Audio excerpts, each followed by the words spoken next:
Пошли. Все вместе. Какие ваши доказательства? They want you to comply. Cancel culture is about cancel. Кокаином. Up yours.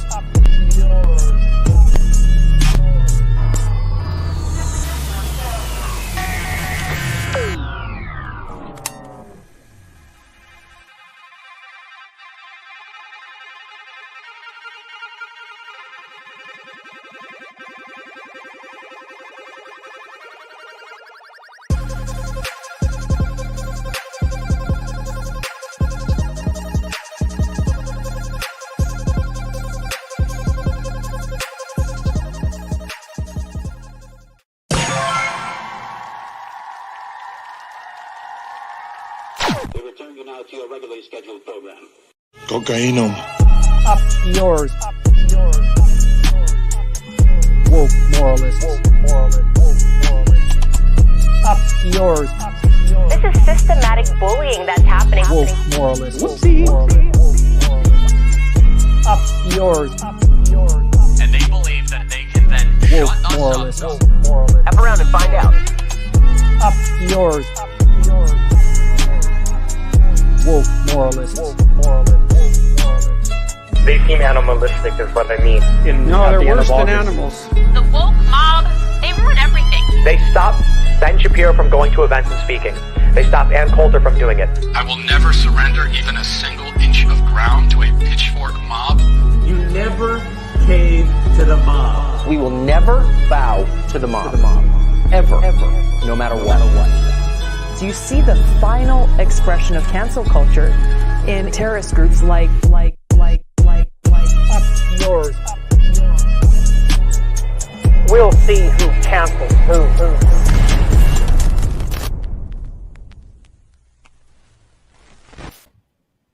Oh my God. Oh my God, Rebecca. What's Welcome. going on? That was so cute. I love that intro. That video is amazing. Yes. Mike, It's amazing job great on that. because Yeah, we'll you and never, Lance, right? we could never use it again because It's a one-time use, then dispose. But you know, we had to do something special for our new family member, Rebecca. I love that so much. Thank you. That made me feel so warm and fuzzy inside, especially when the gold member Fro came in. It was giving everything. Where did y'all find that picture? First of all, I'm like, now, where did y'all dig? Who went on my page and went to go find that? So you want to know what I did? I Googled you, and that's how I got the best pictures. Okay. It was from the Like It or Not. I think your official like face from that. I can't remember specifically, but I tried multiple pictures, and that one really worked with the face swap. So I was like, finally we have it. So then like me and Lance were doing 100 different deep fakes. Like we had John Wick, we had a ton, and so yeah, I think it turned out well. I liked it. I liked it. That was cute. So, I'm a rock. It's cartoon Rebecca for me. Yeah. And I It's like very that. cute, And yeah. like, you made it clear, Olay. You're like, girl, and I look so cute in that too. So thank you. Yes. And I gotta say that the chat is also loving it. They love that you're here. So Yeah. Oh, I seen it. I ain't gonna lie. I was looking there like, let me see, make sure everybody on the same accord. And I'm feeling it. So thank you. Yeah, so you were a guest at the very, very early stages of Leftist Mafia. What? Yeah, right. That's right. First official guest. Yeah. So I feel like most people know who you are, but do you want to just give us a little bit of a rundown? Tell us who you are, what you do. And yeah. And shout out to Olay. She definitely brought me over here because I was like, now where were you taking me? Where were we going? And she brought me over here. I didn't know I was the first official guest. So shout out to that. That makes me feel more excited to be here. But a little bit about me. My name is Rebecca Azor. I have my own show on the Benjamin Dixon Network called Like It or Not. It is every Tuesday and Saturday. I've been in politics since about 2016, 2017.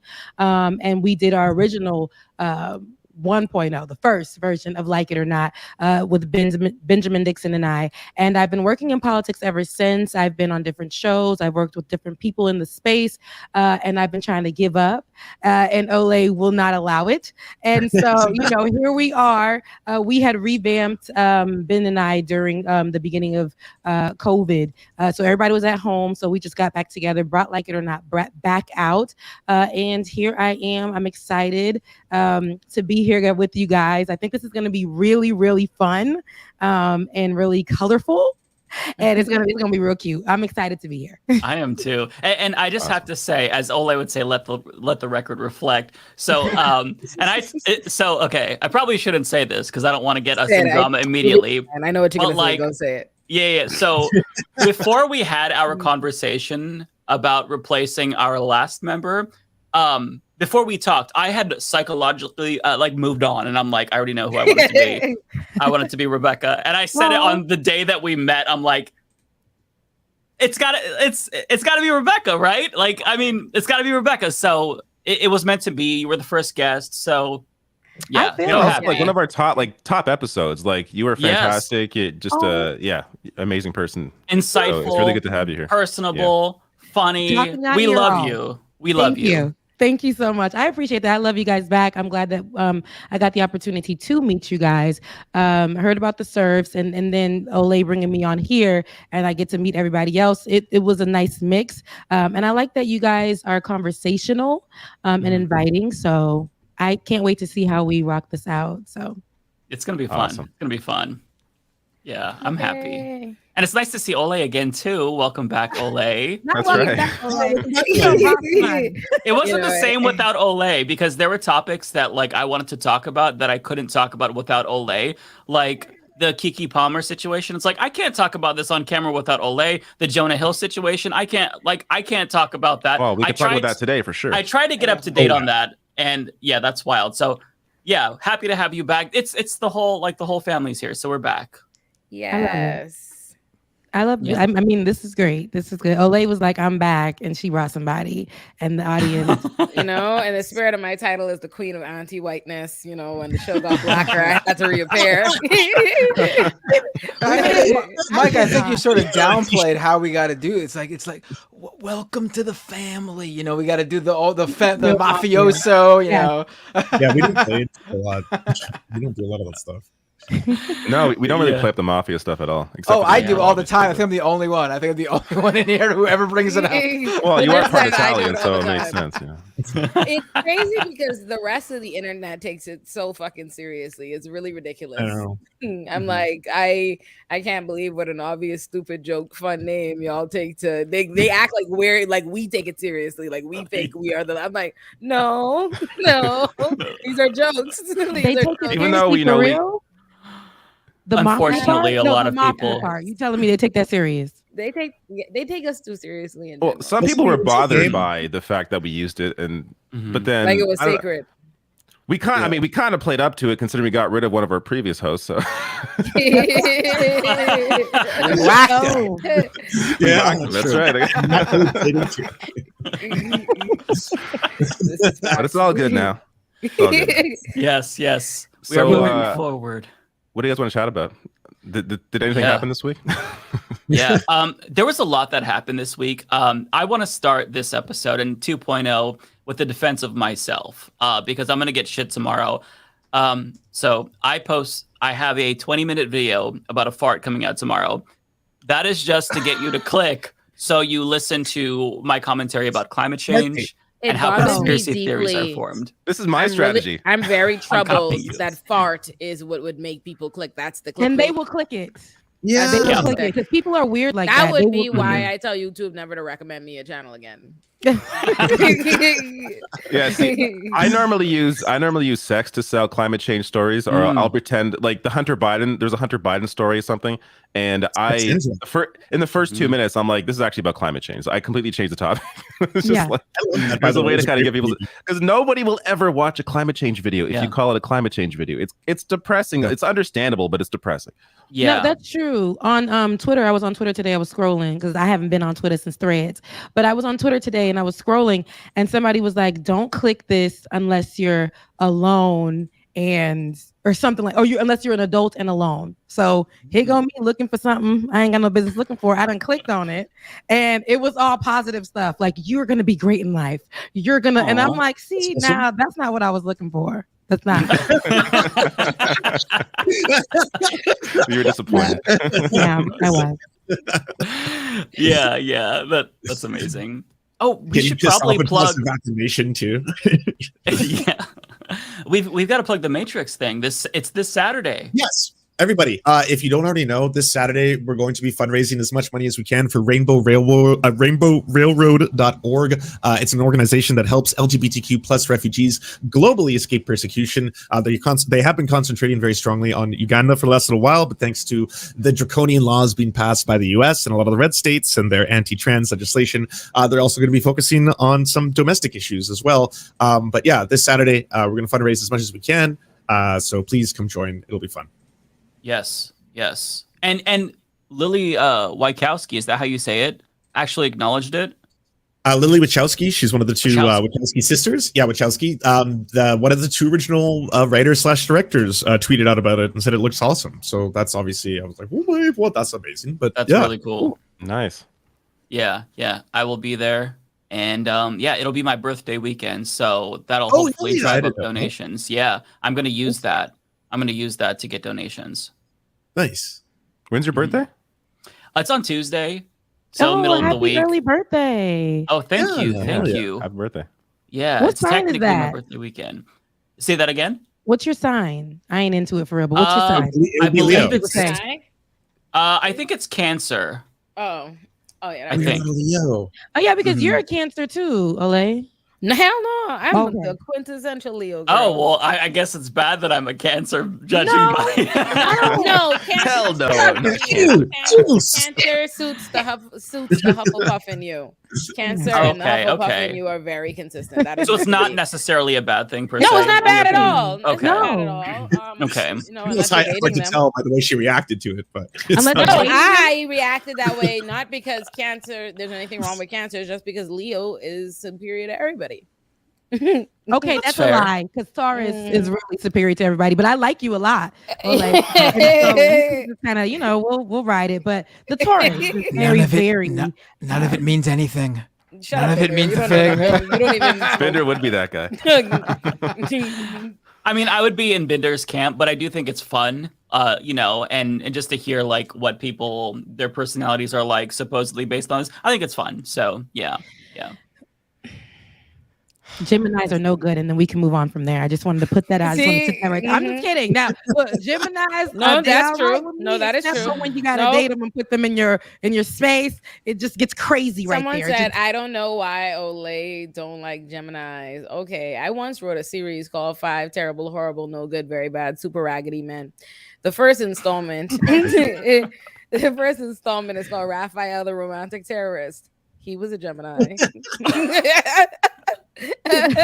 So when you say you don't know why I don't like Geminis, I want you to know that I know why. I know I have several whys. So I'm just gonna say Geminis are a lot of people that you got to be prepared to talk to each one. When you want to talk to them, you got to address each person, each demon by name. I'm just kidding. How But I you gotta feel, no, address- definitely. Geminis have the romantic shelf life of avocado. Like they feel very strongly about how they feel about you today. And they will feel very strongly about the entirely different way they feel about you tomorrow. My Okay? sister is a Gemini. The last guy I talked to was a Gemini, and complete loving psychopaths. I don't know. They're crazy. That's all I got. It's a lot of work. Is there a form of discrimination we're going to get in trouble for? Are people going to call us like astrologists or something? Because we're like, I'm pretty Gemini slander is universal. They can't Yes, understand love. it. It's very much. Every time the season comes up. Cancers cost me a lot of grief in my early 20s. I'm on behalf Binder, of what do all you of us. I apologize. It's okay. I learned from my mistakes. I don't do that anymore. I'm glad I learned As from long my as we don't mistakes. trash Scorpios, it's all good here. Oh, I'm a Scorpio moon. Scorpios or when is that? It's like October-ish. November. It's October to November 21st Okay. or 22nd. Yeah, I'm a I love a Scorpio good. moon. My best friend is a triple Scorpio. Well, triple. Triple Yep. Scorpio. So they have She's Scorpio sun, Scorpio moon, Scorpio rising. This is Sis, where it you gets don't know crazy. your moon and your I don't know rising. the other ones. Maybe when I look out the window, right? You don't know what time. Sis, I'm not gonna play with you. That's all I got. Stars, moons, and You don't know what outside. time you're born? At what time on the chart or in my life? I'm gonna fight you, sis. What time you was born? Go ahead 11, for me. 11 a.m. 11 a.m. Okay, I can get your chart for you later. We can discuss this later. All right, I will get this. All right. Anyways, in news. Yeah, what exactly happened this week? Because I feel like these last 2 weeks have been just all of us engulfed in the drama, and I'm so ready to put that Move on. behind and move forward and just start a new life and Start a new life. Start a new way of life. Just kind of bury that. But yeah, what happened this week? I feel like there was a lot, but I'm blanking. Two things come to mind for me. So today, the actors went on strike. I have a great clip from Fran Drescher. I can bring that up in a bit. And the other one is I just saw this randomly. Tim Pool made $5,000 off Twitter. You can make money off Twitter now. Is that what's happening? I want to ask Binder about that later because a lot of people have been bragging about how much money they made off Twitter today. From I think one of the Krasensteins said $25,000. Email Chong is like $7,000. Should I break out the Shakespearean skull and go on my monologue already? Should I? Please. I need to know about how you make money on Twitter. This doesn't make any sense to me. All right, we're gonna do this. Let's touch upon something else because it's gonna take. I don't think that we should open up with this one. Let's get to the. Let's get with the Binder solo. I don't want to go on a 20-minute rant this early in the show. Let's hold it. Hold it for a little bit. When Binder warns us that this is going to be a hell of a monologue, it's going to be a hell of a monologue. So all right, we can wait on that. Let's talk about the SAG-AFTRA. I think this is a big deal because it's the first time since the 1980s that the SAG is going on strike. The actors are going on strike. It's the first time since the 1960s that both writers and actors are going on strike at the same time, essentially shutting down Hollywood. Fran Drescher had an amazing speech. She's the president of the. of the association. So, oh, good, you have it. Yeah, let's. Oh yeah, let's just play this because I think it's really worth. It's an amazing. This is only like a minute and a half of it, but it's a great minute and a half. I cannot believe it, quite frankly. How far apart we are on so many things. How they plead poverty, that they're losing money left and right when giving hundreds of millions of dollars to their CEOs. It is disgusting. Shame on them. They stand on the wrong side of history at this very moment. We stand in solidarity, in unprecedented unity. Our union and our sister unions and the unions around the world are standing by us, as well as other labor unions. Because at some point, the jig is up. You cannot keep being dwindled and marginalized and disrespected and dishonored. The entire business model has been changed by streaming, digital, AI. This is a moment of history that is a moment of truth. If we don't stand tall right now, we are all going to be in trouble. We are all going to be in jeopardy of being replaced by machines and big business. Who cares more about Wall Street than you and your family? Most of Americans don't have more than $500 in an emergency. Now, to really underline what she's saying here, one of the SAG negotiator, I don't have his name in front of me, but he also spoke in that same conference. And he gave an example of what the major film studios brought to them in the negotiations when it comes to how they're planning or how they would like to use AI. And they wanted SAG-AFTRA to sign off on this, which obviously this was a non-negotiable thing. But according to the SAG negotiator, the movie studios brought to them that they want to be able to hire background performers, background actors, for one day, like a 1 day, day rate, scan them, and then use their likeness and image in perpetuity, no extra money, to just insert them in, as background actors in any project they work on thereon into the future. Seen it on Black Mirror. Insane. Yeah. That episode. I was thinking about this happening as soon as I saw that two characters from Star Wars, Luke and Leia, they're starting to use AI generated voice versions and images of them. I'm like, is that what it's going to be in the future? If you happen to be a Star Wars character like Luke Skywalker, can you in perpetuity be recreated because Disney owns the character, even though it's you as a human who plays that character? Like, is that going to be a problem? And apparently it is something they're like discussing now. Right. Well, it's even worse. I think this scenario is even worse because at least those actors have, they're well into their career. They have fame and connections and legal representation, and I'm sure they work out or will work out or can work out deals for themselves if it does end up in that way. But in terms of like them directly going for background actors, those are usually young talent just starting. It's really hard. Yeah, just starting in their career, working like 12-hour days, not getting a lot of money. They don't even get to take part in the craft services there because they're usually not. And you would see all the other people eating the catered food, and you get this big lunch with Wonder Bread and like a piece of salami. It was so depressing.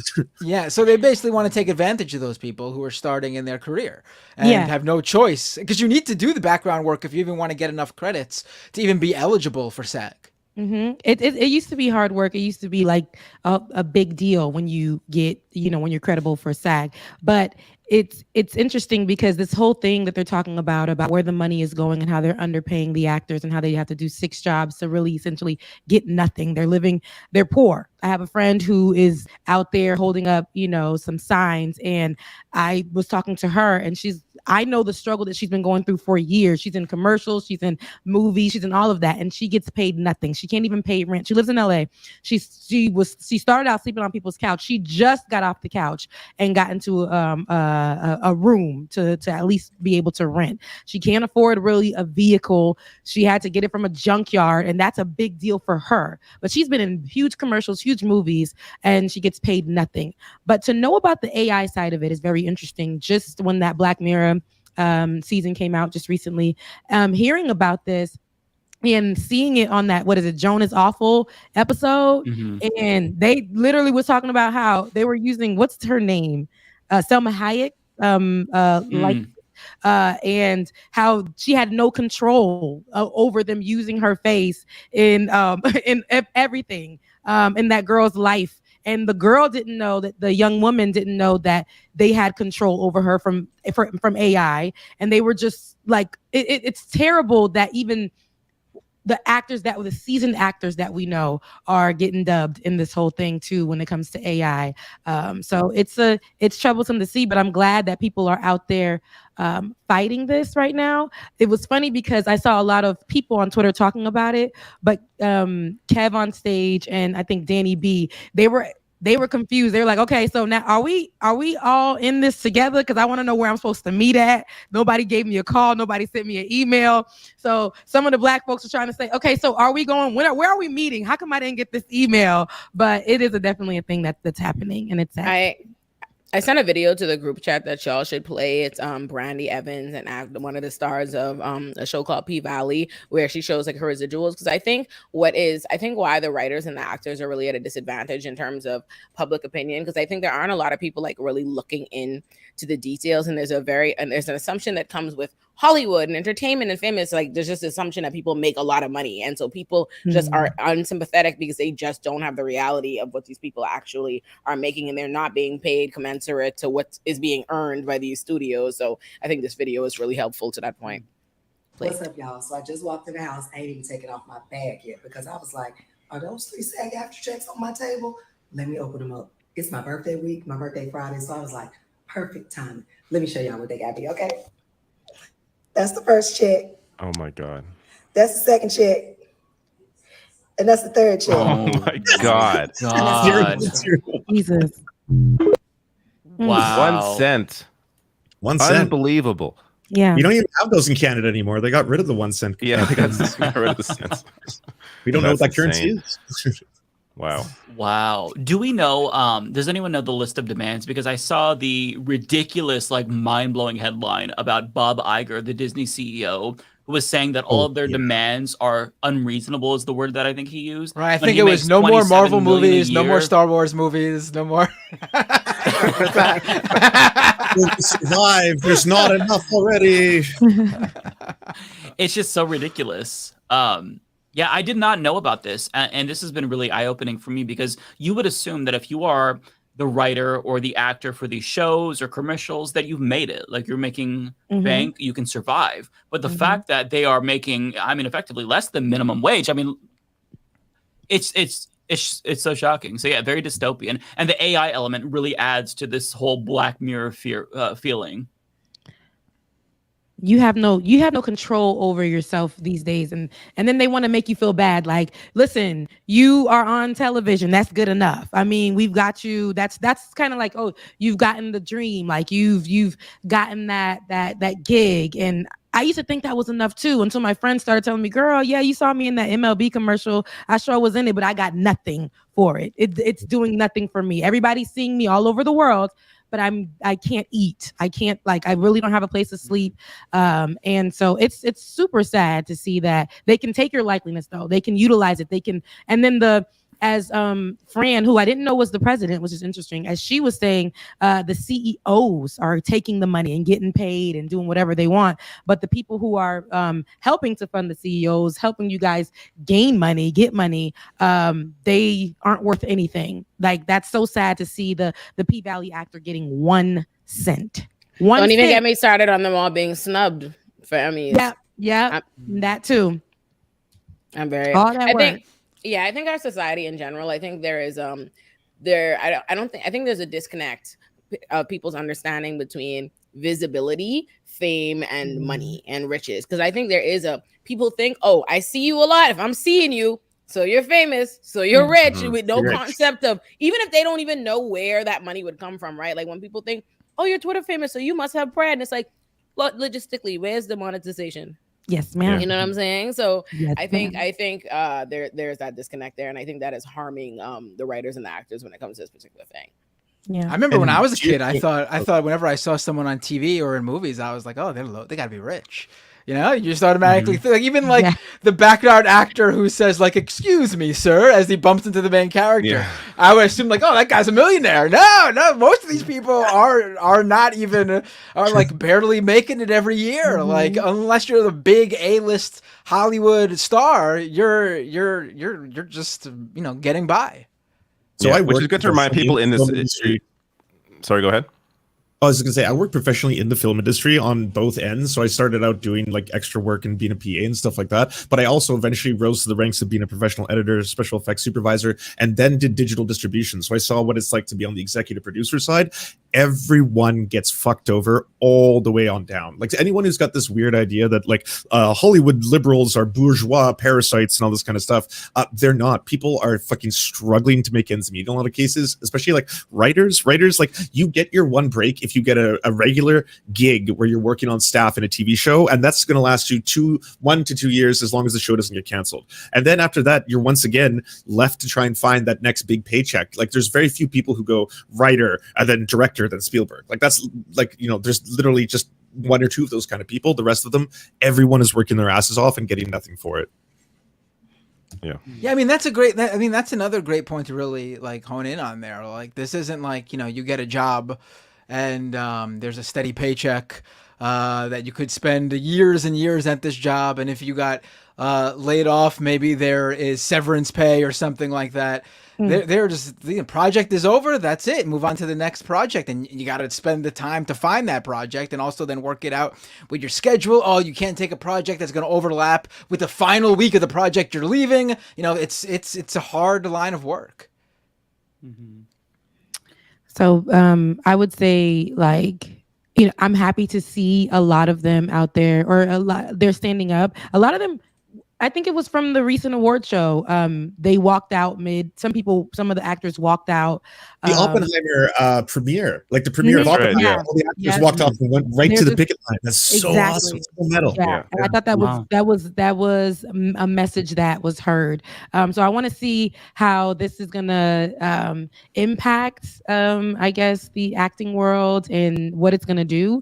This is our first, I guess, official day really seeing it out there. I've been seeing them talk about that, but I see it more in the media now.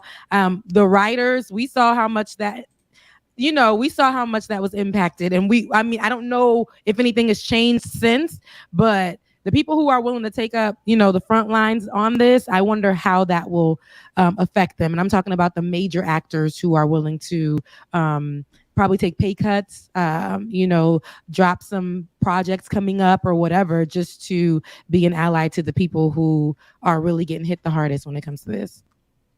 Yeah, that's a great point, that these people are like, this really is about the vast majority of the actors that are not making a lot of money. And because you know whether it's conservative arguments or the way the CEOs are going to try to frame this, they're going to try to frame it like, oh, these Hollywood celebrities want everything, and it's not about them. It's about the entire industry and how everybody's being screwed, while these CEOs are worth billions of dollars.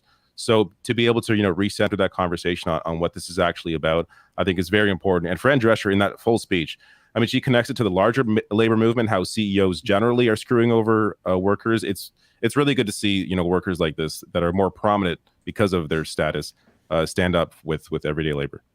And I saw a great point too from I think it was Francesca Ramsey on Twitter, where it was. I was actually just about to suggest we have Francesca on and talk about it. Yeah.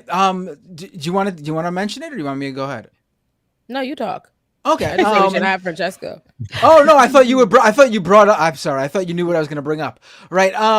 So she posted how like sort of a PSA, I guess, for like online influencers and content creators, this is 100% going to happen, and I think it's great that she got ahead of this. The studios are going to use this opportunity to lure in content creators and influencers to be scabs. They're gonna say, "Oh, here's your big chance. We're gonna, let's look at that script or that treatment you've been preparing. Yeah, we're gonna look at your stuff. Don't accept it. Don't be a scab, because A, it's fucked up to do, but B, your career, once this strike is over, will be over as well, because the writers and the actors who are part of the unions will not want to work with you because you were a scab. Don't do it. Don't do it. For both selfish reasons and for the right reasons. I've seen Ashley Ray make a good point about this. Ashley Ray, about that same thing. She said, I'm curious about how many content creators really care about joining SAG-AFTRA, because I think the punishment is, what they put out is, if you do it, you won't be able to join SAG later at a later date if you go in now to the content creators, right? To discourage them from doing that. And so Ashley Ray said, I'm curious how many content creators really care about joining SAG. Like, obviously, a lot of them want to be actors eventually, but a lot of content creators or influencers or people with a niche gimmick who just want to do that. I don't know. I feel like the content creator, influencer to actor pipeline isn't as strong as it used to be. I feel like most of them don't want to be actors. They want TikTok ad money for rolling a bottle down some stairs. A show will probably come up to you that's fall on Fox. Seems like the content creator vibe now is more, I want to be an influencer. I want brand deals, not I want to be an actor. So what y'all think about that? There's definitely, obviously the overlap is probably more so with writers, actually. I think you're absolutely right on about, like, there's a lot of people who aspire to be, screenwriters and TV writers in the writer's room, and they put out a lot of web content, funny videos and stuff. But I think about, like, when it comes to actors, I think that's right. I think a lot of these content creators now view themselves as like, no, the end game is just like being a really big YouTuber. It's not like crossing over to Hollywood or TV or something. Too much to type said something. It's funny, and I feel like the content creators, who have been dying for these opportunities to get in and just be seen or be in a commercial. He was like, you'll even get your name in the end credits, like the 4,332nd person, but you'll see your name. And that's kind of what they're okay with, as long as they got in. And it does suck, because I feel like a lot of these other, like, we see how music has become, and we see all of that, and what they'll do is throw these little things in front of these content creators' face. Some of them that have been dying, not to be doing funny jokes and funny videos online, but to be a singer. And they'll be like, you know what? Capitol Records done tapped on my shoulder. Like, let me just hop in. And they're paying them nothing. All that money that they think is such a big deal that they could actually be getting, they're just accepting it just to say, I signed a deal. And so some of these people on the outside, where they're going to be like, yeah, let those actors go outside and, hold their signs up or whatever. We're going to go get these people. And they are going to take advantage of them like nobody's business. But they're going to say, I'm a part of SAG. And that's it. I'm a part of it. And that's going to be the biggest deal to them. It's sad. It is. Yeah. It also kind of puts into perspective, too, the fact that, like, a lot of this has to do with the fact that we transitioned to streaming. I don't know if everyone realizes that, but that's also what prompted a lot of the writer strikes, is that as all these shows start to become available on streaming platforms and we start just, like, mass producing content, just content farms, how much are they adopting AI? Is AI helping them to write? Do they have, like, AI writing entire scripts, and then human beings kind of look through those and they fire 100 people to replace that? How much money does every person get when you take your TV show and move it from one streaming service to another? Do the writers make any money? Do the actors make any money? Does anyone else make money besides the executive producers? The answer is usually no. It's like the distribution company or the execs, but those are the people who are making endless amounts of cash and, not having to put in the labor. Do you guys use AI at any time? Like, have you? Oh, I play with AI. I think it's hilarious. I've been using it for my videos. I'm against it. Yeah. I'm never, not in any capacity. I'm against it. See, I've been using it for B-roll for my videos, because I'll cover like a really obscure story about somebody and there's no pictures of them or any good pictures. And so I'll go to DALL-E and like generate some sort of a picture. Like I did a story on the Michigan hair salon owner who decided to disallow trans people. And I couldn't find a good picture of her, or I couldn't find any like generic stock images of just a hair salon person that looked like this lady. So I went on and I typed in angry white lady in hair salon, and we used it for like, the text to make it a little bit more interesting. But that's the only capacity. Like I'm kind of just playing around with it. I think it's dangerous in a way. I think it is dangerous. The most recent thing that I've seen with AI is this whole thing with Rimini, or these babies. And when I first seen it, my sister sent me, she's like, girl, does the baby look like me? First of all, why does this baby look, I don't like the outfit on the baby. It's a baby and it's giving me sexualized child. I don't like it. Yeah. But that's neither here or there. It might be everywhere. I'm not sure where I am with that, but it's very unpleasant to see what they're doing with AI. And they used to be able to be able to look at the AI and say, okay, it has an extra finger, or there's something, like, to know that it's AI. Now they're not even trying to change that up for you to know if it's AI or not. So a lot of misinformation and mischaracterization, a lot of that has been going on. And then people using people's voices, it's crazy to me. You would think I don't know if this is true or not, but there was a story about a Haitian artist who just came out saying he had a feature with what's his name? I forgot his name. Kendrick Lamar. And everybody was like, boy, please. And they were saying it was an AI, because we didn't hear or know. Kendrick Lamar did not post anything on his page. There was nothing coming. It was, so people are using AI to say that they've partnered with artists, things like that, using people's likeness. It's crazy. And so I feel like this can get a lot of people in trouble. We already know how white folks like to lie. No offense. We already know how they like to lie to police officers. And I don't want that kind of thing to happen with like people saying that wasn't me, and then people can create some stories up. I don't know. I just think it's really dangerous. Granted, I ain't gonna lie. I had asked one of the AI apps something, and the answer that it gave was incredible. Like, it gave a business plan. It gave all of that. It was freaky, but it was also like, dang, that's really good. Like, that is very insightful. It's very helpful. But I would rather, I don't know. It's very dangerous. it's very dangerous. It's You dystopian, don't have to and say- the implications are very scary, especially for us, like as public people. Like they could take our voices and they can take our images and likeness and they can use that to get us to say something we didn't say. I've already seen fake podcasts politics-wise.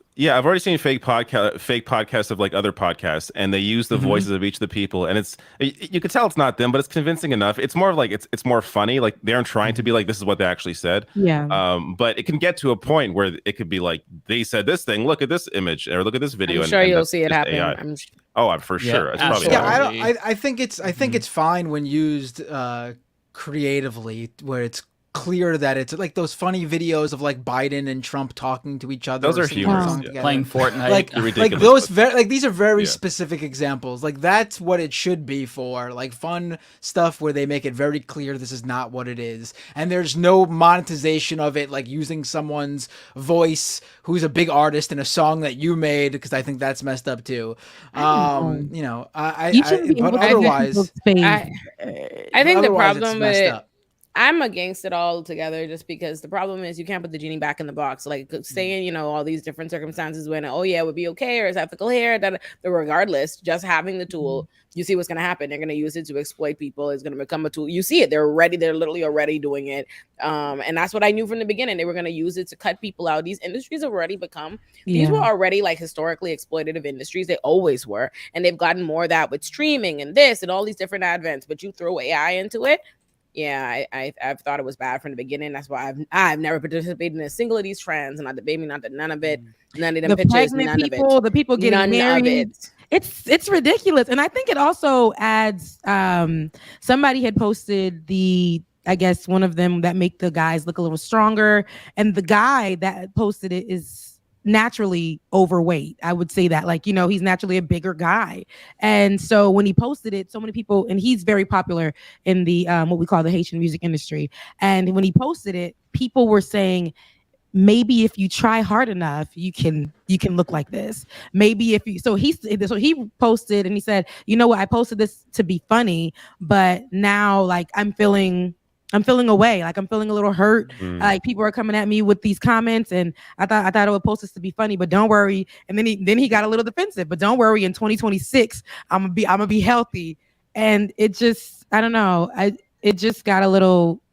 You can stop using it. Like I just. It gets crazy. I don't like it. The kids using people's kids' face, because that's what AI essentially is. It's. Where do you think they're getting these pictures, right? Where do you think they're getting? It's somebody's likeliness. It's somebody's kid's likeliness. It's somebody's. It's crazy. It's ridiculous. It's creepy. Yeah. And just to put a pin on the actors thing, which also does include AI, as Lance said earlier. So just to be clear on the issues, the strike included increased pay as well as progress on residuals, particularly on streaming services. Right, and the also streaming thing's a big deal that we didn't concerns really. The streaming thing's a big deal we didn't really talk too much about, and that's basically two things here. Where one, streaming has obviously completely changed how royalties work. You know, usually you'd make a show, it would go into syndication, and you'd make a lot of money from syndication. That's not a thing anymore. These shows are now on streaming services where people watch them when they want, so it's not quite the same, dynamic. But the studios never updated their plan on how to pay people royalties and residuals based on this new model, and they're trying to get away with keeping it that way.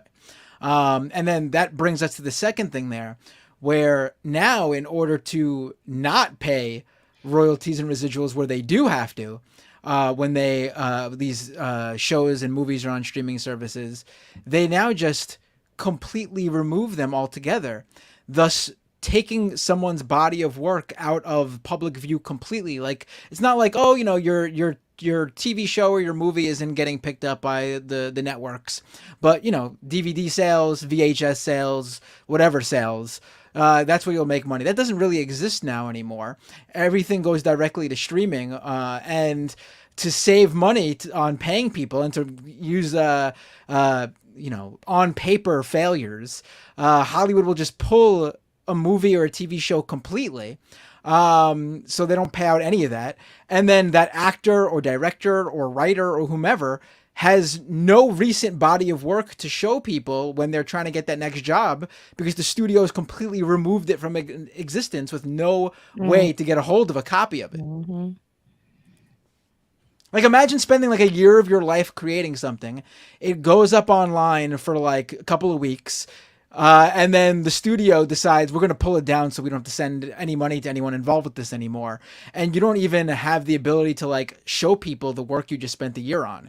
It's like a huge gap in your resume.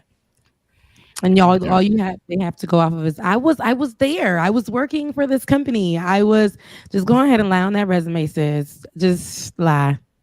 Just lie. I mean, it's really the truth, but but it's unfortunate how this is all about to go down, and this is just the beginning. So I see, hopefully, as far as for the people who are fighting for a change, something does change, but I'm just not sure how long it will be for them because some people are really taking a pay cut and trying to fight for change and, putting more stress on themselves financially just to try to get some changes. So, which is why it's good that it's the writers and the actors now striking together. Like, this is really going to hopefully put enough pressure on this industry, on these studios to act. We're going to see. Yeah. All right. What else happened? Who's been a scab so far? Can we do a let's call out all the scabs segment? Yeah. Who has scab? Who has anyone been? Has anyone been a scab yet? I don't think it's been too early. Yeah. The strike is tonight, isn't it? Yeah. We will find them. Is we it will Matt direct Damon harassment? Something he didn't do. I saw Matt Damon getting dragged, and like it turns out no. All these clips.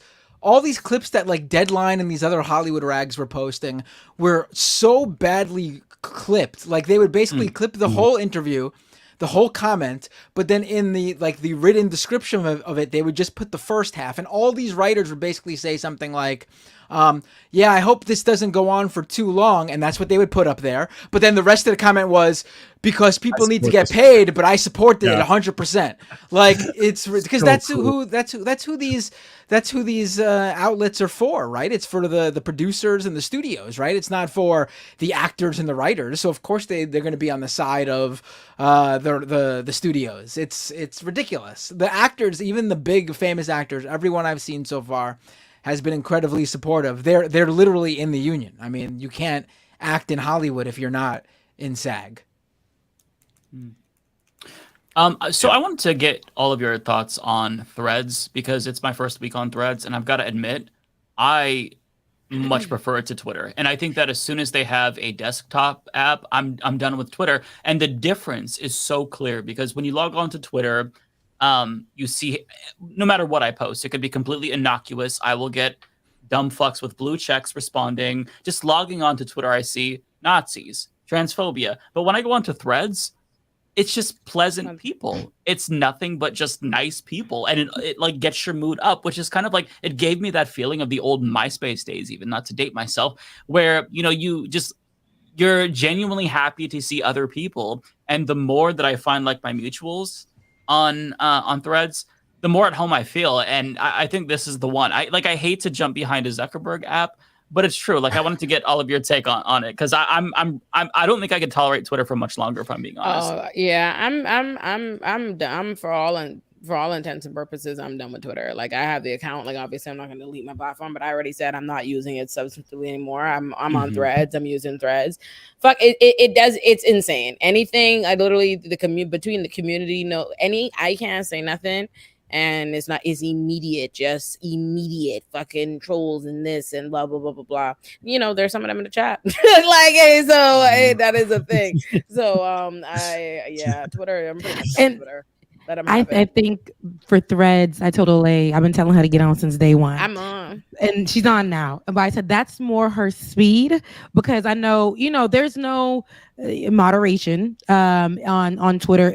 Anybody, especially, could come on there, send their groupies or whatever, people with no damn pictures, these bot pages, these burner pages. They can come and attack you and create these storylines and run with it. Lots of misinformation. Not to say that's not capable of happening over at Threads, but I was fortunate enough to be on Threads on their first day, and it did feel just really MySpace vibe, just kind of like going with the flow, and just like that's what it was giving. And I liked it on that day because I'm like, dang, I don't have to. That first day, no ads, no extra pages. I ain't gonna hold you. It was real cute. You were able to just have random conversations and talk about just random stuff. You can't see people's likes. You can see how many likes you have on the post, but you can't see like right now. I'm saying for right now, the engagement. You're not focused on that. You're not focused on how many people are following or not following. It's kind of like you just focus on talking, and I guess that's pretty much it. And so I like that portion of it. I did wake up the next day and they already had changed it where I don't know why Paris Hilton was on my page. I don't know why like Kim Kardashian. They're pushing a lot of celebrities into the timeline. So I was like, get them off of here. I want to see my 5 friends from yesterday. And but when I clicked, I guess they do it like to try to test it out, because when I click refresh a couple of times, it'll go back to that. But it is a more pleasant environment. If you've been on Twitter for so long, I know you guys have, and I know, like you said, Olay, you get attacked a lot on there. People are just free to come at you all kinds of ways. But it's just kind of like you can have your voice on there and be just fine. And that's what I like. I think I like the most about it. So I like it. Yeah. I'm liking it so far too. The one thing I see differently about each timeline, on Twitter, they push Nazis into your timeline. On Threads, it's celebrities. Both are bad, but I rather celebrities than Nazis. I'll take that for now. And they have said that they're working on the timeline. At least Zuckerberg has claimed they're going to I think change the timeline, or at least to have an option where you can see just people you're following, which once they do that, like that's what it needs. And I'm also noticing a lot more engagement on my replies. I'm a person that likes to reply. I don't tweet a lot on Twitter, but I reply a lot. So I'm noticing that people are like liking, more people are liking and replying to my replies on Threads, because I think it's actually going to the timeline more often than Twitter shows. So that part of it, I like to. It's just, and I agree with all of you. Like the vibes are way better on there. Twitter is just very toxic, and I'm with Mike. Once they have the web app, since I use, like, in my videos, I often reference, like, news hits Twitter. I'll use that stuff, or clips will be on Twitter. Once I can do that through the internet, like through my webpage in my videos, then I could really move on from Twitter and never use it again.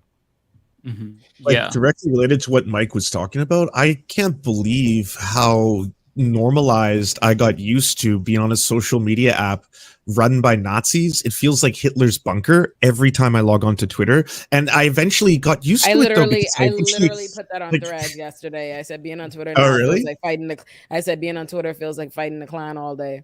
That's really what it feels like. Yes, it is. It really, bad. It just gives you bad energy. I have been called more racial slurs in the last several days than in my almost 30 years. There's ones that people are calling other people. I'm like, what the fuck? What is going on here? Yeah. Remember when I was here, look, all those years ago, and we talked about how it messes with your mental, and that's what I was saying, like, Olay, I just want you to be, look, come on over where there's peace. The water is fine. Just come and you can just curate your own audience for now, because things will change. But right now, just come over here. They can't find you. They can't search you up. They can't. It's just you gonna be all right over here, because I see how they come at. I know how it is, how they come at me, and but I see how they come at her just for saying any little thing, and they come with like their hoods on. And just recently, under one of the videos that we did on Olay's platform, somebody came on there. I don't know what they were saying. They told her to go somewhere, you black XYZ or whatever, and I commented under that, and they were like, you go over there, you Haitian whore, or something like that. And Jesus Christ. It's so dumb. Like, it's so dumb. They try to discredit you just for being black or just for being this. You cannot have a voice. Yet people, they will bring their brother, their sister, their cousin, their whole town underneath your post. And it does the trolls and the burners. And they will infiltrate your whole comment section. And what's crazy is Elon Musk and his folks allows that kind of thing. And because that's what he wants. Yeah, he encourages. It's not just allows. That is the desired result. I'm telling you, there are people straight up like I reported an account today, literally would like kill whatever in its name, literally leaving me death threats. Twitter said no violations here. That's just not a sustainable platform, because who wants to be in that environment? And like, even when I'm not getting attacked, and like I'll post something innocuous, right? Like I'll do my thank you to my new Patreons and stuff underneath it. Fuck you, you know what I mean? But like, even just seeing stuff like so there was I did this whole video on these Republicans who were part of some flyer with Nick Fuentes, and it was this whole the whole event got canceled basically, and the announcement that the event got canceled because of Nick Fuentes is just one after another. Blue check Nazi, talking about, this is the Jews did this, just one after another. All those Nazis get floated straight to the top. So you see it so much more. And that's why I think the Twitter activity is decreasing, because it's just not a tolerable environment. Like it's not toxic. Just like it's not just the terminally online people. Like I feel like most of us are probably terminally online. At least I certainly am.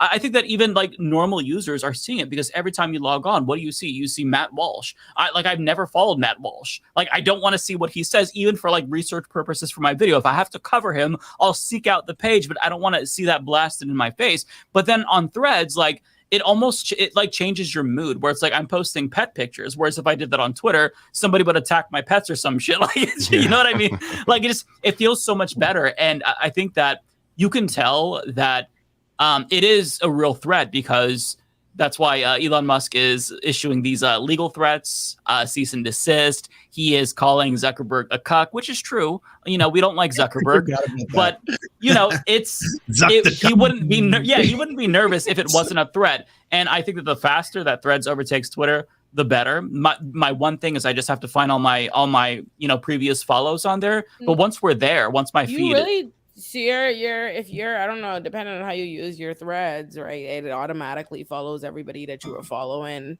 You can do it like that. So if you were following some, like whoever your followers are, as they join Threads, they will automatically transfer over. On Instagram, I need to do that then. Yeah, but you don't want everybody on there. I'm gonna just be honest with you. I'm like, I know. I said, I gotta follow some folks. Some of y'all coming over here, and look, this is a new platform for me. I'm in a new space. Everybody can't come. They said you're gonna be elevated to higher levels, and everybody can't come to that. So I was in there like, I don't want you. Is that my ex? I didn't even know. You gotta go. Like, no back over here. At least if I can help it. So. The big difference for me is that I used Instagram mostly with family and friends, and Twitter was like, I don't think I have any family and friends on there, but by design. Like I want, I don't need them seeing my politics stuff all the time. So when I joined Threads, like one of my first followers was my mom, and like, I don't mind that you're here, but now I feel like I'm kind of like self-censoring myself sometimes. Like I don't want. It's so funny. My daddy and me follow each other on Twitter. Really? Oh, yeah. Does he use it a lot? Yeah. Like my daddy subscribes to my show, all that. He don't say nothing to me. He don't say nothing to me. He just keeps it pushing. He's always watching though. That's funny. Yeah, See, I don't know how I'd feel about my mom following me on Twitter, because I feel like she would find every hateful comment and be like, Mike, did you see what they said about you? Hey, did you see this? Like, Mom, please don't show me that. My mom used to be like that. Yeah, where it's like, she did that before when I first started YouTube, where it's like, hey, this person made a video about you. I'm like, Mom, I don't need to respond to it. It's fine. But thank you for telling me. Please don't. He said such mean things. Yeah. My mom would say, "Why are you wearing that? Comments. Why are you?" No, I don't even. Rebecca, it's not. So why did you say that? Is that the color choice for your nails? See, all the other people on here look great, and here you go. My mom will be like that. That's my goodness. That's my mommy too. I hate her. Caribbean parents. Just don't watch it then. Don't watch it. No, that's my mommy. That is 100% my mommy. My mommy too. Speaking of clothing choices, somebody pointed out that we're all wearing black today. Very aesthetically pleasing. Yeah. Oh my god! I didn't notice. Funeral for Twitter, or what is this? Yeah, there you go. There you go. I'm done with Twitter. I'm telling you, I'm over it. Like, I'm so fucking over it. I'm like, whatever.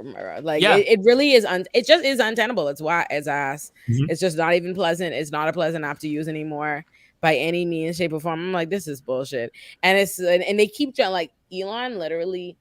The app is there just to facilitate like right-wing foolishness. That's it. Like every way, he's just constantly finding new ways to try to incentivize them to keep it running, keep them happy. Like, oh, that's the whole monetization foolishness today. They're the first one.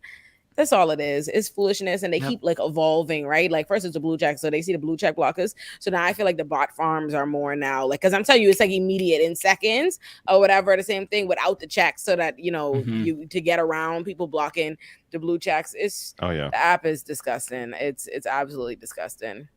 Yeah, I'm not fucking with it. I literally today I was about to give a picture of Raheem to Twitter, and I was like, nah. And that's just get on over the thread so they gonna love. It's gonna be authentically loved. Okay. Yeah. I don't know. I agree with all the takes on Twitter. Obviously, I feel like I'm sort of I'm sort of a main character on there, so I can't leave. I'm trying. But I mean, yeah, I feel that. I mean, I do feel like a Twitter person deeply in my spirit, obviously. Right, but Threads is like it's just. I could say right now, like I think Blue Sky. I know I'm also. Yeah, I prefer Blue Sky. I think that's the better of all of them in terms. I'll be honest. One of the reasons why is because of the invite code. It's got a very the people who popularized it initially and made it really interesting and give it a neat vibe was like a whole bunch of people of color, a whole bunch of queer people, and they've both had like this really awesome growth pattern to see on Blue Sky, making it kind of unique in the social media platforms. Right. And Threads is just the fact that they just like I can't like I go to Twitter like it was a news source. And even to this day, I'm able to use the platform to, I'm not getting it like directly to my feed like I used to, but I can still search things that are going on and like find breaking news that I still can't find anywhere else. Threads is just not made for that at all. I could like Threads is fine to post on. Although I have noticed since last week when it first launched, like the engagement is already going down. They're losing people by having that horrible feed because I can't use it to actually read anything, like, because I can't find what I want to find on there. Even following people I want to follow. Blue Sky, I feel like is better in terms of like, it's still not news, but like the conversation on there is much better. I just feel like, I say something really unpopular maybe. Blue Sky it's too much inside jokes. I was literally just about to say Blue Sky is everything about the moments where I zone out on this show. That's what Blue Sky is. Like that is what I was literally about to say. That's why y'all like it. Like I appreciate the people on there, but like I can't engage with any of it. It's all just like I'm seeing Alf like all with muscles. I'm like, okay, this is a joke again. Like I've seen Alf with muscles a million times. Is it still funny now? Like. Is there got anything else? Like, so they're recycling. They're recycling. I mean, I like inside jokes. Just like, all right, it's just not for normies, all right? I think I was talking to somebody, one of my colleagues in the nonprofit industrial complex this week, and he was complaining about not liking Threads because it allows like all these like basically the picture nature of it, the people that thrive on Instagram, the prettiness of IG to do well on Threads, like people who wouldn't have been able to do as well on Twitter, even though they were doing really well on Instagram. And I'm like, you're just mad because Twitter was a place where you felt like you could shine as a nerd. Like you can't. I was like you can't hack it in these duality streets, baby. That's what be happening. That's why I'm telling you. That's why all the Twitter nerds love to act like Instagram doesn't exist. Like they're like, oh, new app, we need a new. And I'm like, the pitches ain't shaking out, huh? Pitches not doing what you want. I mean, that's probably it for me, honestly. On Twitter and Blue Sky, I'm a somebody. Whereas Instagram and Threads, I'm a nobody. You gotta go somewhere. But I checked. I saw you had a surprising healthy. I could have sworn I went on Threads and you had like over 11,000 followers. Am I imagining that? No, I was like, Bender, you're doing. I have 12,000 followers on there, but that's more than me. What are you complaining about? More than me. Yes, on Threads. And that's But 12,000 follow on Blue Sky is huge. You're one of the top 50 people on the site. 12,000 on Instagram. It's like, oh, okay, Slim Jim's got 952,000 more followers than you. No, that's true. But I feel like Instagram is my space. Even though I like my Instagram to be particularly a little bit more small because I don't want everybody in my business, even though my page is whatever. But Twitter, I just can't get with. I used to have another page on Twitter which did really well. I deleted that, and so I started from scratch. And I'm okay with where I'm at now because people are mean and nasty. So, but where I'm at on Instagram, I told you my 5 friends on Threads. I'm okay with that because I just feel unstressed. I could put up a picture with a bikini on my Instagram and it goes well, and I could put up a picture of a bikini right now on Threads, and it might go platinum plastic, but I'm all right with that. I'm okay with that one person, 773 Richard X, who just put, I would love to be near that. I would love to be laying near you. That's all right with me. That's all right with me. Okay. But now, if I put a bikini on and posted those pictures on Blue Sky, that's where I would go viral. That's the site for that one. You're like a micro celebrity on these platforms. Hey, on that note, can everyone go do the Surf Times on Threads and follow me? I only have 400 followers. Matt Binder is this 12,000 follower, like godlike structure. Let's take him down. All right. So everybody go to Threads in. Mine is The Songstress, TheSongstress. It's so long, but that's my vintage name on Instagram. I'll add to it now. The Songstress on Threads. Add me. Now you doing pretty well, Olay. While you over here, Olay was there for 5 seconds. And Olay was there for 5 seconds. She reposted something or she tagged me in something, and then I'm like, not me getting 4 likes on Threads. I joined Spilling Thread. I think I joined Threads yesterday or the day before. I don't think. Let me check. Hold on. I don't have no followers on Threads. I have 4,607 followers on Threads. I have 300. That's pretty good. And that's all right. And I'm okay with that. I have 307 followers. I have 400. Yeah. I think I'm in Rebecca's tier. I got a code for Spill, and I'm an absolute nobody on there. Who gave you that? Who did that? Did you see I followed you? Some anonymous person who follows me on Twitter sent it to me because I guess they know I'm on all the social media sites. They just DM me and say, "Here you go. Here's one for you." And I signed up. I got on there and I was like, "Oh, this is what I don't think this one's for me. That's fine, but this one's not for me." Why is Spill not for you? I wish it was, but I don't have. I have 1 follower on there. 1 follower. 1 follower. All right. I can't find you, Rebecca. Can you spell it again? Okay, so it's TheSongstress,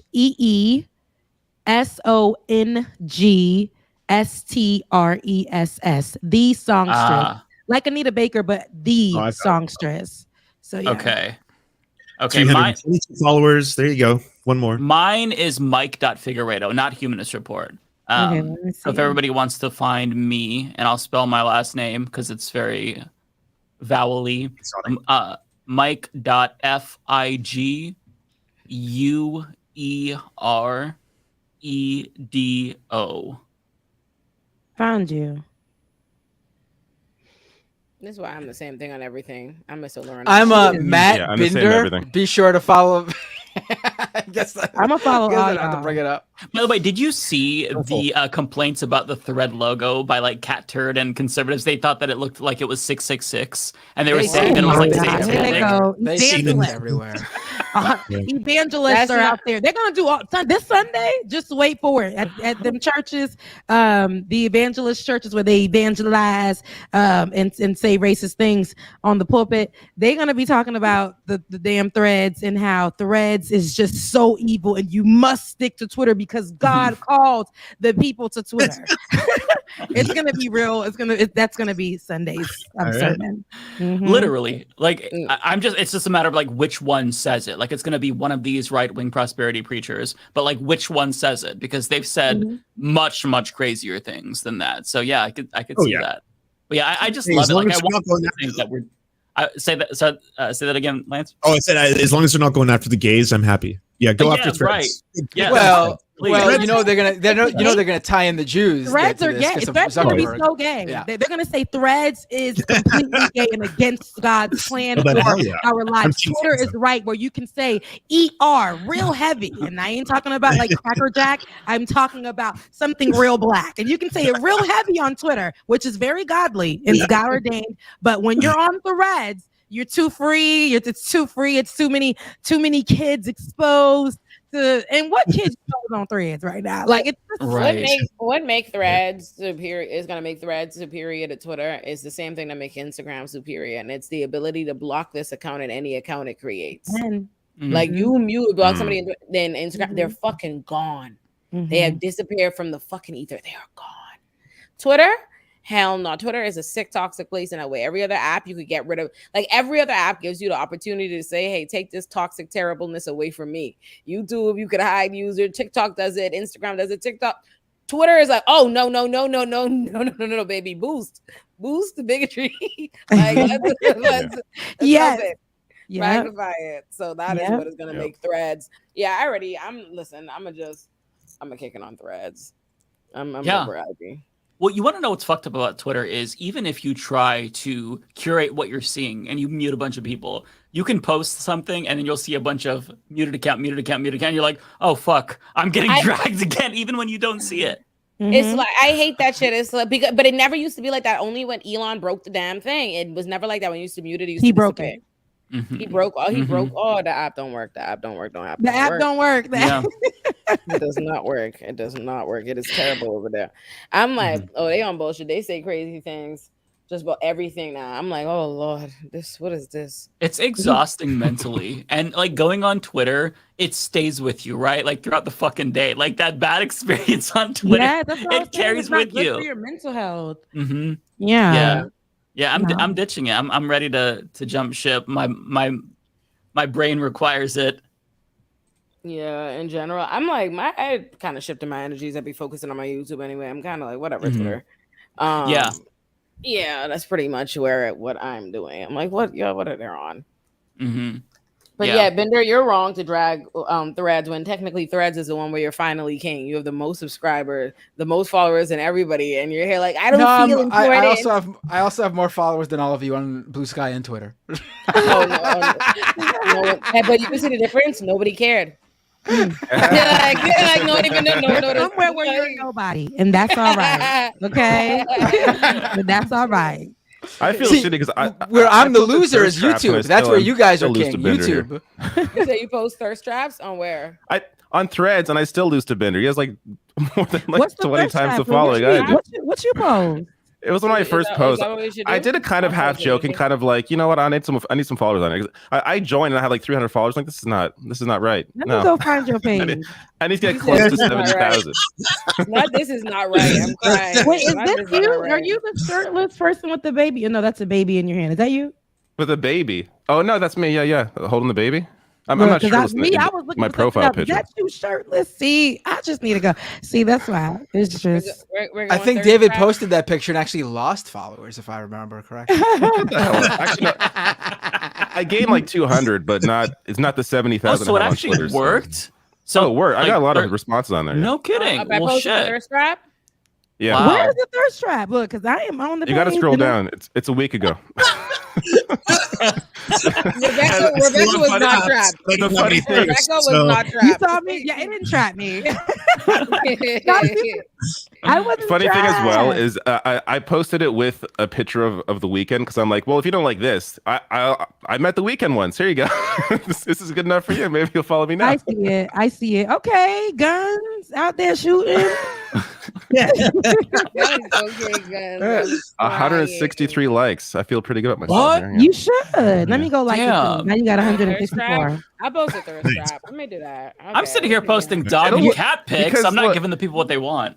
The way I think about Threads, get the cat out of here. We need arms. We need guns. David showed you what you need to be posting. Okay? Threads is an extension of Instagram, so you gotta embed some of that Instagram energy into Threads, at least at the beginning.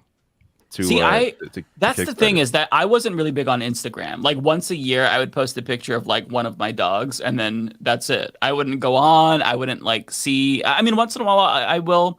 But but I'm just not super big on Instagram because I don't take a lot of pictures unless it's of like my dog. I don't even take food pictures anymore. Like I think I'm just an old man. But I'll have to switch it up. I don't know. I stopped using Instagram once. Sorry, go ahead.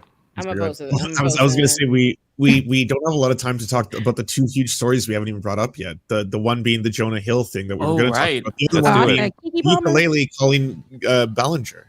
Okay, oh my god! A thirst trap in honor of David because David. Let me go look. Oh, don't blame me for this. It's literally you. Y'all all saw it, audience. Girl, you fast. It's giving a lot of body. Let me go like it. People in the chat are asking for thirst traps from all of us now. But okay, let me go. Come on, listen. David. How many likes did you get again, David, for that picture? 163 or 4 now. See, I could post just a screenshot of a tweet and I'll get 1,000 likes. So I'll pass on that. Yeah. So imagine if you posted a thirst trap, how many you would get. Here's what you got to do, Matt. You got to print out the picture of a tweet and take a picture with the tweet, like the picture, shirtless, and then you quadruple it. Right. I'm just gonna Photoshop my face on that David Dole picture, and let's see how it does. I'm about to just give all my apps a different bikini thirst trap, except for Twitter. At this point, let me go. Look, let me go to Jamaica and go look at that because I was sitting in that picture. Let me see. We're all supposed to thirst traps. as we go to the next story, but let me go find a good look. We should do Jonah Hill though, right? Jonah Hill. Who wants to start that? Or the ukulele, one of the two. Oh, the ukulele one is going to be There's a new ukulele wrinkle to the story, or what happened with the ukulele? Oh, there's lady? so much more. Well, which one do you want to do? Where are you talking about? What's her face? The same Colleen Ballinger. Didn't we already talk about this? That one's. I thought we did. Yeah. Did we? There was more revelations since last week. Yeah. Oh, there's a new part to it now. Well, last week was the ukulele week. This week, did you know the co-host or the ex-co-host of H3's Three Frenemies with Ethan Klein, Trisha Paytas? Yeah. She had a show with Colleen Ballinger where they were co-hosting it. They were obviously doing this podcast and stuff like that. It turns out Colleen Ballinger had taken nude photos of Trisha that she does for. She's a sex worker. She's open about it. She has they use they them. Just FYI. Okay. My apologies. Yeah, I'm sorry about that. So they are a sex worker. They're very open about that. They also have an OnlyFans as well, which it's obviously no secret or anything like that. And what you do when you buy someone's OnlyFans is you are consenting to be able to see those pictures, and that's it, right? There's nothing beyond that. You don't have the ability to download videos, you don't have the ability to download pictures, and you certainly don't have the ability to show other people. It turns out she has shown it to one of the victims of this entire story, Adam McIntyre, when he was 14 years old. So that, outside of being absolutely disgusting, is a federal crime for if it's true. Yeah. Imagine sharing that with a minor. That's what. I would like to not imagine that actually, so I won't be imagining. You know what I mean, right? Well, and then on top of that, it turned out to not be what it looked like. But anyone who talked about this was getting copyright claimed because apparently she had uploaded. That's what I was about to bring up. Yeah, so she uploaded the whole 10-minute song apparently to CD Baby, which put it on Apple Music, and then all these videos were getting claimed. It turns out they're claiming, I don't know how true this is, and if you want to believe them, but they're claiming that they did not. And I did check on CD Baby, you can just upload it as any name. So it's not wrong to it makes sense what you're saying. Troll could have done it as a prank. Right. So a troll may have done it. So a troll could have done that to gin up outrage because it is obviously a bad look if she's because it looks like there was speculation that maybe she did this song apology so that way she can upload it and then get all these videos taken down that respond and talk shit about her. Interesting. But her people, they're saying no, actually, it's just somebody had did this. We don't know who uploaded it. Which now her people also just recently said that she didn't do blackface because it was technically green makeup and she was doing this like a Wicked sketch. I mean, you are impersonating Beyonce. There's no way you can't see that clip. But if you haven't watched it already, without being that looks like a minstrel show. There's no two ways about this, right? If you watch the clip, that defense falls flat on its face. It is gaslighting. You can see very clearly she's doing it, right? And it's not the only. There were other reports as well that like people on her TV show claimed that she made really terrible statements. Like she said something like she didn't want Asian people in. She made racial slurs. Just all around, just like really shitty They didn't person. care about any of that. They didn't care about any of that shit until now. No. Two seasons of a Netflix show. She's a Disney cartoon character. She's in a Disney cartoon. Like she is the right. Of corporate branding. Everyone loves her. And think of this. Think if the person like. For years, she had a tour where on this tour, there were teenagers in the audience. And one of the sketches that she would do in every single fucking location she went to, she would put fast food down her pants and get one of the teenagers to come on stage and go and grab fast food out of her pants and eat it. And that was a sketch that she kept doing over and over and over again. And this, by the way, like, again, the same crowds that talk all day about like, the queers are groomers, LGBTQ plus people are pedophiles and groomers. This was what a cishet person was doing on tour, and this was acceptable. Like this was totally normal. She's again Netflix, Disney, you name it. This is totally normal, right? Like this is completely fine to do. It's just good old American entertainment, to say the least. Like, and this for years. Like one of the people who came forward, Adam McIntyre, this is not new. He revealed that he had been like groomed by her. She had sent him lingerie. She'd asked for like, pictures of his ass and stuff like that when he was 14 years old, by the way. And she gave him control of her Twitter account. Like, I'm sure all of you know, like the psychic damage that being on Twitter can have just for you as an adult. Imagine being a kid where your hero, your absolute superhero, a god to you, gave you their social media account with millions of followers. And was like, yeah, go do my social media for free. What the hell? Mm-hmm. Yeah, if you want it's a very long story, and there's a really good video by Swoop, and it's like 2 hours, 2.5 hours, and she just posted a part 2. So I haven't watched part 2, but yeah, really, really comprehensive, and Swoop does a great job at breaking down like she doesn't just tell the story, like she goes into like the abuse and how like this affects you and the feelings that you get. Right, it's really, really good. I'd highly recommend that. Yeah, shout out to Swoop. I found Swoop when she covered one of the former panelists on this show before.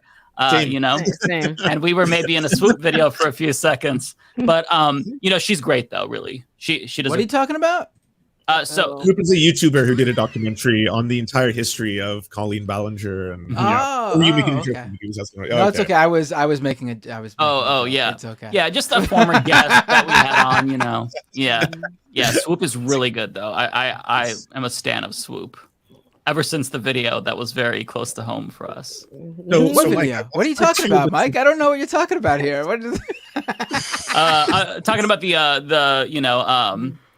a Kasparian drama, not the other. No, I'm just kidding. No. Exactly. Shut the fuck up, God, please, no. Names that we will not. I can't not step. I'm Mr. Magooing us again into drama. Shut the fuck up. We ain't going Are we back. doing a Jonah Hill or no? Okay, wait. Can I put on this one last point, just if you don't know this? I looked at it today on YouTube Kids. All of Miranda Singh's videos are still up there. So if this entire disgusting rap sheet of stuff I just told all of you, if it is not getting you outraged or disgusted, and again, this is the corporate branding someone like this has and the protection someone like this has. She is using her platform to potentially groom fans and has been doing it for a long time. You got to take that stuff down, or at least for the time being, unlist it or something. Don't leave it on YouTube Kids for now. Her tour has been canceled, by the way. That's one other update I forgot to mention. Yeah. Remember what they did to poor Pee Wee Herman, poor Paul Rubens. I mean, we talked about this on your show. Really, just unbelievable what the bar was back in the day, and people who got their names ruined, who did not deserve it, in my opinion. And now we just let people like, what's her name, Colleen Ballinger, run rampant, doing things bazillion times worse with no repercussions. It's amazing. Because they don't care. Because they don't actually care about children or any of this stuff. Like, come on. Like, no one gives less of a fuck than Republicans. They don't care if children eat. They don't care if children are homeless. They don't care if children are anything. The only time they care about children is when somebody else they openly fucking hate provides them an opportunity to scapegoat some kids. Yeah. That's all it is. No, they're gonna. The only time they care about kids is when allegedly drag queens are involved, and that's when they give a damn. Not when they're getting shot down, not for any other reason. Not when they're being sexualized. Not when they're in any form of danger online. It's not that serious, but this is America.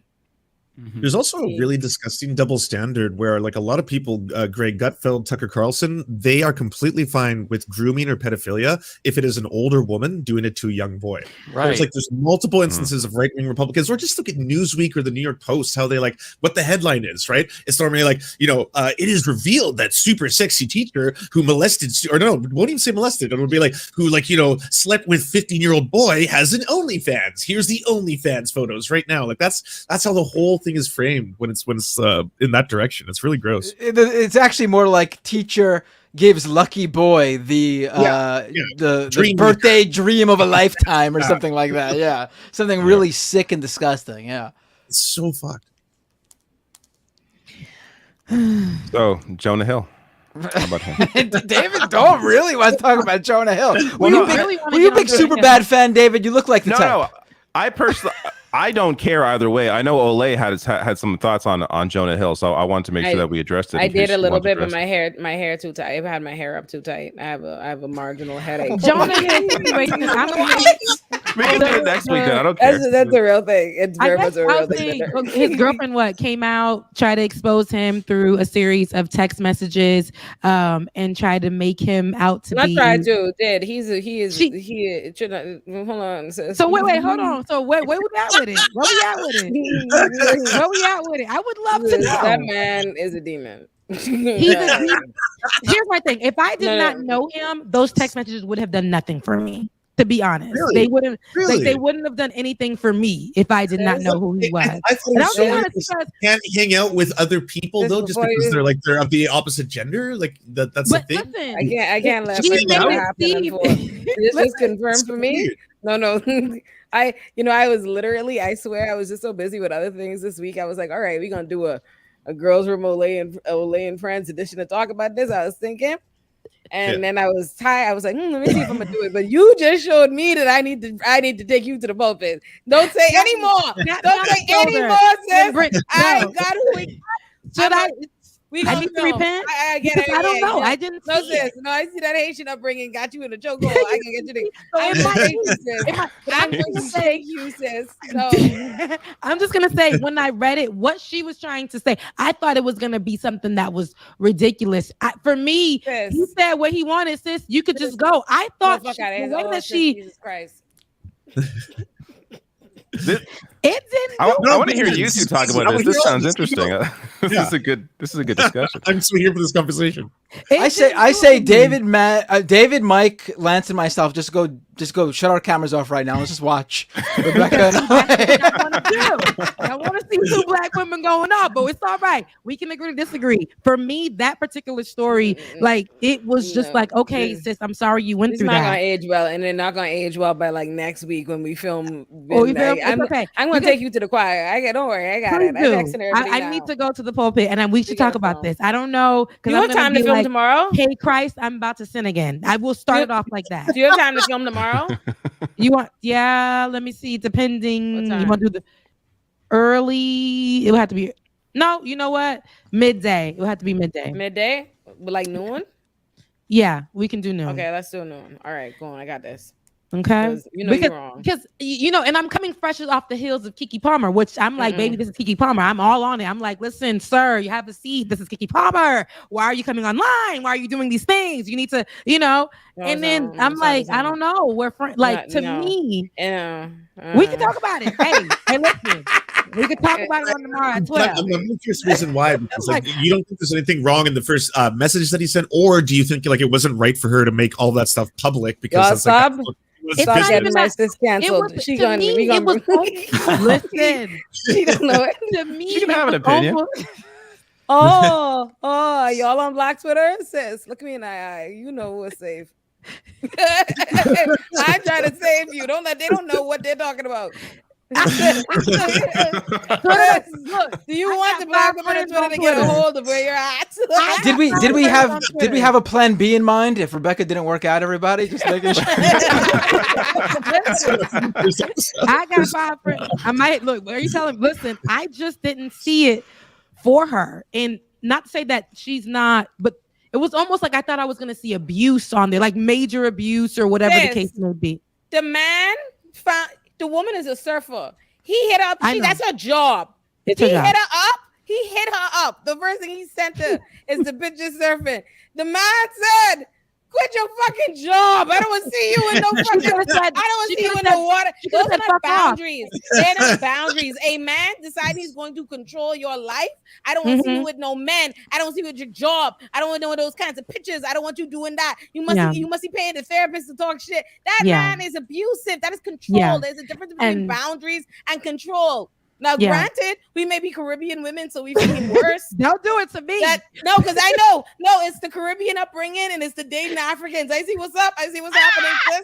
It's got you in a chokehold, but I'm here to shake you. It's a little bit, but is control. That is about, okay. and I need us to understand about emotional abuse and control, because we have to stop saying that when we be like, "Oh, you could have just gone." That's not how it works. That's literally why it's abuse. I know it's not. From experience, I understand that's not how it works, but I just feel like just the way it was worded, like she was, for me, it was giving that he did something way worse. Like I really thought, and I'm not saying that emotional abuse is not, it could definitely sometimes be equal, but in I my, want you to right now picture a man meet you. Imagine a man right now. No, because the minute I say it, it's gonna sound fucking crazy. Imagine a man right now find you on the Like It or Not show. That's how he meets you. Oh, girl, he send you that. Oh, you so smart. You so articulate. You want that? I like that.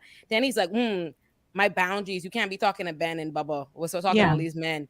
No. You need to pull it out. No, you can't be there. Yeah. So he stated what his boundaries were, and for me, I'm gonna be those like, are not boundaries, sis. That is a man intentionally trying to control boundaries. I can agree with that to some shape or form, but to me, how the story came out, it's almost like she wanted to go off the heels of what was happening with Keke Palmer and Oh Boy, and it just wasn't given that energy. That's because we think that because we are black. That white girl didn't even know. I don't know what the fuck was happening to Keke. That white woman was not ordering her steps and her affairs with Jonah Hill based on Keke Palmer and her unnamed man. That is not what happened. For our cultural zeitgeist, we think that because we were tapped into both Keke and Jonah. That lady right there did not think she was nobody's Keke. That ain't what happened. You know what's funny? To back up Olay, I don't even know what Keke Palmer drama you're talking about. I don't even know. I have no idea what Oh, really? There you have it. There you have it. I am a big Keke Palmer fan, so I knew about this. Mike and Lance talk to me in their private time. They're not your average. They're not representative of everybody else.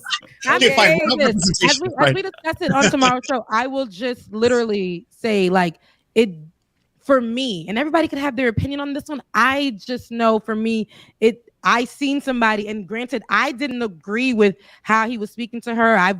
But he said what he was looking for, and he told her it's not going to work for me. We can just go our separate ways. That's something that's fine to say, I guess, if you're just starting to go out. The fact that they were already seeing a therapist, this was clearly a serious, involved relationship, and to be like at that point, I thought they were engaged. I don't, but like regardless though, they're still in a long-term relationship at that point, I'm assuming, and to just outright be like, if all of a sudden, these are my boundaries, and by the way, my boundaries just so happen to be exactly what your job is. You must leave your career, your life, who you are is over. When he met her, so that's one. I just feel like it was just one of those things. He probably was jealous, whatever, and that's what it was. But after him saying this, this is what I'm looking for. It's not gonna work. But that's not what he's saying. He's not actually trying to let that woman leave at all. He's literally has a therapist, but a therapist is trying to tell him. It's manipulation. He's not trying to. If that was what it was, if somebody is not what you want them to be, you go. You don't say, "Hey, change your job, your life. Don't interact with anybody of the opposite sex. Don't do that." That's not boundaries. That is a man exercising a misogyny and trying to control a woman. You can't talk to. My boundaries are don't talk to men. My boundaries are don't do your job. My boundaries are don't post no photos. My boundaries are don't. He's There is a woman who fits all of those that criteria. Exactly, and he doesn't want to be with them. You know why? Because you know what misogyny is. You know what abuse is. What is control? They want a woman that they could take and break her down. They see a woman doing something else. The control, the aspect of it is, I found you doing this thing, and now I need to stop you doing from it. Of course, we know there's a ton of pick-me's, and they never want to pick me. They want the woman that is everything that they say they don't want, so they can make her subservient and prove, I am man, hear me roar. That's what it is. That's everything that he's saying in every one of those. No, these ain't no damn boundaries. That is a man weaponizing some words he learned in therapy. And you know how you know he's weaponizing it? Because the therapist didn't fucking agree with him, because he's in the fucking text trying to blame, like trying to suggest the woman is calling the therapist, like the therapist is in on it. I didn't know the fact that he was. I didn't read that deep This into it. therapist part is new for me. I would say, and listen to me. I would say this is just my initial feelings off of, and mind you, I got my story from the shade room. Going on there, take you to the pulpit tomorrow. No, listen, and yeah, we can, because you can bring me. Like I said, I don't know how we gonna. I don't know, but I just felt like just the way I'm like, dang, what did Jonah do? I'm not really too much of the biggest fan of Jonah Hill. Like on that level, it's not for me to be like, oh my God, like how people went up for Chris Brown after he did what he did. It ain't nothing like that. I just, for me in my household, I just read it and I was like,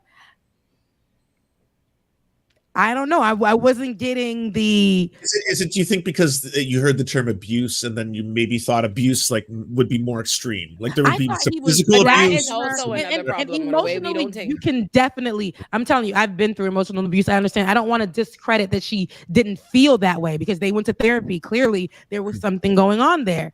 But I really just thought for her to take it to the internet, she was like, I must not be silenced anymore. I must speak. I must. And I thought it was like, oh my goodness, like what happened? And when I read it, and I don't even want to discredit Jonah. Like I don't really, both of them, like, no, seriously, he ain't. Oh, you're on a first name basis with him now, Jonah. But I'm like, it just, I don't know. For me, it didn't. It didn't do. I think that was the issue for a lot of people, that it seems like she just came out of the blue and posted these. But we also don't know what happened. Like not everything is publicized. Like we don't know what happened personally in her life. Something could have come up with him again in her own personal life that sparked this. We just don't know. It's only that what came up in her life is the man is abusive. Like no, but it's been some time though. It's been some time though. She's demonstrating a particular thing, right? She's demonstrating a particular. She's using these particular messages to show something. She obviously picked, you know what I mean, one thing. She didn't just give a whole, zip drive of the relationship. I think that would be more calculated. But clearly, that's just what it is. She's dealing with him, Well, I guess, we're fleshing this story out, and I don't know. And this is not that I don't care about her feelings. Cause if this is, I just felt like it was almost like a 9. The way that I will say this, how can I say this out? Sarah Jake says this. I want to say it how I feel it, but, it just felt like she was in danger. And when I started to read it, I'm like, okay, and maybe this could be a whistleblower where she's trying to say something that may be happening outside of, like, we're trying to figure out from her text messages or the text messages that she's been revealing. And again, I've been through emotional abusive relationships. I know what it's like, and I know how hard it may be for some people to tell you to leave it. It's not easy. Even if the person isn't physically abusive to you or whatever, it's not an easy thing. Clearly, she wants to be with him, but yeah. They've been over for a while now, right? I assume this relationship has been, it isn't just like I don't know how long, but yeah, they weren't together for a little bit at least. Matt, did you know that she is Jackson Hinkle's ex? I was about to bring that up. We don't have to talk about that fucking yeah, now that's a 10-minute video. Good job, Lance. I got us a video on the drama channels. You got us a Does that guy even do videos anymore? I never see anything about He's sort of disappeared. Yeah, I feel like he's disappeared. He's not relevant anymore. No. if he was ever. To put a cap on the Jonah Hill discourse, I just think that, it is incumbent on Joe Rogan to invite them both on to have a debate about this and to hash out, bring all the receipts, lay it out, That's how problems are solved. Yeah. One element that struck me, and I heard Emma talk about this when she was on R.M. Brown's show, is this like underlying classist element, like with these rich people and their ability to even like afford therapy, because this is something that is cut off to like a lot of people, and to have like relationship counseling when you're not even married. I mean, like that to me is wild, because like, my insurance doesn't cover jack fucking shit. Doesn't cover any therapy. It's like $708 a month. I have the bronze plan, right? But it's just like, man, like it's interesting because there's another component, like there's a class component to this as well. And to me, the way that I saw this was that like Jonah Hill was like, this was a more almost insidious form of abuse where he was trying to cloak it in this like veneer of therapy talk and stuff. And that's what was so interesting to me, because I think that he tried to give himself plausible deniability. And that's what makes it more difficult, because like for me, like just seeing like my siblings and their abusive, the abusive relationships that they've been in, it's been more like direct and explicit. Like even if it was just emotional, like you could easily spot it. But something like this, like when you cloak it in that language that's like therapy, and it's probably more difficult for, the average person to spot. So it's a really interesting conversation. And I just think that this relationship was doomed to fail if they're only dating and needed counseling, because goddamn, I mean, what's the point? I mean, just cut and run. You know what I mean? Like if you were together for like 10 years and married and you have a kid, maybe, but I mean, why are you getting counseling like a year into the relationship? That to me is weird. I mean, it's clear, I think, that they thought it was going to work out and that it was going to be a longer term thing. Obviously, that's why you do that. You don't just, you don't go to counseling when you're just in a fling. I'm sorry. That's I true. feel like I have to say that I'm texting Rebecca because I can't stop laughing. And Rebecca's like, stop laughing. They're having a serious discussion. Whatever What are you texting about? What's going on? You can say to the rest of the class. What are you guys texting about? Look, tomorrow's show. And it's funny, somebody's on already on Threads. I ain't had no action on Threads until just now. Somebody on Threads like, get her, Olay. She must be stopped. Olay, don't let her go down like this. And I'm like, hey, listen, it's all good. Like, we all right. I would, and I never would. That's I tried to stop this conversation all around. David was like, ooh, content. We welcome discussion and debate on this program. I think it's a good idea. That is true. We do. It's a marketplace of ideas. That is true. And if someone's wrong, it's okay to be wrong and to talk them through it and like and maybe introduce new information. And that's I don't think we are open to discussion on this show. I'm not saying you're wrong. I'm saying if somebody is. Yeah. I mean, and I can't wait to talk about it tomorrow, because this is the beauty of what I love about just being in this space, period. Like even on my own show, I've been on Olay's show, even here. One thing about it, we're not always going to agree, right? Mm-hmm. We're going to have different points of view. And I don't care how strong it is. I don't care how whatever, but we're just, and it's okay to not agree. And this is what people don't get. They'll come onto your page and be like, you were wrong when you said this. And I just didn't like it. And I'm gonna make sure I like that voice. Everyone, and they're gonna hate you. They're gonna unfollow you, make a fake page just to come on and cuss you out. And now it's okay. I'm not always gonna say things that you like. I'm not always, and that's okay. And we're gonna talk about it tomorrow at 12. It'd be weird if we all agreed all the time about everything. Right. Odd. Like the whole point of the show is we have such different perspectives. You know what I mean? So yeah.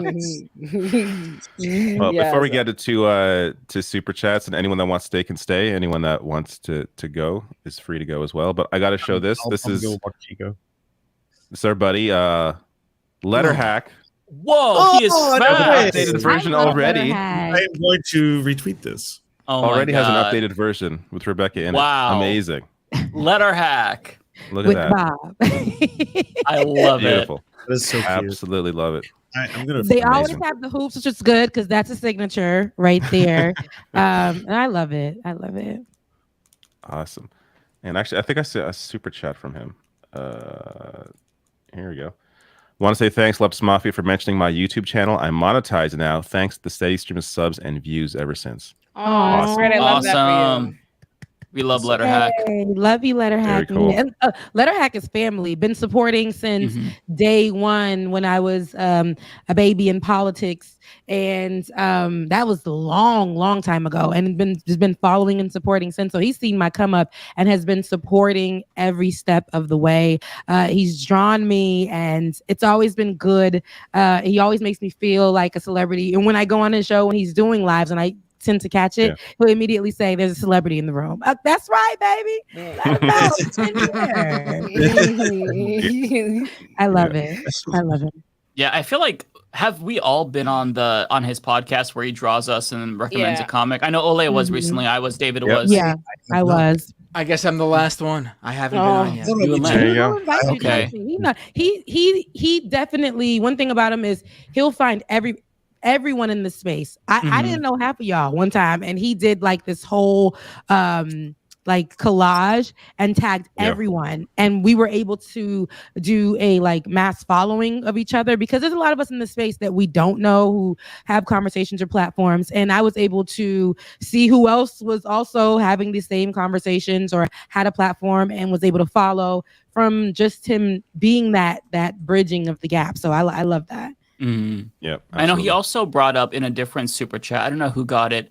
We're not gonna like dive into it. I don't think anybody wants to, but I pinned it to the top. So Adrienne Vixen, she's one of my mods. She's also a former TYT mod. So I pinned her letter and all of their resignation letters. So John Ross, another mod, from me, wanted me to just plug that. We're not going to talk about because I feel like we're moving on from that discourse, but go check it out. It's a really great letter, and I'd also recommend. I know that they did an interview with the letter hack, I want to say last week. So you can check that out as well. So I just wanted to plug that really quick just to make sure that we're giving them their spotlight. But before we get into super chats, let me be sure to hang on. Let me make sure. So you can also send super chats to Ole, Rebecca, and Lance with the information on the screen. And just like super chats, they will read them out. If they're still here, a really cool feature that we have. Yeah. I didn't. So I knew that this was a feature because I did this during Dystopian Times, but I forgot. I'm like, wait a second. Rather than just like having you each reiterate what your cash apps are, let's just throw this up each time. So yeah, you can also send super chats to Rebecca, Ole, and Lance now. Awesome. At the bottom of the screen, as it scrolls, like you'll see it come up. So please, sorry, Lance. Send it there. I said, please send all the super chats to Rebecca and Olayemi because I have to go walk Chico, so I won't be able to stay in. No problem. Okay, well, so we will see you on Saturday, Lance. Bye, Lance. Oh, yeah. One last plug. This Saturday, everybody, starting at 5 p.m. Pacific Standard Times, we're going to do the entirety of The Matrix, the first movie, to raise money for Rainbow Railroad.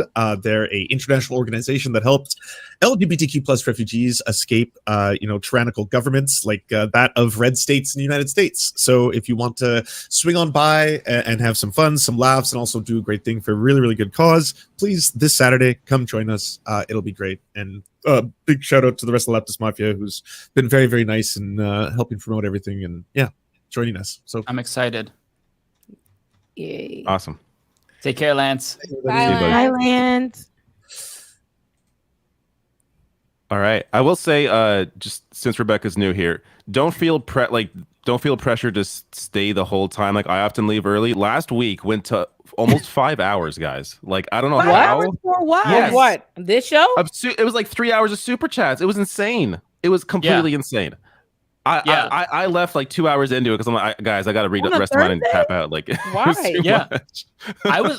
I think it was because of the situation that we found ourselves in. Yeah, it was a TYT that we're talking about, so there was there were more eyeballs last week. Mr. Bender got paid off of it, and I was like getting like I just got called racial slurs. No, Ole, no, tonight. Listen, tonight we're back. Ole is back seen a lot of love on the show. She is here, and look, she done brought her friend. I've seen thousands of racial slurs. That's what I've seen. We'll be the today in the all from last week to now. But here's what I'll say. Here's what I'll say. Go ahead. Send me or send Ole the super chats that you're going to send me to welcome her back and to just send her love after the hell of that. Yes. Let's I agree. flood Send the chat Mike with love. super chats to Ole. Definitely do that. No, if anyone's being a hole in the chats, we got to do something about that. Any mods for either of our channels, if someone's going, certainly racial slurs out of there, just gone. You know, That I'm stuff should be fine muted with. I'm immediately. fine Like, it with. shouldn't even be I'm fine with allowed in disagreement, the chat. debate, or whatever.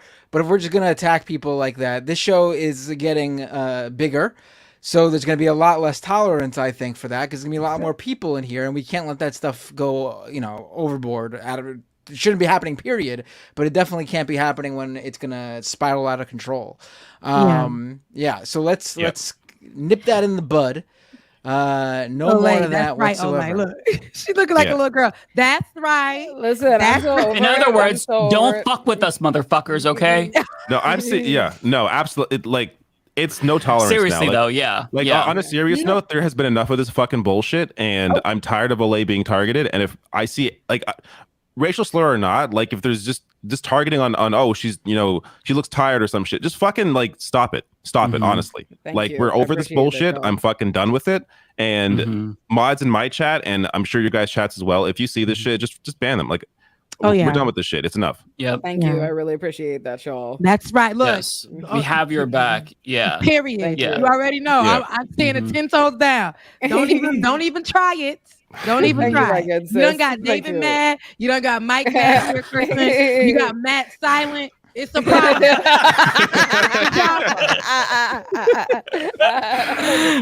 If you if come Matt for can't even crack a Olay, joke, you know it's serious. you come for all of us. Yeah. Look, don't try it. Okay. No, seriously. You already know. I couldn't even comment. I was ready to go back, listen, but I couldn't get in there.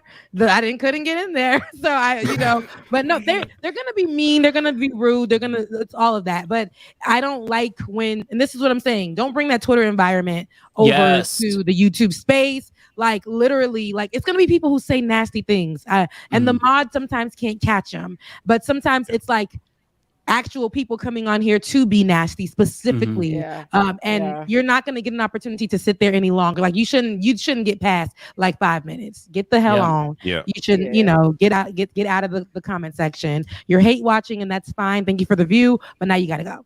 Yeah. Also, if you're just angry in the chat, just I'm right here. Why aren't you just target me? I'm so much easier to make fun of. Come on, look at me. when there's more melanin in that skin, baby, it's just something about it that just angers people, and it's I know. Yeah, that's definitely why it happens. I'm saying just direct it my way. I prefer if you gotta let it out, make fun of me somehow. Come on, look at me. Yeah, it's been, needless to say, it's been an eventful week with a lot of us kind of in the spotlight and stuff, especially Olay. More so, even though we're equally in the spotlight, Olay gets all the heat. Not going to tolerate that, period. So just putting that out there, you're going to be gone. Not even going to. So, yeah. Thank you. Fuck with us. We had to say this after Lance left because he's supportive of. No, I'm just joking.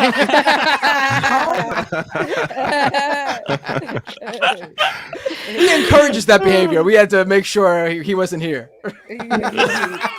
Well, I'm happy to be here, and I think this is good. I love that we all have our own platforms and our shows and things like that. But I like that, we can be, I think this is a good blended space. Pretty white, pretty black now. And I like it.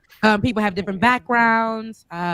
We all have different interests. And I am glad to, you guys chose me to be here with you guys. And so I can't wait to get all the racist commentary and all that other good stuff. But it's all good. It's all good. But people are going to say, people are going to say a lot of things, and it's okay. Are we shouting out the people that's giving us? Are we doing that? Was that what we're doing? Yeah. Yeah. Well, thank you to the two people. Parker Abel shouts out, gave me $4.20. I love it. $4.20. Oh, nice. Even though that's this one's wherever I am on the thing, that's Olay's gig. And thank you to David Mendoza for the welcome. I really, really appreciate that. Absolutely. Thank you. Awesome. Here is Daredevil. Now that all three of us have a member, it's impossible to know where these chats are actually going. Yeah. But We'll just take turns reading them unless they name us. If they say Mike. Yeah, why don't we just like what everyone feels right to us? They just want us to react to it, so I think it's probably fine. If you want a specific, like if you send me a super chat and you want me to react to it, just say to Mike. Yeah, but send this to Rebecca and Olay, because we need to welcome Rebecca and make her feel at home, and shower Olay with love because she's had a very rough week. Yeah, if you send us a super chat, just let us know which one of those real life emojis that are going around TikTok, and we'll do it for you. You know that yum yum ice cream good. You saw that video going around? We'll do that stuff for you. Yeah, we'll do all that stuff for you. I do not know what you're talking about. I'm like, she knows each one that was coming up. She knew exactly how to do that. And see how you guys were saying how people would look at the fart video and click on it or whatever the case could be. That girl, she went from like having like, a couple thousand. Now she's up there, and people will just watch it for hours of her doing that for hours. And that's a check. I'm pretty sure she's making $2K a day, something. She's making money. Shit. Oh my God. Yeah. We're in the wrong fucking business. I gotta find some weird shit to do. If you got people paying you to do that, like it was like. Wait, what was that, Rebecca? Don't give it away for free. Don't give it away for free. Don't send me no DMs, okay? Like, no, only fans. I'm just kidding. No, I don't have that either.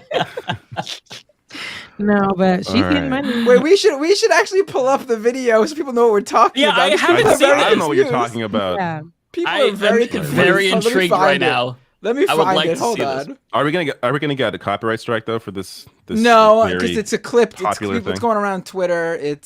I don't even know if I could find it.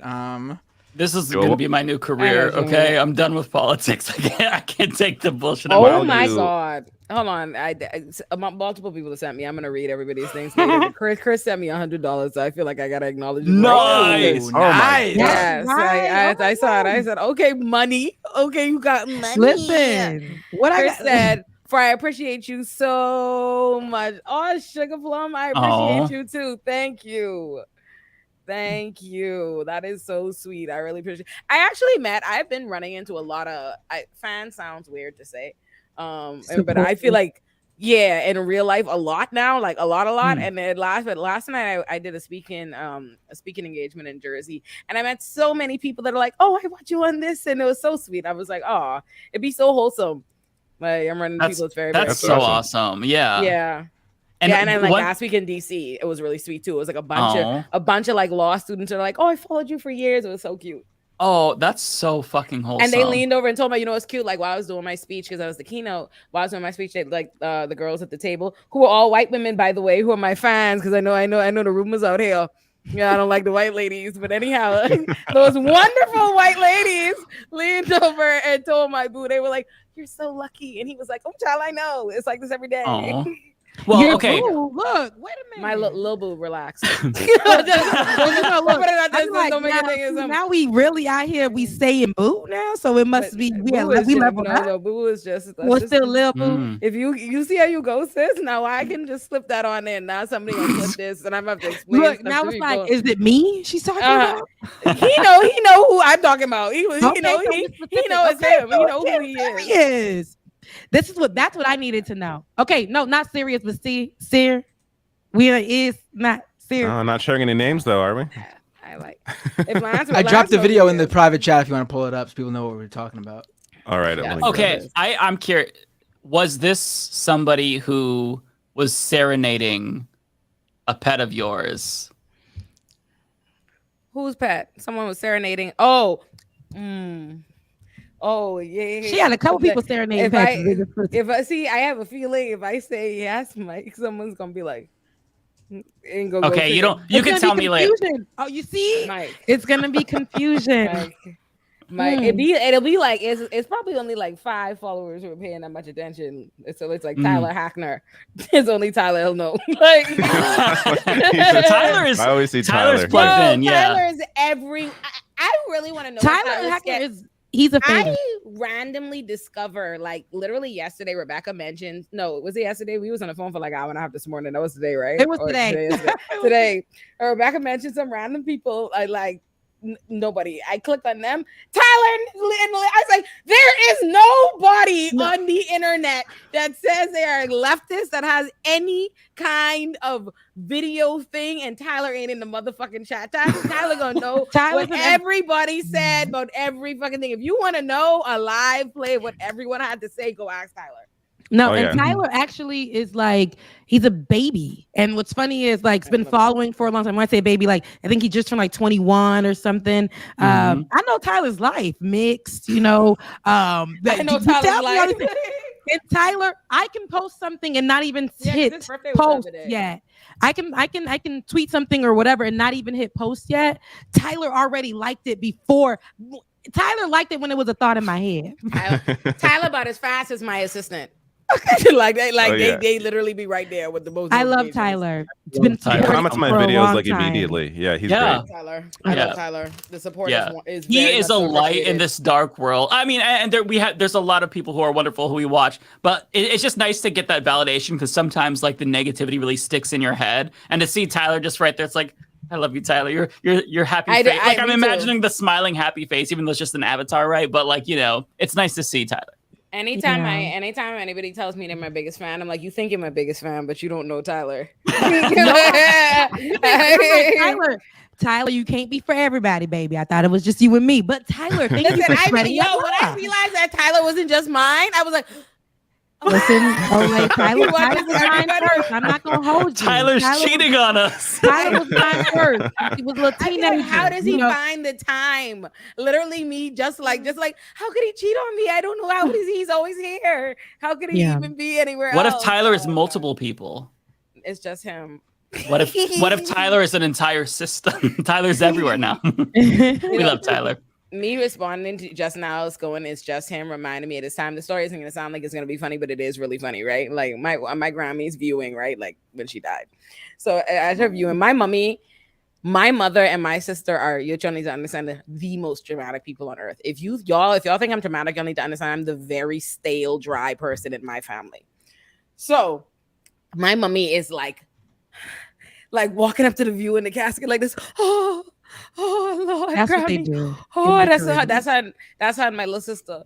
So my little sister's like dramatic, like giving her dramatic monologue to my grandmother's corpse, and she's like, Grammy,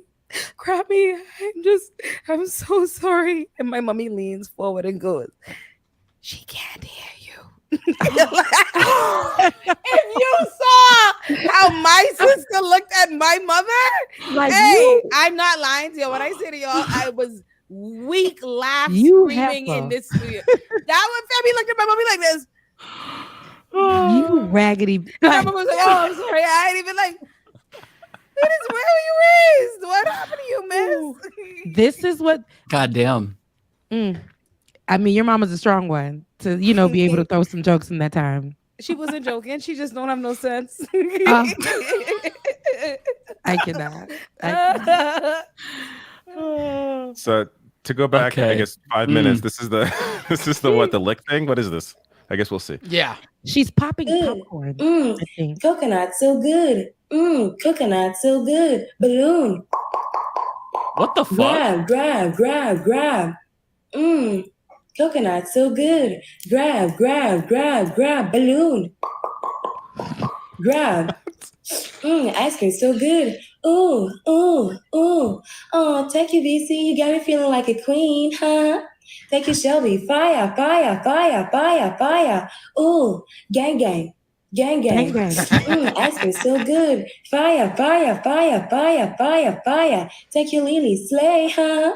Meow. Now I don't know why like it's not showing on the screen. I don't know TikTok that well, but she's getting she's getting the emojis. Like people are tipping her for her to act out this stuff. Yeah, she's supposed to be like the non-playable character. There's little sexual things she does. Like to some of the stuff, like I don't feel like you gotta hold something cylinder shaped in your hand. Like I don't feel like it's so I feel like that's what people are picking up on. Which is fine. I mean, it don't matter. She's getting a check, baby. Listen, to do nothing, which is something because that's a skill. She's literally looking at each one as they come up and she's hitting them each. Yes. And I think that's a great skill. Wow. Wow. Yeah, that's why I paying her for it, child. It is entertaining, I've got to say. I'm not sure this is where I want to watch this though. She's popping a single popcorn kernel with a flat iron. It's great. yeah, How with could a you flat not iron. watch That's that? what she's doing.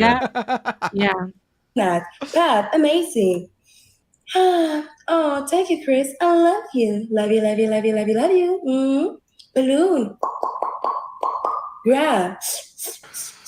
Ice cream so good. Oh, thank you, user. I love you. Love you, love you, love you, love you, love you. I hear a little accent she has. I wonder where she's from. Cake. Fire. she was strong accent. Okay, that's. I like. I gotta say, like, I thought it was. I thought it was obviously weird at first, but the more I see it, the more like. I don't know, endearing and charming it is. I don't know. I can't explain it. He's really good at delivering those lines. You know, we're gonna put a little outfit on, make sure the girls are sitting up nice. So when I just do a little bounce, you get a little stuff. Like I'm gonna get some coins right now from that, and I'm gonna make sure I hit. It's a skill. She's hitting each emoji, and then when she pops the. I don't know. I can't even know how she does. That was pretty good. Yeah, those are good pops. She's good.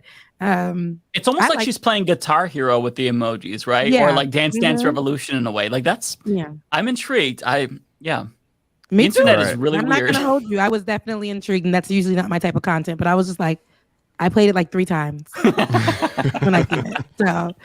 You know, it's sort of what I do though. Every time I get like a $50 super chat, and I'm like, "Whoa!" It is true. It's the same sort of thing every time. Fire! More.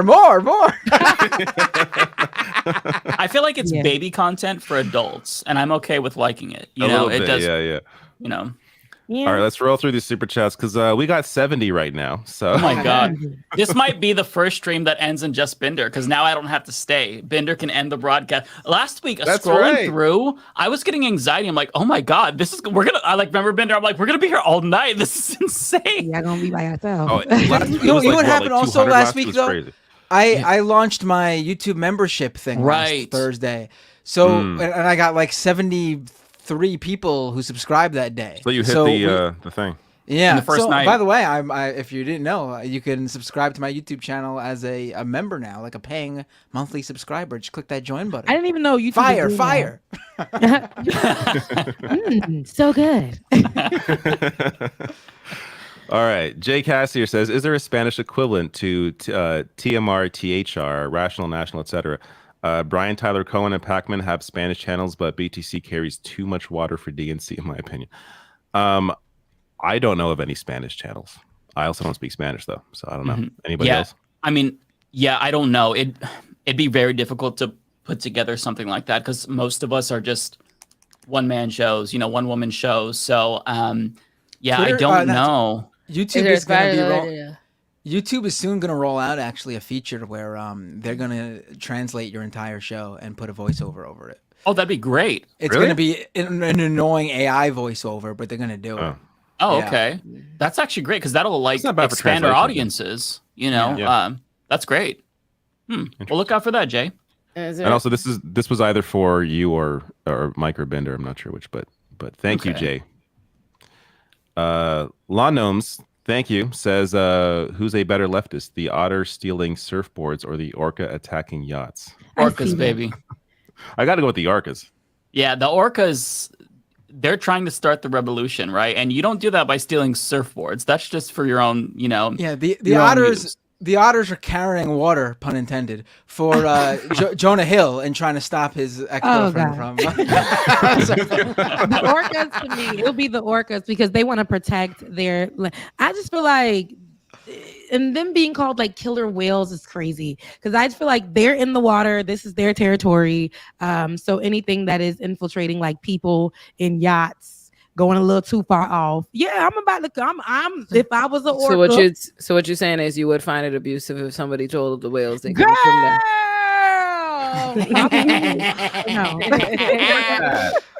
Psycho Farm. Psycho Farm. This is for one of you guys. Says it would probably be beneficial for Biden to be doing coke, and the Republican freak out about it being in the White House is dumb. I don't think most people care. Yeah, you know what? That's not a bad argument. Yeah. I think that if Biden did coke or anything, it would help. In fact, I think he should at least be. he should be, Maybe snoring wake him some up a little Addies. bit. Yeah, he needs to do something. But yeah, I agree with you with the cocaine story. I just couldn't be bothered. I just don't care. I didn't cover it at all. I just don't. I Yeah. didn't either. I mean, I don't know. Some free clicks, I don't know but where it's it not came really from. that interesting to me. Yeah, I don't care. The only interesting element is that, like, let's say in theory that it came from Biden. No evidence of this, but let's say that it came from Biden.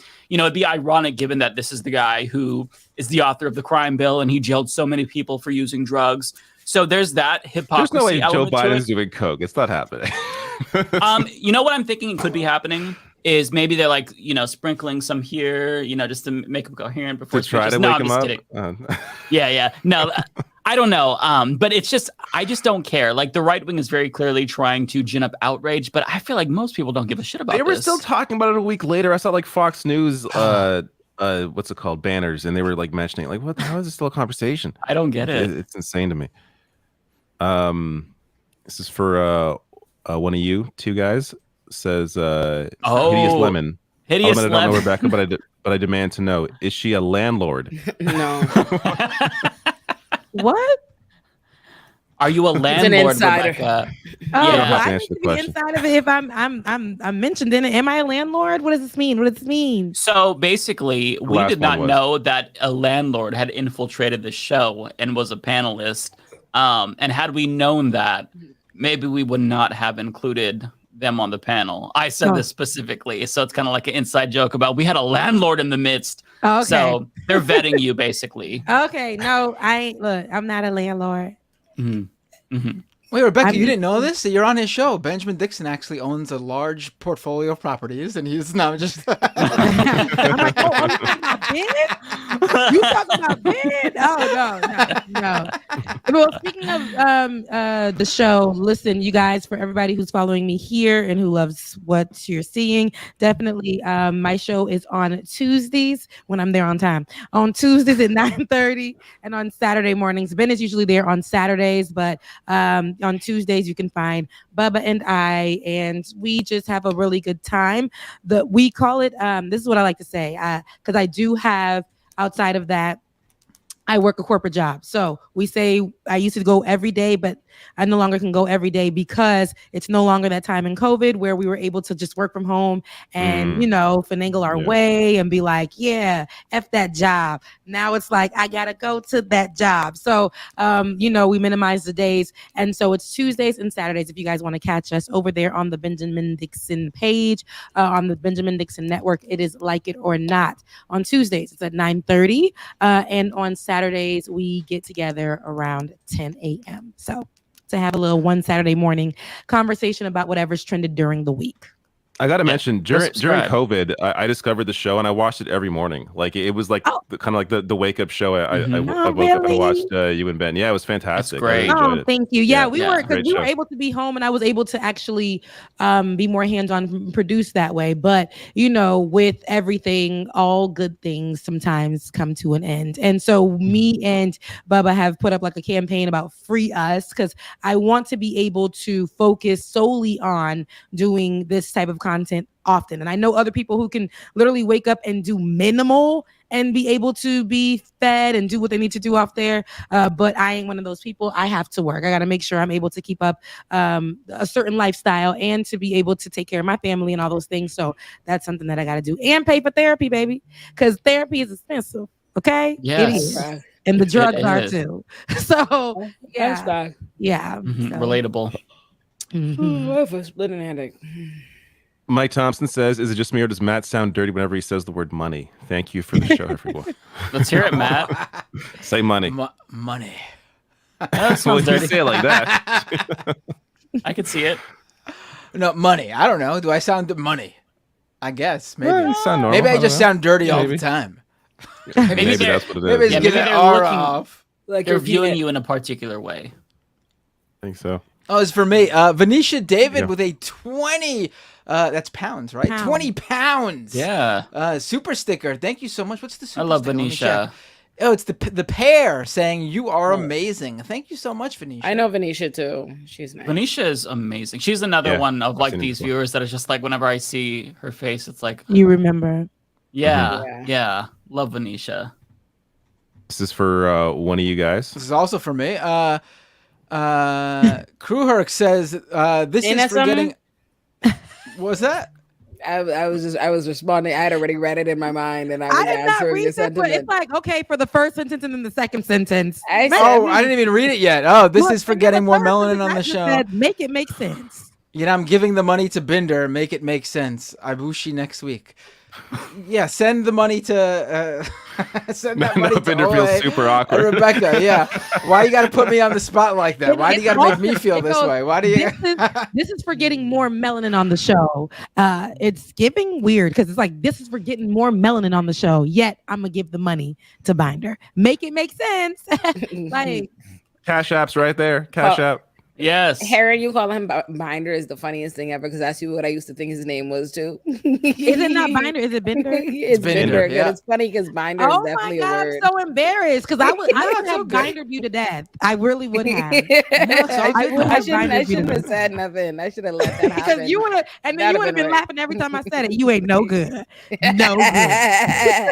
If it makes you feel any better, Rebecca, like me and Matt, like we knew each other for years. Then like the second or third time I was on his show, I said Binder, and I knew it was Binder. He's like, "Come on!" Like I don't know if you remember. Oh, well, because if you know, then that's a problem. But if like, you don't I'm know, sorry. that's fine. I'm so sorry. People fuck up my name all the time. So I feel like I always knew it was Binder. I don't know why. So you didn't know either, man? Like all of y'all just sitting up here, just I guess first name basis. I mean, I don't even know their first names. I just come. I make my money, and I just come. Lions put this together. Pinkerbell, this is one of you two, but thank you, Pinkerbell, for becoming a member. Oh, I Thank love you, her Pinker. hair. Parker, also one of you two. Do you know which one? I'm checking mine. Let me see. Let me scroll down so that way I'm up to date here. I don't see it. Actually, we should mention as well. I'm not sure does Rebecca know this. You can at the beginning before we start, you can if you want stream this to a YouTube channel or to like. And right, yeah. Then super like chats. I know how to do it. Look, me. Okay, great. Just Rebecca, like, right. Ooh, okay, Just great. so you know, like, You're that's why all three of us are getting super chats through this is because we're all streaming to our own channels. Okay. But, Well, you know what I should start doing? Like, this is what I'm going to start doing. I'm going to open up I'm going to like dust off my channel and we can start streaming to my personal channel. I will dust that off because I usually just utilize bins, but I'm going to start putting more content on my page. So we can start with that. And so, yeah. And thank you, Parker. Absolutely. I'm happy that you're happy that I'm here. Yes, thank you, Parker. Yeah. Narrator, one of you two. I can just read them all if you guys want, or it's up to you. I got this one. This one's for me. Narrator says, studio executive reportedly said they are waiting for striking writers to lose their homes in October to be forced to take a worse deal. Yeah, I saw that. My first thought was, jokes on them. How many of the striking writers even have homes? I mean, how much do they think they're paying these people that they can afford to even buy homes? Yeah. This is they're so out of touch, really. So out of touch. Yeah. Laura Strada, thank you for the super chat. I love Laura. Congratulations, Becca. Queen Azor is going to rock and roll. Olay and Queen are fire. Oh, thank you. Look, so Queen is what they call me in my arena over there. They call me Queen. So it's like Queen Azor. So you know what I'm saying? Shout out to Laura. Then she's that's another supporter that you would see everywhere. I could be somewhere else and Laura already knows I'm gonna be there before I'm gonna be there. Honey, she slept outside for 3 days and 3 nights until came up on the show. So thank you so much, Laura. Very great supporter, very, very supportive. Thank you. Mike Bender. Oh, that was probably me. Since that scared the shit out of me. I just realized. Yeah. Me too. I had to read it twice. Like, yeah. Oh yeah. Foresto says, my wife's a Cancer, so Team Cancer forever. I thought, I was like, oh no, shit out of me. I was like, I'm so sorry. Oh, right. Thank you. Well, I'm also sorry that your wife's a Cancer too. I'm sure it's. I ain't got no comment. Whose birthday? Oh, yes. Happy early birthday again. Your birthday's on Tuesday, so yeah. Who, me? Yeah. No, not you. Mike, this is for you, I'm guessing? Oh, Mike, your birthday's coming up. Yeah. Auntie K, thank you so much. Really appreciate. Thank you. Where's my Olay is getting so comfortable. It's crazy. I've been tired. I am exhausted. I have been doing speaking engagements and showing everything every second. You have, yeah. I'm so tired. I'm so fucking tired. It's unreal. Yeah. I can just read this. Or who's this for one of you guys? Gemini. Okay, Aquemini greater than Gemini. Aries is greater than them all. And this is again by narrator. You know what? Taurus is greater than them all, but we'll accept it. Yeah. Just your run of the mill. We'll just take turns reading them so we don't have to like. Yeah, sure. It's hard to see because they're not in order on my side. Well, see, I can see mine. Like mine are here on my YouTube channel. Like I can see which ones are for me. I just that's what I do too. I check cross check them with the. We'll do elimination then. If Bender or me don't see it, then Mike is going to be yours. Okay, that works for me. Yeah, Raheem. Oh. Yes. Oh, sorry, I love him. So, no ideas for F, Mary, Kill today. Just love y'all. Even Matt. Well, thank you so much. Oh, that's sweet. Look, here's my baby. Oh wow, that's a very nice looking plan. I got 5 more over here. This is just my first child. She was a struggle child. She only had 1 leaf, and I just loved on her. Her name is Lola. I loved on her, and she produced this I've had her for 3 years. I didn't let go. Okay, I did not. I could have threw her in the trash with my exes, but I said no. And my exes. Yeah, so this is Lola. Raheem, look, Raheem is is Olay's baby. Lola is my first, and I got bigger plans back here, but this is Lola. Good for you. Listen, I am very impressed because I've had family bring over like plants. Like this one, you can't kill it. It's impossible. I promise you. I've killed those plants. I've killed every fucking. So you're not a good plant parent? No, and see, I have it's a bonsai pussy willow tree that I got from a farmer's market, and it has been hanging on to dear life for a year now, and it's still alive and it's doing okay now. But there's been a lot of brushes with death, and I'm trying so hard. Like I'm trying to do my research, but I don't have a green thumb. So. Oh yeah, and I have learned it's been a lot of trial and error, but these plants have held on with me. And again, it was a very trying time. I had just moved into this apartment, the beginning of COVID. I didn't have nothing, so I got the plants. Okay. Those were what I was able to attach to. I wasn't going to do right with an animal. So the plants were really what helped me. So I became a plant person during the pandemic too. I have like 40, 50 plants. I love plants. You really? Wow. Yeah, I have 1 million plants in my room. I have fake ones everywhere. Like, not Raheem rubbing his head on the mic. You want to talk? You have something to say? Oh. Katie Dammit says, I need that Leftist Mafia shirt ASAP. I want one too. That's not a bad idea. We got to figure that out. Who got it? Yeah, we need to figure something out. I don't have any yet. We need to get something. Meow Nyan with a $13.99 Canadian super chat. Since SAG is going on strike, are pro wrestlers unionized yet? I just remember hearing about how Hulk Hogan ratted out Jesse Ventura to Vince McMahon for trying to start one. Yes, they're not unionized yet. There is no current effort for that. It's always amazed me that SAG hasn't got on the ball with that, because I think they would need to lead the charge. The wrestlers can't. There's just not that. There's just not that safety net for them if they get fired from the WWE or AEW. And yes, that story is true. Jesse Ventura back in the day was actually the closest we have ever had to getting a wrestlers union. This was like in the 80s, I think. And Hulk Hogan found out about it when he was approached to like help support it.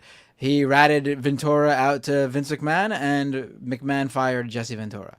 So yeah. That's the Hulkster for you, brother. Interesting. Here's Kowalski for one of you two. Me, yep. Kowalski with a $10 super chat. We've all heard of the Trump burger. I am introducing the Biden bratwurst. 16 ounces and 11 inches long, basically the same size as Hunter Biden's bratwurst. Enjoy that mental image, conservatives. Yes, the Trump burger place in Texas, right? Yeah. Oh, by the way, I just want to say real quick to Kowalski, Tara, my mod, had sent me a little note saying, Mike, you're not following Kowalski on Twitter. And I tried to find you because I thought I already was, and I cannot find you. So I don't know what your handle is, but I will follow you on Twitter, Threads, all of them. I just need to know your handle. I'm actually gonna open a Joe Biden ramen joint, and I'm gonna call it Joe Ramenette Biden. Quite a dad joke for a dad. That's fantastic. That is a dad joke. This one is from me. There you go. All right, so from Hideous Lemon with 10 pounds. Thank you. Would love to see Adam Conover or $27 on the podcast. That'd be great. Also, I'm excited to go to my first Pride event this September. I'm in a marginal area between progressive and bigot, so it's a big deal. That's really cool. Nice. Very cool. Nasser Ali, thank you so much for the super chat. Says the Gemini slander for my fave breaks my heart. Still love you, Olay. Happy you're back. I love me. Clearly, you deserved it. You didn't pay me this money. Like, maybe.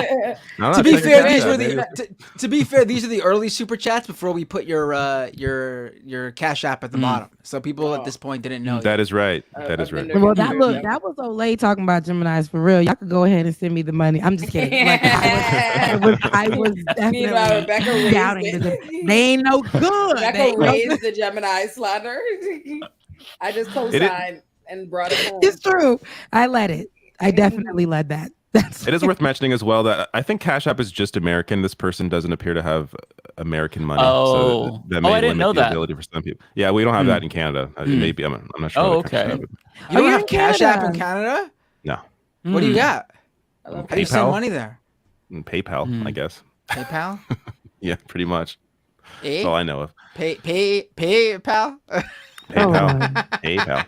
Raheem is such a sweetie. Pay your pal. Yeah, hilarious. PayPal? Vendor and your dad. He's looking at me for attention. Super dad jokes this week. He loves this because he's not allowed on his couch. The only reason he's sitting here is because there's a blanket underneath him. So he knows I'm letting him get it off because it's a blanket he's on top of. But he's savoring this. He knows he's not allowed up here. He's like, I love him. Let me cuddle up on you. This is for Mike or Bender. Let me see. Oh, it's from me. Parker, the super chat. Want to say in regards to the online hate on Olay, anyone who thinks anti-white racism is even 1% of a serious issue in society today is so delusional. It's Thank you, that they whole know thing it's is so not. It's a made-up thing. Well, it's a made-up brain. Hang on. Okay. Do you know how difficult it is to go through your life and not know what seasonings are until you're 20 years old? To not be able to tolerate any level of spice. I mean, last week I went to a Subway, and at the end when they were asking for, the condiments, I said mayonnaise. And then do you want to know what they asked me? You want extra? Because I'm white? Now, of course, I did want extra. Like this is what you're minimizing. Okay, I love mayonnaise. Me and my little boo was fighting this week because he don't like nothing razzle dazzle on his sandwich. I'm like, on any of his food. I'm like, you want to eat buttered noodles? So you made him a sandwich? No, sis. No, I bought that man a sandwich. I would not make him. Okay, well, I was just trying to see what we were talking about because they're specific. So you put mayonnaise. You said, "Hey, do you want mayonnaise on your sandwich?" I could see this from like the kitchen and chilling. No, Netflix. He stopped on the way here to get us food, and then the sandwich he bought, they put mayonnaise on it, and he doesn't like mayonnaise, so he was upset. He wasn't upset. The sandwich looked gross to him. So I bought him something else. That was how the conversation happened. But I did not the sandwich. I was like, okay, you're upset. I'm gonna order you. Look, because I'm gonna call him Lil Boo. I don't know. Lil Boo. Okay, Lil Boo. That's to you. Listen, Lil Boo, you've been mentioned a few times, and she don't really do that. So it might be a thing here. No, don't tell nobody that. It might be. Well, we telling everybody. No, but can the people in the comment section, can the viewers keep a secret? If you can, listen, Lil Boo. We're gonna see if Lil Boo graduates on the next episode of Leftist Mafia. We'll bring him on. Be like, what are your intentions with Olay, young man? I got a couple of questions that need answers, Lil Boo. What does Raheem think? Okay, how's he taking? Jealous. Jealous cat. Have an attitude as soon as you see him. Ray Russell. Who's this for? That's mine. Yeah, Ray Russell. Thank you. $20 super chat. Really appreciate that. Today in my YouTube recommendations was a video from 1 year ago of Jankadana absolutely praising Olayemi for standing up for trans rights on the Hill. You know what's funny? That was in my feed as well. Really?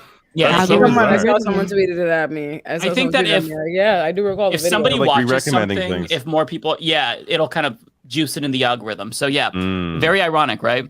Yeah. Wow. Irony. One of you two. I could just read Welcome it. to the Mafia. Welcome to the Mafia. It's not Mike me. Thompson. I can't see it. It's got to be Mike. I think it is. Mike, Thank it's you, Mike. super Not easy going to find my follow. real Mike, just follow Instagram. along on your feed. The thing. Go it's on right- you could go in the live If you're on the live stream control view. room, if you're in the in the control live room, control room. yes. Yeah. Are you new? And then go to the chat and press the drop down menu and change it from all and top to fan funding, and you will strictly see super chats, super stickers, and memberships in the Okay, order hang they on. come in. Hang on, give me 1 second. I'm slow, so you have to. This man has 400,000 YouTube subscribers, right? Or you can go under viewer activity. That's another tab there. So either viewer activity I or just under, see top under the chat. I don't You have have to be in the live stream view. You know the control room view. The control room view. Not the video page. The one that's in the back end of your system. Your dash. Where it shows YouTube concurrent dashboard. viewers. It shows likes, it shows everything. Yeah, I see the concurrent viewers and stuff. Chat I don't revenue, see everything's there. So I feel like Mike's going, viewer yeah, activity. and he's watching like the Homer different Simpson page. bird touch the keystrokes. Do you see the viewer activity tab? That's under where the video's showing. There's also that viewer option. activity. Okay. It should be in there as well. Sometimes that's blank though. Oh, okay. Oh, I'm and pretty it's sure in we went order. through this last week with you. Yes. Did we go through it last week? You did, but it didn't click for me. Like I didn't get it. Okay, welcome to the here you Mafia. Okay. There we go. Oh, We've I been was on this seriously, one I'm for like, 10 minutes. I'm like, After the how are 4 you words, figuring right, this yeah, out those 4 so words. fucking fast? Like it's not like I can't figure out. It's all out of order for me. Let's go to the Okay. next one. Okay. This Now one's you for all me. know. The narrator of the $10 super chat. The barriers to production in the entertainment industry are lessening. Naturally, studios are losing power and more content is being produced. No, that's for sure. But still, let me read all your super chats because you got a few in a row here. Narrator with another $10 super chat. The studios are still profitable, but they cannot be as profitable as 20 years ago because the industry has changed unless they further exploit labor. There should be one more there, David. It's down a few. Hold up. Oh. What the hell? I just lost my place now. And just to exploit. There's 2 in between, but I'll get back to those. Let's finish. Okay, narrator again with the $10 super chat. There's a tech to loosely read thoughts with an MRI, and a tech called Prose approximate. Oh, this is not even related. All right, let me address the studio thing really quick, and then, yeah, I mean, absolutely. They're obviously they've got less power over the flow of content because content could be posted by anyone on the internet. But I mean, they still have the funding, they still have the distribution, they still hold a lot of power. You ask any content creator if they would, at least from what I understand, from how this all works, like you spend just one season on a TV show or do one moderately successful movie, or you go on a reality TV show for a season, and you could easily whatever you were previously doing as a content creator, it'll be like tenfold that once you have that extra, fan base in or whatever from whatever you did previously on that sort of mainstream show or film. So I mean, they still have a lot of power. If this is not for you, then it's for Mike. I'll read it. It's not for me. Struken says, looks like New Zealand. Says, hey, Leftist Mafia, thanks so much for getting the amazing Rebecca. Keep fighting the fight, guys. You guys are amazing. Love from a fellow Leo Ole. Love from New Zealand. Thank you. Thank you. That one was for me. I can see now. God, this is I like love. Thank you for the love. Lebowski. This is for me. Says, it'd be cool if you got Fantano on Leftist Mafia. I would get you a ton of exposure to people that don't know you exist. I wonder if he would come on. Anthony Fantano, like the one that does the music? Mm-hmm. Yeah. Oh, he follows me. Mm-hmm. Yeah, he follows me too on Twitter. Yeah. Yeah, he follows me on Instagram. So actually, we should mention So we have this idea. So we'll still have a guest, of course. I think the idea now, at least we're floating this idea, is to have a guest on for like 30 minutes because if they're on the entire time, 7 people, it's Oh, a trust little me, I know chaotic. how I can get. So it's also a good way to kind of focus on like that guest like issue or whatever their whole thing is. So I could see Fantano doing 30 minutes. Maybe I think he would. Him. I think he would. Yeah, that'd be awesome. Yeah, we're trying to be more structured. I know people, he's a busy guy, but you know, we'll work it out. Yep. Now this one. Narrator, $10 super chat. There's a tech to loosely read thoughts with an MRI and a tech called Pro's approximation to turn Wi-Fi routers into that dark night surveillance that made Morgan Freeman quit. I have no idea what you're talking about. Narrator's giving y'all all his money. So I'll let him or her say whatever they want, right? Or they could keep it coming. That's not for me. Even though that is for me. I could tell now. God, it's like I can see, and the veil has been lifted. Where's my? Oh, here we go. Okay, Matt, keep this money safe for me until I come to New York. Okay, will do. Unbelievable. It's not me. That one is for me. That's a new member. Welcome. Thank you, anti-corporatist. Stay on top of this, Mike. I don't want to have to say "not me" for every single one. I gotta follow on this. I think this is mine. This is mine. Yes. Bay Photo says, imagine the money shareholders could have saved by replacing CEOs with AI.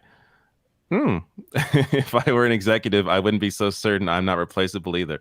That's very interesting point there. Never thought about that. Jay Cass, most brutal move you'd take. Crossface chicken wing, Ocassidy's vicious kick combo, Naomi's butt attack, Cena's 5KS, or M. Jackson's moonwalk DDT. Are any of those really brutal? Except maybe I'll take Naomi. I mean, if they go wrong, they can be brutal. This is wrestling. Yeah, this is a wrestling question. I'll take Naomi's butt attack. That sounds terrible. Wanda with a super chat. Welcome to Rebecca. Great addition to Leftist Mafia. Thank you. I love Wanda. You, Wanda. By the way, I met Wanda on the last Patreon call, and I was telling everyone in the chat that I leaked that the newest member was going to be Rebecca, and they were very, very pumped. And Wanda was very excited. She's so sweet. I love her. Thank you, Wanda. I can't believe you broke the secret. I was trying to explain it like I was trying to be coy. Like there's going to be a big surprise, so stay tuned for Thursday. And then they got. And they whittled, and then they pushed you and pushed you and pushed. Fight you out of it based on the story you told Mike. He just gave it up. And Mike was like, "Oh my god, yes." I'm like a fucking child. I swear to God. You gently pushed. Fine, I'll tell you guys the everything. But to their credit, nobody leaked. I'm literally like, "Who is it?" He was like, "Oh, fine. Let me just go ahead and tell you. You don't have to.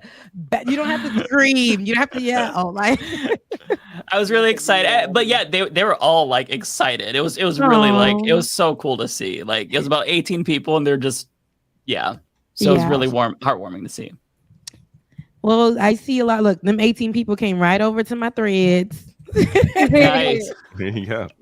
Oh, wait, hold on. Something about FAMU. Oh, Infinite Content. That's also a follower on he's everywhere. But I suggested Olay to check what list she was on to minimize the effery she has to endure. Rebecca needs to take Leftist Mafia to a FAMU homecoming. Listen, so if nobody knows, I graduated from the #1 HBCU in the nation. That is Florida A&M University, sitting on the highest of 7 hills in Tallahassee, Florida.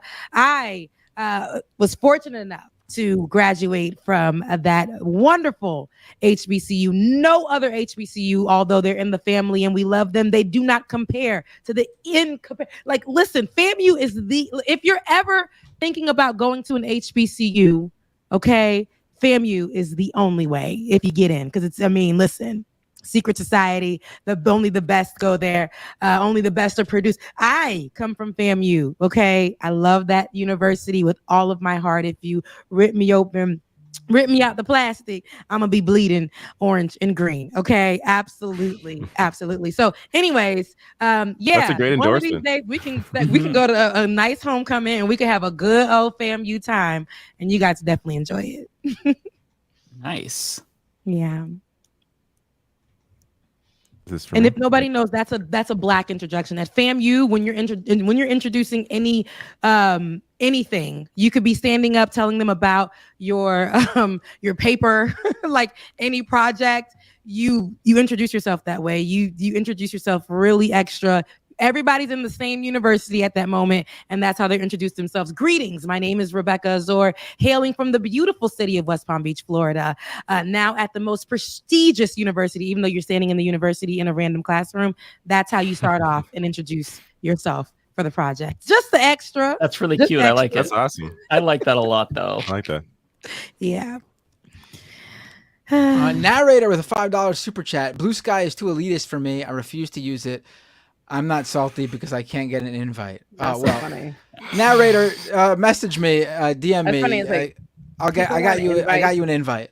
Meanwhile, it's like every time an app comes out, I get cursed the fuck out if I don't join immediately. Like I'm like, I get like forced. Invite is like down my throat. They're like, take the fucking invite and fucking join now. You need to be on this fucking app because I'm on it. God damn it. That's because they want to hear what you got to say. That's why everyone loves you. Blex actually with a super chat. If Threads wants to be all celebrity and corporate posters and Blue Sky gets all the good shit posters, this is a win in my book. Yeah, that way it keeps people who want one on one and the other on the other, and there's no intermingling with people who don't want something they don't want. Foresto with a super chat. My example, why not to connect on social, is when Yahoo thought it would be fun to share people's searches, and I got spammed with my mom's porn searches. Wait, what? Wait a minute. I don't remember that. I don't remember. Like, huh. We were just kind of drifting away, zoning out, and then we all just immediately zero in. It sounds like Foresto saying this, like, yeah, like, you know, you all had the same experience too, right? Like, no, we did not. I absolutely did not. What your mom into? My mom would be appalled. This one's for me. David McClellan with $20. Oh my goodness. Thank you so much. Holy cow, Mike. I found Swoop the same way, and part 2 is really good. This is the show I look forward to every week. Well, hey, thank you so much. That's really funny that you found Swoop the same way. I am an avid watcher now of Swoop. Yeah, I'm going to watch part 2 this weekend for sure, because I watched the last Colleen Ballinger video, and it was earth-shattering to me. So yeah, I'll be watching the second one for sure. I feel like it's missing. It missed a couple of mine, weirdly, unless it's going to show up later. But I don't see them here. Do you have to refresh for it to add new ones, or does it just keep kind of? No, it should just come in. I'll just read them on the side here since I can see them. Cat67 says, so birth control pills are going over the counter. This is great news. Oh yeah, I did see that headline. And infinite content. I don't think. Oh no, no. That one we read earlier. All right. What are you doing? What are you doing, David? What are you doing? Hey, well, now that you're a host, you can take control if you want. I could just peace out. How about that? Where's the? How do I gotta figure out how to. Exactly. What are you doing? What are you doing? This is my first time doing the having admin privileges. I can explain it to you now, Bender. Okay. So what you're gonna do is you're gonna tab over to Starred. They're all under Starred, yeah. Instead of live. Do you press them Starred or just auto Starred? No, they start automatically. You can find the highlighted chat currently, Foresto Minteros. And all you gotta do is press the show to show them. Yep, that's simple. That's simple. What are you having a problem with over here? I got this. No, I was trying to find out which ones I missed on my side compared to the ones I was reading, but I think it was just the one. Foresto, though, I'm not sure. This is one of you. This one is not mine. This one's mine. Foresto, the super chat. People don't realize how much progress we've made. AIW author Lewis Carroll used to brag about taking nude photos of children as an eclectic hobby. First of all, I have no idea what's going on here. No, I don't know any of that. I think we were talking about something. And this is clearly sent without the context with whatever we were talking about, because this must be from over an hour ago. Yes. This is also for me. Narrator with a super chat. Narrator's loving you today. Making it rain on Matt. Narrator, if you want that Blue Sky invite, let me know. Jonah is in the wrong, but his ex is much more in the wrong. Relationships are messy. Oh, Jesus Christ. He doesn't seem to have done anything so egregious he deserves to be publicly berated as soon as his child is born. He's having a child. I mean, Is she pregnant? Now, I don't agree with the ex being much more in the wrong. I don't really see. My thing is, it's not such an alert for me. But relationships are messy, but I don't agree with the ex being much more in the wrong for whatever reason. Yeah, Rebecca trying to claw back whatever she could. I'm really not. I don't agree with any of it. I guess I'm saying it didn't hit me like I guess how everybody else was feeling on it. I don't agree with all. I don't really. Should I say I don't care? I don't know. There's something there that we will flesh out on tomorrow's show. I gotta say, just generally, like when it comes to celebrity anything, I just don't care generally about. Because it came out like something was so. I guess some. Yeah, no. You know what it is? Is because like for me, I'm really invested in the Colleen Ballinger drama, but at first it didn't click for me because the things that I was seeing, like it's like the first thing that I saw was, oh, she's having like this group chat with like minors. And at first I'm like, okay, that's really creepy and weird, but like what was done? Like what exactly was going on? And then like once I learned, it's like, oh, okay, this is way deeper than just like, oh, this is kind of creepy. Like, you know, why are you hanging out with minors? I think that like, I don't know, you've just got to see it in like the certain light sometimes, right? Or get the information that does like spark that like, oh, okay, now this is my perspective. Or maybe you just don't have that perspective. But for me, at least, that's kind of like sometimes like with these stories. Yeah. Letterhack says, I want to say thanks, Leftist Mafia, for mentioning my. I think I read this earlier, but I'll read it again. Earlier. I'm monetized now. Thanks. Yes, Letterhack. Thank you again. That's awesome, Letterhack. My goodness, narrator, just maybe empty it out. Just give us the account number. Is this Bender again? This is Bender. Yeah. For me, yeah. Doesn't narrator normally share the love? What's happening? I feel like I might have to for narrator. I feel like I'm gonna have to go. Yum yum, ice cream, so good. Narrator with a $20 super chat. Is your position that any famous person now deserves to have every imperfection dissected in their personal life publicly? The public should not be rewarding this clout-chasing behavior, but hey, confrontation drives views. I mean, I don't know why she... Jonah Hill What's again? The clout chasing? Yeah. I mean, I don't know why... You see the dangerousness. This is the problem, right? The dangerousness in acting like a woman, talking about abuse she suffered in a relationship is clout chasing. And can we stop spreading that myth? Because what women are famous from that? What's her name? Let me ask any of you. What is her name? I don't even know. Exactly. So was she clout chasing? No one ever knows the names of anybody that comes to talk about these things. Like, no. I don't know. They were in a long-term relationship. I don't know how that's clout chasing. Like I don't know much about Jonah Hill either. Like I honestly, except for that movie that was made and with Lauren London, I know him in other stuff, but like, you know, what is that movie? What is that movie where they all go out and Superbad? Hangover. Hangover. Oh, is he in He's on Hangover. Are you thinking of Superbad? Because Superbad was like his big. Superbad. That was his breakout. Who was in Hangover? He wasn't in Hangover. Oh, maybe you're thinking of Zach Galifianakis. Galifianakis, yeah. See, white folks, they don't all look alike. Here I go. I feel like those two are the same like types of characters in the movies. Okay. So, yeah, they're kind of like the butt of jokes and like they say the outrageous things. They big fart. guys with beards as well. Yeah, you know, bushy hair. Yeah, I don't really know much about Jonah like that, so there's no relationship there for me to try to protect, because you know people be trying to protect their celebrities that don't even know them, trying to just really be behind them 10 toes down. It's not even that for me. But you're right on that, Olay. I don't really think it's clout chasing either. I just think it was a time. I don't know. Maybe it was the way it was reported. It just didn't give it to me what people were trying to say it was given. I don't agree with everything people were saying on Twitter too. A lot of think pieces to me be going real hard. And I was like, it's not giving all of that. Yeah. No, I feel What do you guys? This one is me. Letterhack. Thank you so much. $10 super chat.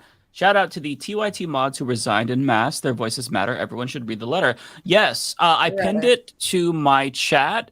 It's the comment from Adrian Vixen. Love them, solidarity with them, really appreciate them, and being very bold and taking a stance. Yeah, absolute love to the TYT mods. Bender, I assume this is for you. Yeah. It is. Leia Brenai Klein with a super chat.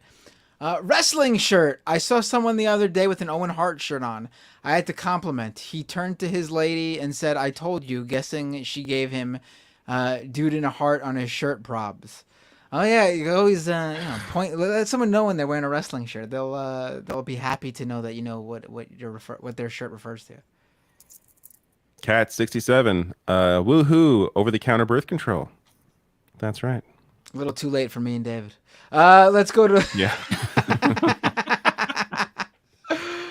Mary C says, for Rebecca and Olay, what a great show. Love seeing Rebecca. Very happy she's a new host. Love you, Olay, and loved your take on Jonah Hill. Great job, everyone. Thank you, Bew. I appreciate you. Thank you, Mary. Snack Panther says, I really love Thursday nights. You guys are the highlight of my week. Thanks for all you do. Oh, love Snack Panther. Yeah. I remember another back, person in every space. I remember back when I was a kid, Thursday nights was like the night where you would watch Seinfeld. Yes. So I remember that too. Yeah. What else was on that? What else was in that stream? Full House too. Wasn't right? Friends Full as House? well? I didn't watch Friends, but I think Real Friends. black in my I didn't like household. Friends though. No, we were watching UPN and whatever came on UPN on Thursday night. Not these chats getting more like this number going up instead of down. Okay, let me read my cash apps now. Oh yeah, Because I'm a tired buddy gal. If you two want to just read it and then bounce. feel Yeah, free. no, Yeah. don't feel like you have to stay. This shit can go late. I feel bad. No, do not feel Don't bad. feel I bad. love this. The getting money is always nice. It's a beautiful thing. No. All right. David Mendoza sent $15 and he said, "Tell Matt he won me over." Good live with Benny. Oh, I haven't thank seen you. that yet. Yeah, I had heard Benny about on it. my stream this past Tuesday. It was really good. Oh, okay. I'll check that out. Benny was Yeah. really good. Yeah. Then David Mendoza sent for $15 as agree to disagree. Happy early birthday. Thank you, my love. Gone ahead, money. We love it. I'm gonna buy a blunt. Alexis Spicer and sent $5 and said, "You are absolutely killing it. Love you, girl. Love you too, Bew." Samantha Baker said, "For screaming in agreement, read Jonah Hill bullshit, $10. Thank you, Bew. I appreciate you. Let me Chris was my big baller. I done told y'all, but I'm gonna say it again. That $100. Let me give Chris some hard eyes. Nefertaria Briggs sent $21 for "I'm no Tyler, but I do love your work. Thank you." And I love you too, Bew. Oh, Very sweet. Also, I love your Bitmoji. Too cute. Kate Shepard sent $5 for "You are the best." Thank you, Bew. As are you. Michael Scarn, $20 for "Glad you came back because I ain't watching without you." Thanks, Bew. I sent you a little praise. the shade of it all. I love it. Mary Richardson sent $20 for "You deserve nothing but love." Thank you, boo. Raheem is like, all of this and this bitch ain't bought me no wet food with this money. He's literally over there like eating this dry food with an attitude like. Alexis Spicer sent another $5. Said, for "I'm a Gemini, why do you hate me?" I don't hate you, boo. You didn't do it. That's funny. You didn't do it. You never dated me. You didn't do it. I love you. Geminis accept those that cash at me. Colton Taylor sent for $2 for "Thank you for keeping it interesting with the new camera angles." Thank you. You appreciate my inability to stay in one place. It's because both my office chairs broke. So I'm out of my living room because there's no way for me to sit in my office. But my best friend is buying me a new office chair for my birthday. So I think that is all that I've gone through them all that I have now, unless somebody sends me later. If you send me after I leave, I will thank you on there. Rebecca, you do yours. And then I'm gonna go. Okay, now mine isn't as long as Olay's, and that's probably because I'm new, and that's all right. That's all right. We could work with it. But let me go to my text. All right, so I already shouted out Parker Abel. Thank you so much. David Mendoza, Matthew Strackman, $10 for the "Welcome to the Mafia" perfect perfect addition. Thank you so much. Chris, you sent $20 for welcome to the family. Absolutely. And Mary Richardson, who is a name that I usually see very often, even on my own channel. Thank you so much for $20 for love to see you on LM. So I really appreciate that. And as well as the Tide Body Gal. This one right here, this girl, Kigen Domina Gil, this one right here, she will be headed out to sleep because I work. Listen, I I have I'm speaking at my Totally alma mater understand. at 9 in the morning. I'm my alma mater speaker at 9. See? 9 in the morning? Yes. Oh I have so many It's things. not even that early. But I was up till after 5. Yeah, you don't No, sleep anyway. I was up till after. I was up till over. I didn't go to sleep till after 5 this morning because I had a speaking engagement in Jersey that I went to, and then I came back and I had to finish filming for this campaign and this thing that I'm doing. Like, you don't sleep at all anyway. You literally use those hours to work. She's up at like while we're sleeping. This girl be up tweeting like it's like literally like it's 9 a.m. and she's working and she's like, I gotta get this done at this time. The girl is a vampire, but that's why. I'll tell you. And for me to have video, I want to go. I'm going to Puerto Rico for my birthday, and so I have to have everything done. I have a million like op-ed deadlines, thingy deadlines. My poor little assistant, he's like, "Oh, everybody wants you to do a thing," and I'm like, I know. So I forwarded it to you. I'm stressed out. So I am tired. That's why people be like, "Why are you eating anything?" Because I didn't eat all day because I'm tired. Okay. You gotta eat, girl. Listen. I got my life together. We're not on the phone because this is what we be doing. Girl, I gotta go, and then I'll say another comment and be like, girl, for like another 15 minutes. No.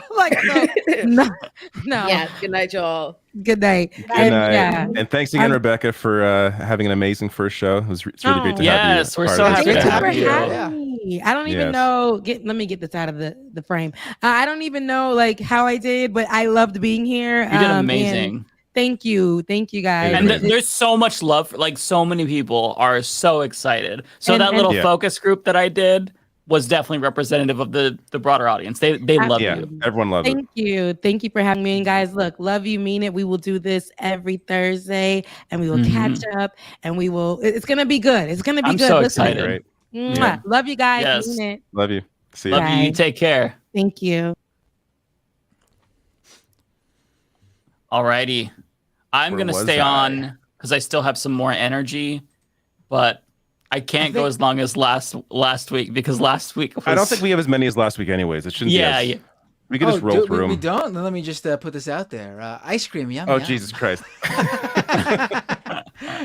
If you want more of that, keep them coming. All I know is that narrator owes the rest of us. That's what I'm waiting for. Hold on. Being that we're here right now, I see this is the first show where I've been given admin privileges in the back end of StreamYard. So I'm seeing all these things for the first time. Can I press these buttons underneath the screen? What are these buttons? What's this? Oh, that just goes to Dave. Wait, how do you pick who it goes to? Can you pick who it goes to? I think it's random. You may break the show now. And then, okay, there we are there. Oh, I see that. And then just I think it's whoever joins first. I was the first host to join, so that's why. Oh, right. Yeah. Oh, no, wait. If I could just click solo layout. There we go. And that changes it. I got it now. Oh, and then it goes to you. Okay. Wait, what are you clicking? I think we've made a grave mistake giving Binder all these controls. See this? Look at this. Look at this. And what's this? What do we got here? Spotlight layout? Oh, my God. Oh, this is what we should do when I go on my monologues. Oh. That's not a bad idea. Yeah. Okay. I don't know let how Binder to do that, control it then. He knows he's the tech guy. No, but how do I change the spotlight one? I don't know. We'll figure it out. Can you drag it over, maybe? What's news layout? What's this? Oh, there, I dragged you over. Oh, this person's still up. Okay. All right. Get her out of there. 6 months into the show, episode 32, we're learning how to use StreamYard. All right, let's keep it on this. Let's go. Let's do this. Makes the most sense to me. Yeah. This one's for me. So, Joshua Sean, 40 rupees. Olay, let's cook Rebecca for nuanced take on Jonah. Thank you for the support. Although Rebecca, she has a complete pass for at least 2 months, and then she can get criticism, but she gets the immunity for at least a few months. I don't remember if I read this before I took it off screen, but if I didn't, Snack Panther, thank you so much. I love Thursday nights. You guys are the highlight of my week. Thanks. You did read it because then I brought up Seinfeld and Full House and Family Matters. That's right. I got it. Wait, was Family Matters? No, Family Matters and Full House were not part of that, or were they? No, I think they were. At some point. That was TGIF? like, that was TGIF? like, no, that was TGIF, wasn't it? Yeah. I think so. All right. Yeah. Yeah. So who was before Seinfeld on Thursday nights? There was, they kept rotating. Frasier was one of them. Frasier was one of them. Frasier. There was like, they had that show, The Single Guy, for like a season that got canceled. Like they always rotated in like different shows. I remember that. I'm not sure if it was the same network though. Maybe it was a different network, but I don't know. Frasier, Friends, and Seinfeld were kind of like the three that I. Oh, then there was it Traitors, or is that just in Canada they did that? There's that show Traitors. It's like an hour-long show. Anyways, where the hell am I? Oh, ER was on Thursday nights. ER, right. ER, wow. Oh, it was ER. It's amazing in how Canada that show... we did Traitors at like 9 or 10. It was 10 o'clock, I think. It was Traitors. It's amazing how that show gave us like George Clooney, right? Yet no one remembers ER. Oh, anymore. right. I remember ER. My mom used to watch it and I would hate it. But yeah, like I remember it has no, No like, one I know cultural watched relevance ER. now. It has no cultural relevance now. Like people watch Seinfeld still, they watch Friends still. Who's like binge watching ER in the year? That's because I think comedy's probably it lasts longer. Yeah. Maybe. I'm than, curious like, about dramas. I've got to ask David, how big is Trailer Park Boys in Canada? It's pretty big here. I never got into it, so it's hard for me to judge. But like, my friend likes it a lot. I know people that like that show. They're barely even a thing here. They're barely even a thing here. Yeah, I really like Trailer Park Boys. I don't think I've seen an episode, to be honest with you. But yeah, really, it is pretty big here. It's pretty good. Who's this for? Is this for me? This is for me, actually. So Eric Achampong, last name pronounced Achampong. Thank you for telling us. Saying hi to Olay and Rebecca. Found you guys this year and glad that I did. Well, hey, I'm glad that you found them, and I will try to remember that. Achampong. Oh, I did that already. This one, George. This is for me. George Arit says, "Welcome to the show, Rebecca. Also, Hollywood producers are evil. They literally said they would wait for the WGA members to starve before the strike ends." Yeah. Yeah. But I don't know. Once they gotta fire their nannies, maybe that's going to be enough struggle for them. I don't know. I really hope they come out on top, because when you have the writers and actors together, there's not going to be anything. Studios for a bit. Yeah, they're not going to be able to do anything. So this is good that they're doing it together if it has to be done, because that way I think there's real power in that sort of solidarity. Yep. And if they make a deal with one, you better believe they're going to want to hurry up and make a deal with the other too, because what's the purpose of bringing back one without the other? Yep. This is for one of you two. For me, Matt Claremont with a $10 Canadian super chat. Olay is fire. Seriously inspirational. Matt, please give this to Mike for Olay. That meme will never get old. This one is for me. Welcome. Thank you so much. G.A. Jackson 6988. I got to say, a lot of super chats today. No complaints, but no new members today. Just I got my 1 week spike, and that's it. You got that one boost. Well, you're good. You got narrator to keep you going. You're fine. Yeah.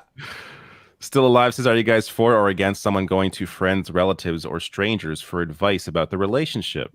Or should they stick to only talking with parents' partner through problems?" Parents' partner. I'm not sure what parents' partner means. Maybe they meant like a comma or something, or no. Oh, like their parents and their maybe there's a comma there. Am I for or against friends, relatives, or strangers? For me, it's like whatever works for you. That doesn't seem like it's out of bounds in any way. I think it depends on the individual. Listen, if you have a conservative uncle, definitely go to them for all your relationship issues. Yeah. Do you guys have any opinion? For me personally, I'm always about just like talking to my partner if there's any issues, because I think that transparency and honesty is the best policy. But sometimes it's to get that like depending on the partner, it can be hard. Yeah, depending on the partner, it can be hard to talk to them. It's totally dependent on the specific person in your relationship to them. That's it could be anyone. You don't even need to. They could be not a relative or whatever. If you feel comfortable talking with someone in your life, and you feel like they'll have some advice for you, then that's that. You can't really speak without knowing the specific individual. Yeah, it's not wrong to talk to people though. So Derek Ross with a super chat. Love this show and the new host. You all rock. Thank you so much, Derek. Not me. Not me. Oh no, that is me. That's me. You are really bad at this. Even with it sitting right in front of you on the screen, you're really bad at this. He's learning. He's learning. Let's give him some time. I know. Give me some time, okay? Not all of us are tech journalists, Matt, who know how to use the computer. Thank you so much, Louisms. Really appreciate that. No message, no sticker, but thank you. That's really kind. Appreciate you. For Resto Montero with a $10 super chat. Andrew, that was really slow. You're really bad at this. I was looking at something else. Somewhere in the world, Anna just gasped in shocked outrage at the idea of looking at Leftist Mafia and not singling out Ole. All my love to Ole for putting up with the bull from all directions. Angel says, will y'all ever have Lil Bill on? His breakdown of punk rock having black roots was dope AF. Who's Lil Bill? I don't know. Lil Bill? Yeah, I'm not familiar with this person. Binder's the punk rock guy. Yeah, this is a Binder thing. I don't know, Lil Bill. That's a YouTube. It's really a YouTube thing. If we're talking, someone who makes like a YouTube thing. videos. I'm not sure. Thank you, Angel. Though. Oh, this one is from me, Kate Travell with $10. Thank you so much. Welcome, Rebecca. Love you, Ole. Really appreciate that kindness. And let me see. Love your little purple doggy avatar. Omega with a $10 super chat. Matt, great work with Benny. Everyone has been solid in their shows this week.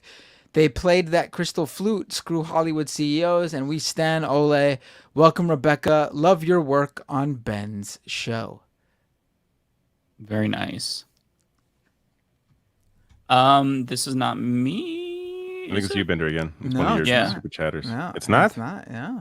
It's one of your people. Oh, this is me again. I'm so... Oh, my God. What is going on, man? What are you doing? I scrolled up too far. Okay. It's one thing. We should have a new rule. We should have a new rule where if you don't know it's yours, that money goes to the next person. So that's actually my money.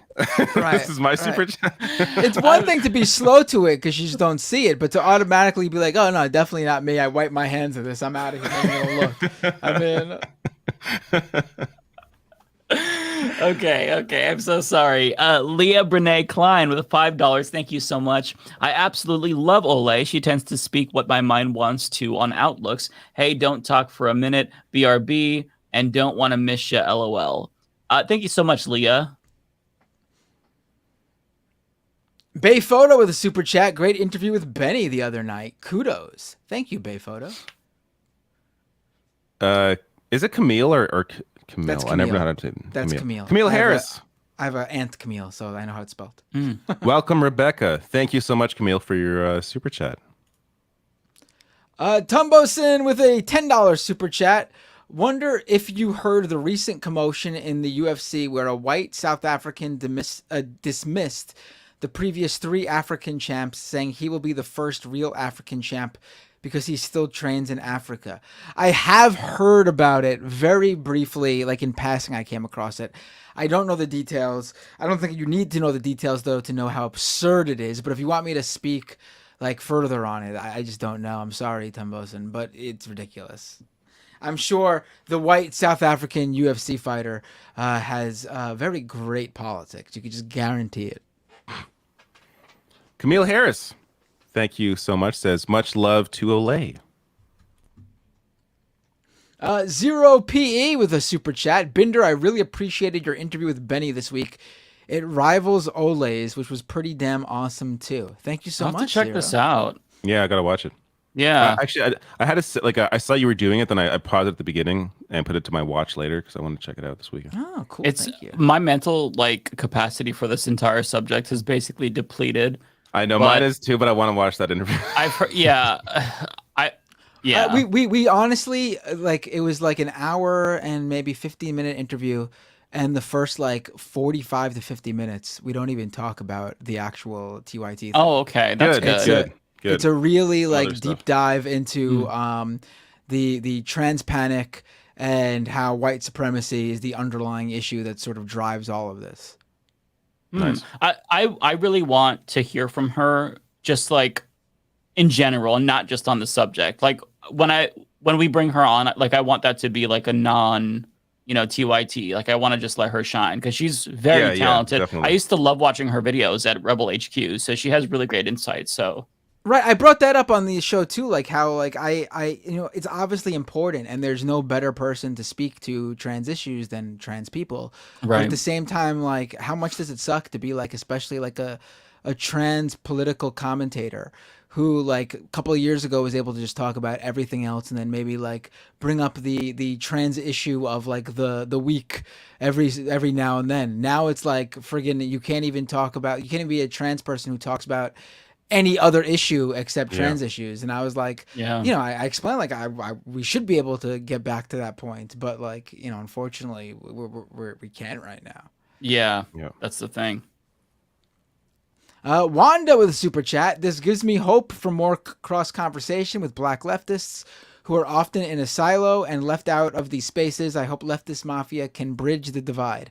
I hope so too. I hope, I hope it comes across like we're not even needing to try to do that. It just happens organically and naturally. Like we're just friends. And it's still a very, very white podcast, but I think that trying to elevate, even like with guests to bring on different perspectives, that is really important. Like that's crucial for, this whole leftist community. So yeah, love Wanda. That's for me. Philip with $20. Thank you so much. Welcome back, Olay. Welcome to the party, Rebecca. Really appreciate you.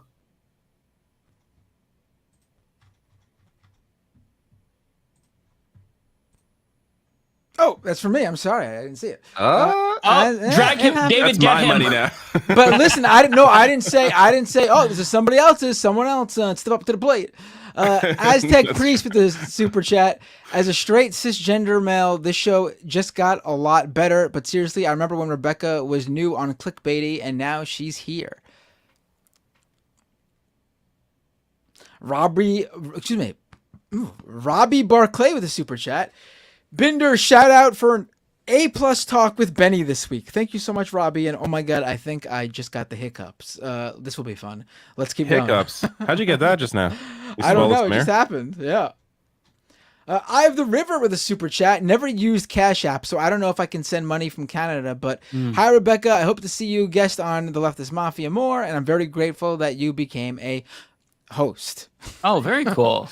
Oh, hope to see her. Yeah, now she's a host. So you got what you asked for. Chargoon with a $5 super chat. No comment, nothing. Just wanted to give me the $5. I appreciate that. Leah Brene Klein says, Thursdays used to be my day off work. Y'all make the stress of the day melt away. Almost like I never worked register customer service and trained a new employee that wouldn't get off their phone. Okay, I'm thinking about being a new employee somewhere and being on my phone would be weird. Be awkward. Yeah, that would not fly in most places and be very rude to the person who's trying to train you. Yeah. That one is for me, Matt Claremont. Mama, Glaub. Appreciate that, Matt. Shami Sengupta with a £5, I should say. Free to disagree unless you have a bonus hole. Okay. Ronnie Pearson, super sticker with it's like a face that looks to the side and goes. Very cool super sticker. I like seeing you both like act out the super stickers. That makes me happy. Ice cream, yum yum. Yum yum. Ice cream, yum yum. Victor Hart says, welcome back, Olay. Glad to have you here, Rebecca. As a whole, this show is something I look forward to every week. Thank you all for the hard work you put in. I appreciate all of your commentary. Thank you so much, Victor Hart, for your message and your generous super chat as well. Such a nice comment.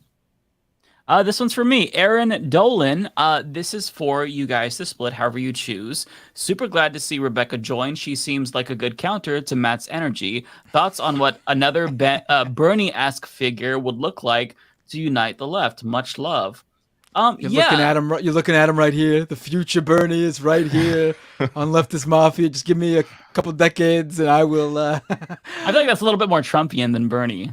Yeah, I always do that. When I'm trying to do Trump, I end up doing Bernie. When I try to do Bernie, I end up doing Trump. It's the Queens in me. I can't help it. See, I don't know. I think that it's going to be a figure that comes out of nowhere, and it probably isn't going to happen for a while. Because, I mean, who knows? Well, honestly, I don't want to say that. Who knows? It's hard to say, but I would like to see that type of figure, because when there is leadership and somebody to look for, or look to for inspiration, I think that really does help. So, yeah, I hope that happens. Yeah, and in terms of like Rebecca, I feel like Rebecca is kind of in. There's two camps on Leftist Mafia, right?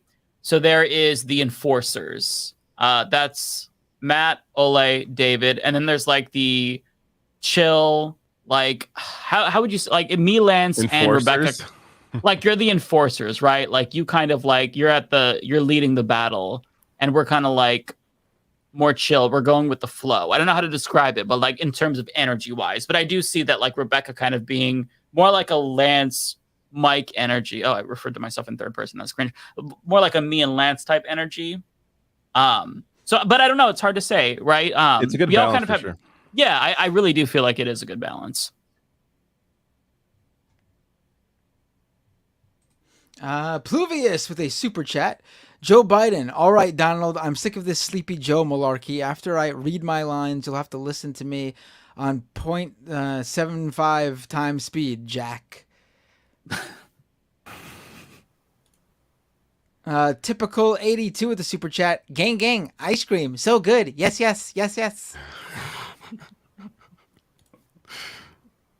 Before the cause gaming of the super chat. I still haven't gotten any Soros money. Regardless, I can spare a few bucks for the cause. Thank you so much. Leia Bernay Klein with the super chat. Matt, I don't even know their first names. I show up and get my money. He found a way to say money again. All dirty, LOL. Oh, we didn't even talk about the Twitter people getting paid, which is... Oh, right. That's right. Yeah, I think it's too late to bring it up. We'll have to talk about it next week. You've got to make a YouTube video about it, Matt. I should upload that and we'll share it. Yeah, I think the real question was going to be what happens a month from now, 2 months from now, 3 months from now. Mm-hmm. There's no way. That is not sustainable. Yeah, and it feels like a bribe, right? Oh, just quick question: did you make money? No. But you're blue, right? So you can make money.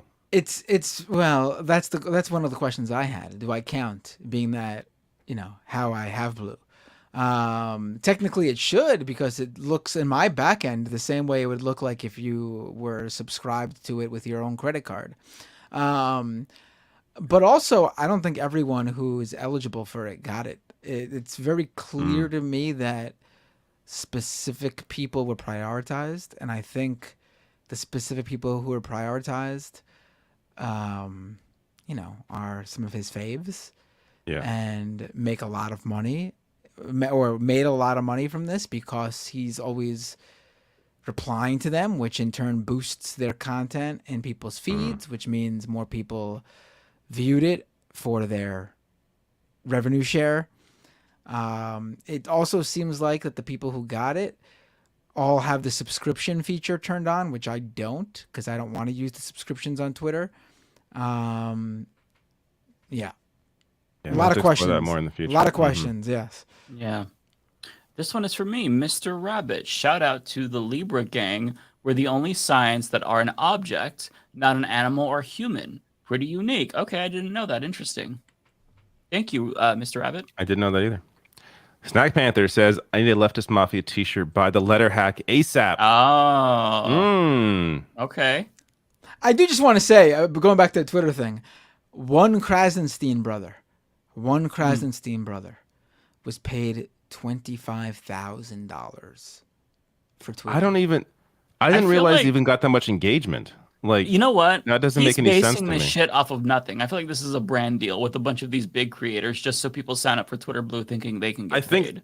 And it bugs me. I saw one gaming YouTuber who I think has shitty politics anyways, but he's like, I'm signing up now because I'm gonna get my bag off this.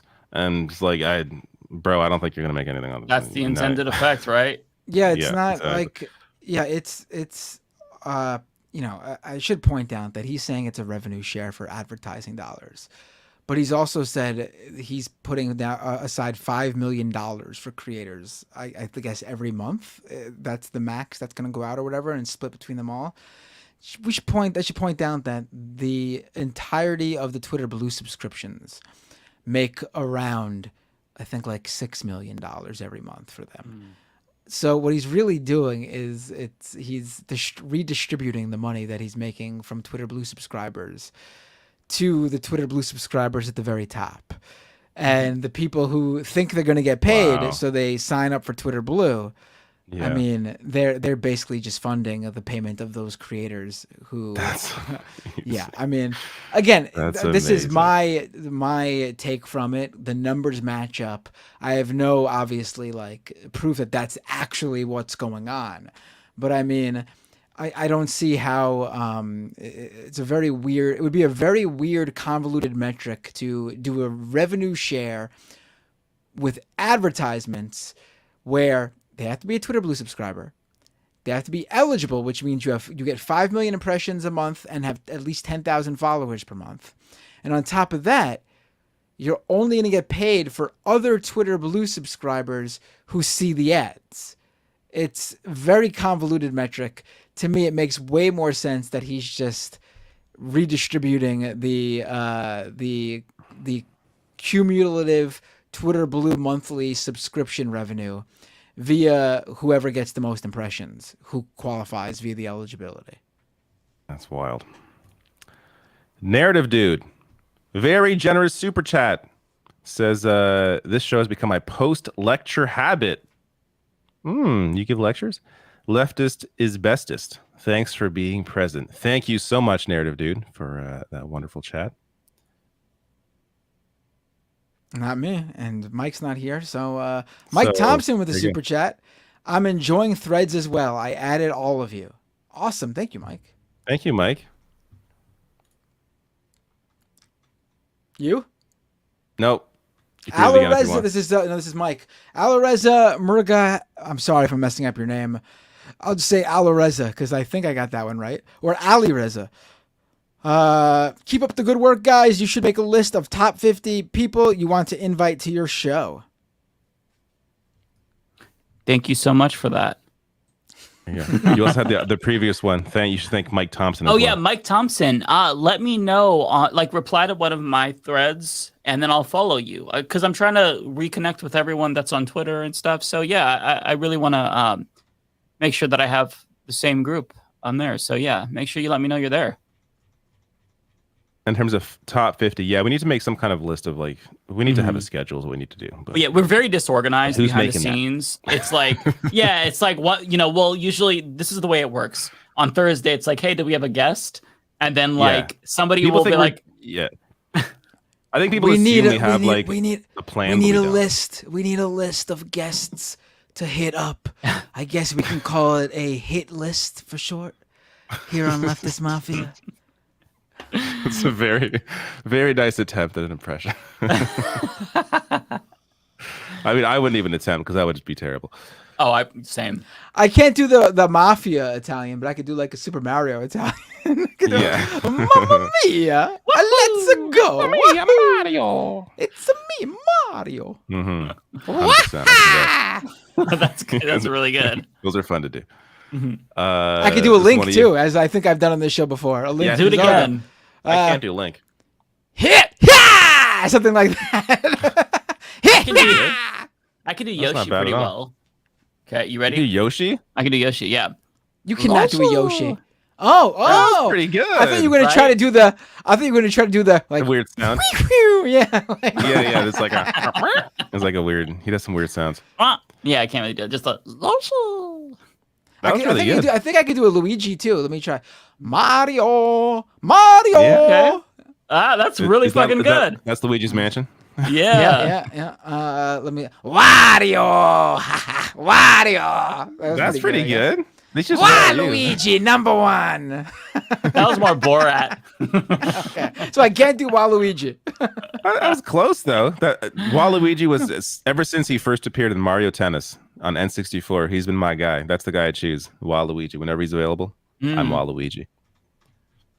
Foresto. Who's this for? Not me. Me. Foresto, random, but someone here should start a leftist sketch comedy show. I feel like it's a severely underserved genre of content. Oh no, I can see that. That'd be fun. Yeah, but I feel like you would need to do that though. And I know people over the pandemic did improv and stuff like that over Zoom. I just don't. I personally can't watch that. It doesn't work for me. You would need to be in the same room as people. You have to actually interact with them. Unless unless it was like a Zoom themed sketch. But like I can't. I couldn't watch those. They were too awkward for me. A Zoom one would be cringeworthy as fuck. Yeah, but that's what improv people and sketch people were doing during the pandemic. I mean, they did what they could during that time. Yeah.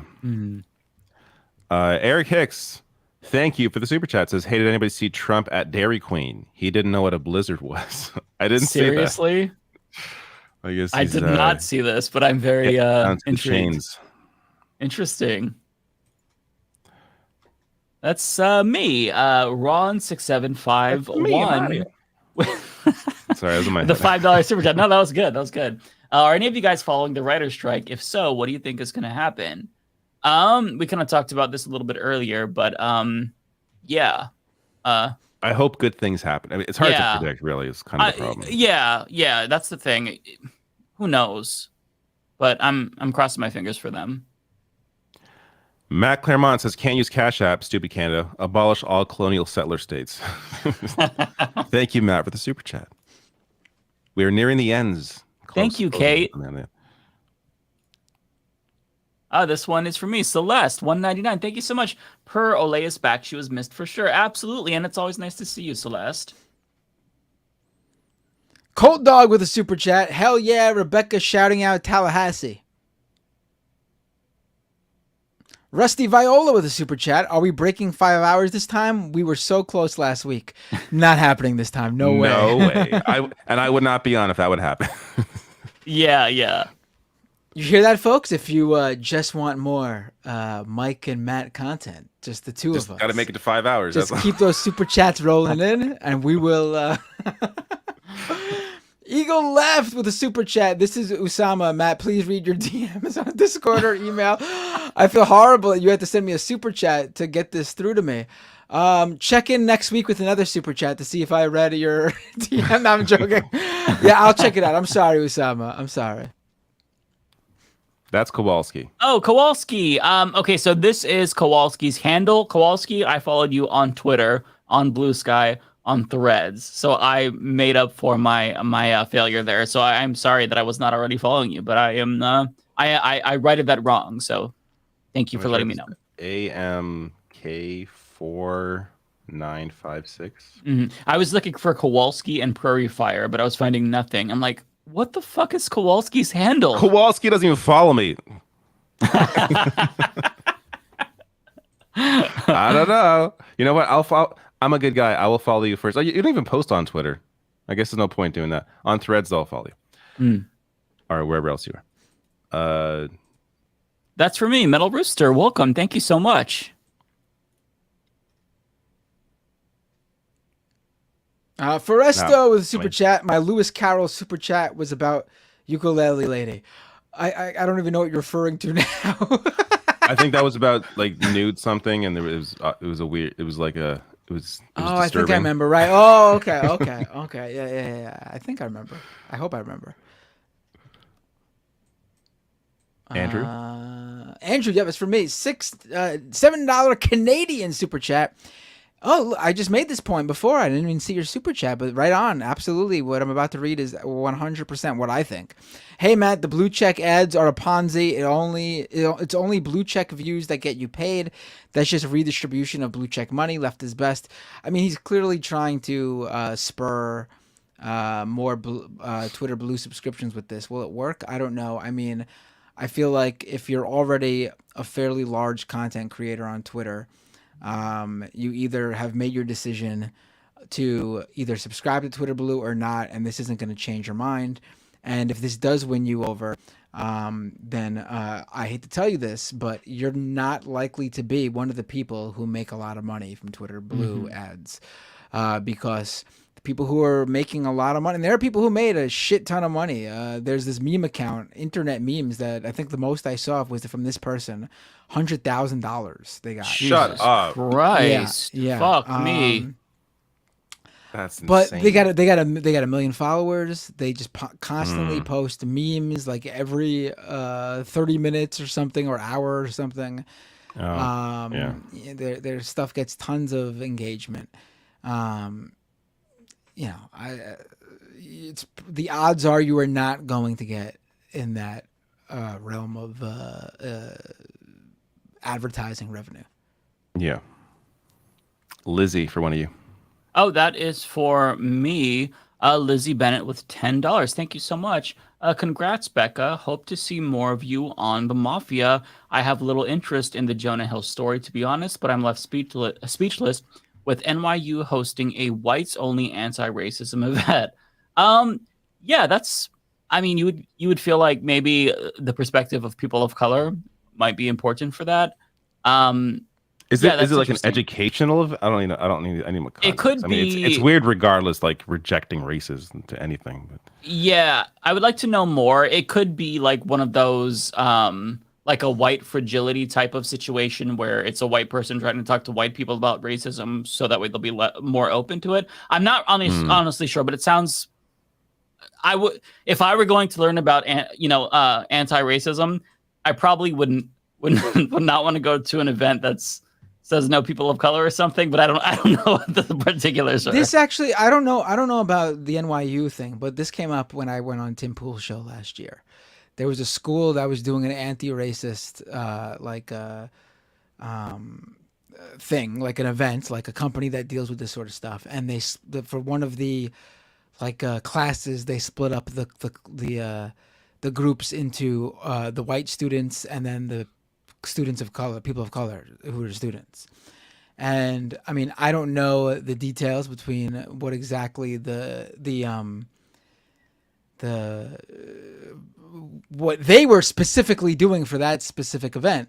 But my understanding of something like that would be like, yeah, well, I could see why you would do that in terms of like, if you're teaching students, if it's an educational thing, I think that's a great way to make a point, like, to the white students, are you acting differently now among just your white peers when you're just in the presence of them? And then you also, while you're doing that with the white students, with the people of color students, they likely will be able to talk more openly about what they experience in their classroom from the white students who might not even realize when they're like, throwing microaggressions their way. That they wouldn't say in front of their fellow white classmates. I'm like there definitely are curriculums where I could see this comes into play. So again, I'd have to see the exact thing, but I don't think it's ridiculous on its face. That makes sense. Metal Rooster. Oh, that's from me. Thank you so much. It's a super sticker of a pair. That's like blowing a little kiss and doing a little woo. Very cute. Rusty Viola with a super chat. Petition to have everyone refer to David as Daddy Dole. One super chat every time. JK Albrook. Okay, let's send me a super chat and I'll give you one of these. Ready? Daddy Dole. Daddy Dole. Daddy Dole. I'll do one of those. Like, I'll give you like a movement. I'll do like a Daddy Dole, Daddy Dole. Yeah, that's gonna be in my head now. Shit, that's great. This one is for me, Meng Tang with $20. Thank you so much. That is a very generous super chat. Want to send a soupy chat to Rebecca. Welcome, sis. My girl Ole. I legit just screen recorded the chat about Rebecca's boy Jonah to my sis on our side. Solid job, ladies. Can't wait for tomorrow. Yeah, that's gonna be interesting because I wasn't following the Jonah stuff from the start, so I'm interested in learning more. I'm still on the Colleen Ballinger kick. That shit is wild to me. I have a hard time caring about either. It's just like I don't know. I feel like I'm hitting my limit some weeks on like news. Like I get in these moods where it's just like I don't give a fuck about anything. I kind of feel that, yeah. Like, unless there has like a larger societal impact in some way. Like I get the itch to like the impact, like specifically with this person and what they did, but I'm more interested in like, I don't know, larger societal like things as opposed to individuals, celebrities, and like their going ons. Right. Well, you Not know that how I anything found against the it, but just I'm not into it. I think it's fine to talk about on like a panel segment on this show, but yeah, you're not going to see me like diving into the Jonah Hill discourse on like Yeah. social I'm not media into and that stuff. Mhm. Yeah. Yeah, I got interested in the Colleen Ballinger stuff because I like to listen to podcasts when I'm playing video games. And so that one had just popped up, the video from Swoop, and it was like 2.5 hours. So I listened to the whole thing as I'm just like playing Zelda, exploring the depths, and it was like, holy fucking shit, this is wild. And so that's how I kind of got like roped into it. But typically I don't know about drama. So it's actually a little bit out of the ordinary for me. But now it's like, okay, I'm gonna watch more Swoop videos because everything that she's put out so far has been very interesting. And the way she presents it is very very good, very informed, and like it humanizes the people who she's talking about. I also listen to podcasts while I game off. Though it depends on the game, but Zelda for sure because you could explore and like listen to stuff.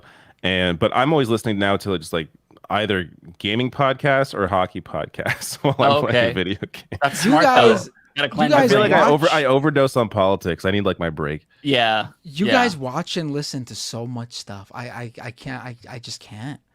I'm not someone who, in fact, I prefer just like nothing, like silence. Really? Oh, I see. I have to have something on in the background. No, otherwise I feel like it's probably crazy. better. I feel like it's probably better mentally for me to do that, but I also know there are certain shows I want to listen to. So the best time to do them is when I'm playing a game or with like a time when I can listen to it. Yeah, But I am trying to not listen to as much political content, just because it does really rot my brain. So I try to find like more like stupid shit, like funnier podcasts, like H3, or like the drama stuff that doesn't involve any of us. Like the Colleen shit. It's like there's so much distance there, so it's like okay, I can not be affected by this, personally, but still be, I still have feelings about it. Oh, I just YouTube search Leftist Mafia, order the content from latest, starting with the latest, and then I just make a playlist of all the people who put up video takes on us, and I just listen to it back to back over and over and over again. That's very good for your mental health. What's funny is like I was like kind of disengaged from all this Anna stuff, and then my girlfriend was like super into it, and she's like, "Oh, did you hear about this? Hear about that?" I'm like, I don't fucking. It's like I've heard enough.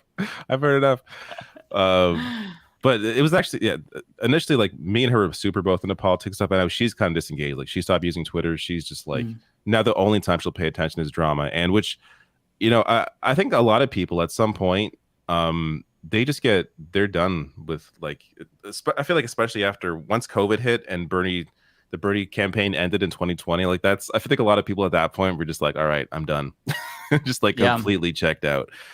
It's sad, but I understand it. Yeah. Here's Robbie. Oh, Robbie Barclay became a YouTube member at youtube.com/MattBinder. The one and only new YouTube membership I received on this episode. Thank you so much, Robbie. You are the star on this channel tonight. Robbie. Ice cream, yum yum. There you go, Robbie. Rega98 says, it's crazy how the Black Mirror AI episode just came out and now execs have literally almost taken the actor likeness idea straight from the script. It's like they watched the show for new ideas. It's crazy. Yeah. Have you both seen that? Yeah. The I haven't watched season? it. This is another issue. I don't know. I've developed this issue covering politics. I have a harder time watching disturbing or like depressing things like that can be realistic, like Black Mirror. I back when it first started, I watched a few episodes. I just can't watch that show anymore. It's too depressing. And there's a few shows like that I just can't. I don't blame even you. like the Last of Us. I haven't watched The Last of Us, and I love the games, but I don't want to put myself through that. That one is emotional. Yeah. You know what I mean? Like I don't have the energy. You're absolutely right. Because like if you don't like check out and give yourself a break from like sadness or dystopia, I mean it eats the fuck away at you. So yeah, I feel absolutely. you there. It's eating at me. I'll tell you that. Cyber Hobbit. Oh, that one is for me. Cyber Hobbit. Thank you so much. Jesus, that's another big super chat. $20. Really appreciate that. Just want to say thank you for keeping the show going. Hopefully years to come. Love you guys. Yeah, hopefully for sure. Hopefully it gets bigger too. And yeah, Thank you. This is me again. Ray Russell with $10. You guys said you like checking out smaller lefty creators. I have a recommendation. His threads is at Raymond J. Russell. Okay, yeah, I'll check it out. That's the Threads. person that literally gave you a super chat. Yeah, that's very clever. Very clever, Ray Russell. Well, you know what? That's very clever. That was clever. So I will check you out, Raymond J. Russell. That's pretty funny. I did that one over my head too. Checkmark verified account with a super chat. What size I donation? recognize Raymond. Are you done interrupting me, Mike? Yes, sorry. I'm sorry. Checkmark verified account with a super chat. What size donation gets me a Blue Sky invite? Also, how do you get verified on Blue Sky? There's no verification on Blue Sky.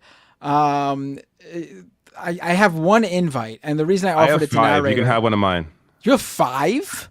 I haven't used any of them. Yeah, I have 5. Oh, really? You just all right. I'm not sure who needs them anymore, to be honest with you. So I haven't. A lot of people still want them. Really? A lot of people still need them. Yeah, I'm telling you. Listen, like at least in our world that I've seen, Threads is not providing people with the feed discovery yet.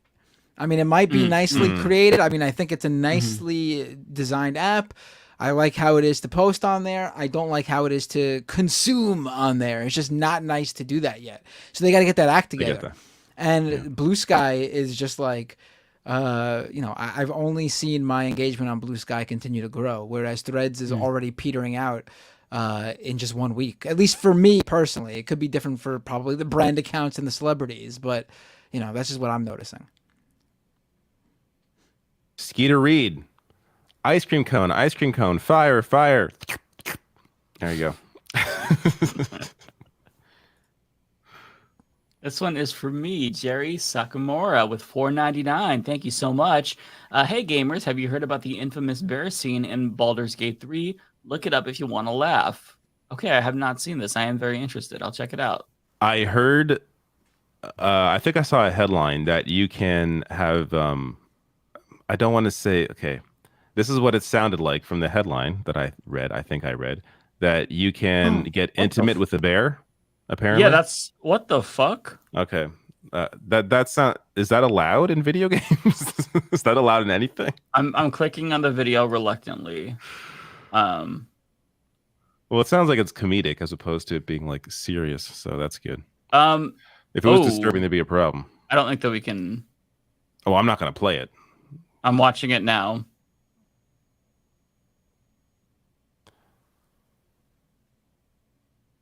Who's this for?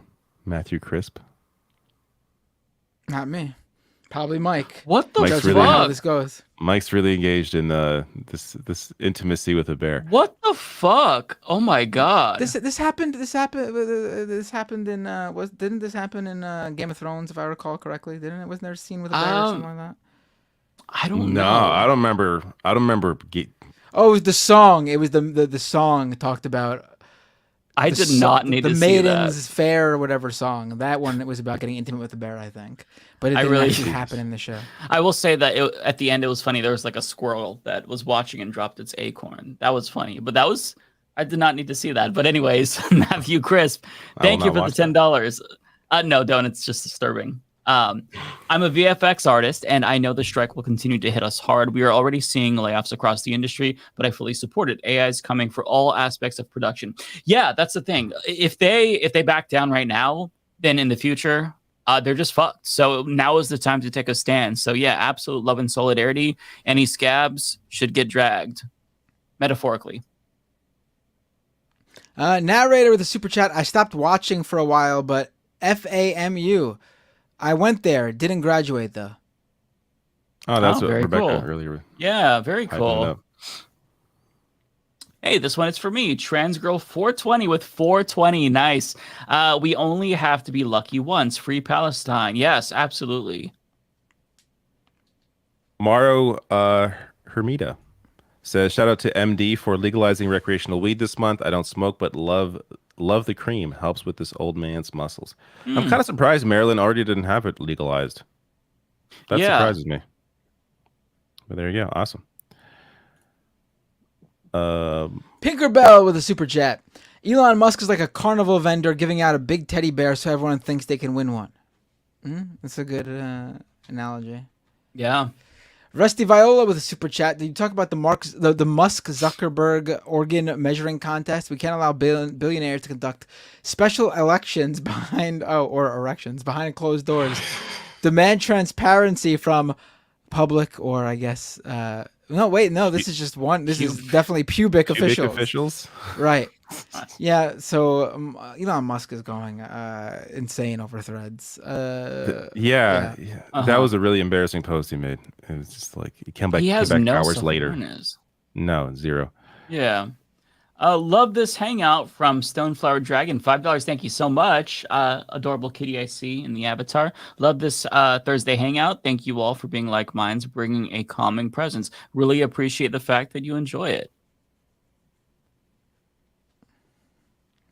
This one's also for me, Leah Brene Klein with $5. Thank you so much, Leah. We absolutely need Aaron Brown at the table. He'll bring the muscular class of people. He's well-researched, brilliant, and fun. Yes, we love Aaron Brown. He's actually been on twice, right? So he's going to be a return guest, absolutely. Oh, yeah, he'll be on. We love Aaron Brown.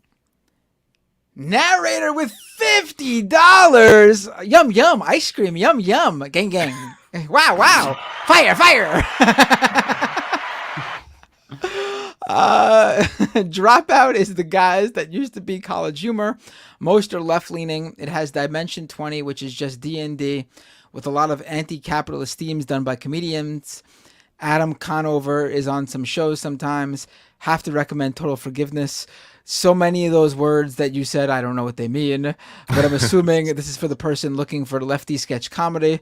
This seems to be, according to narrator, pretty close. Celeste with a super chat. Do Princess Peach, aka the best character, WBK. What's WBK mean? Do you guys know what WBK means? I don't know. No. All right, let me see if I do Princess Peach. Dear Mario. No, I can't do it. That's Dear not Mario. bad though. Dear Mario. We been new. It's been something you've been aware of for a while. Oh, okay. I can do Rosalina really well. You ready? Fuck off. Well, that's pretty. Is that what she says? Oh wait, yeah. I can do. If you play Super Mario 3D World, when you do the long jump with her, it sounds like she's saying "fuck off." So. Yeah. That's funny. I always hated how in the game they call him Mario, because real New Yorkers know he's Mario. No, it's Mario. Yeah, I know, because they call him Mario. No one in New York says Mario. He doesn't go. It's me, Mario. He says it's Mario. Well, the it's movie Mario. The movie version actually does pretty close to. that was. I still haven't watched that. I still haven't watched that movie. I can rent it now online. It's fun. It's not a great movie, but it's a great Mario movie. Yeah, I agree. Dark Art. Who's this one? Oh, is this for me?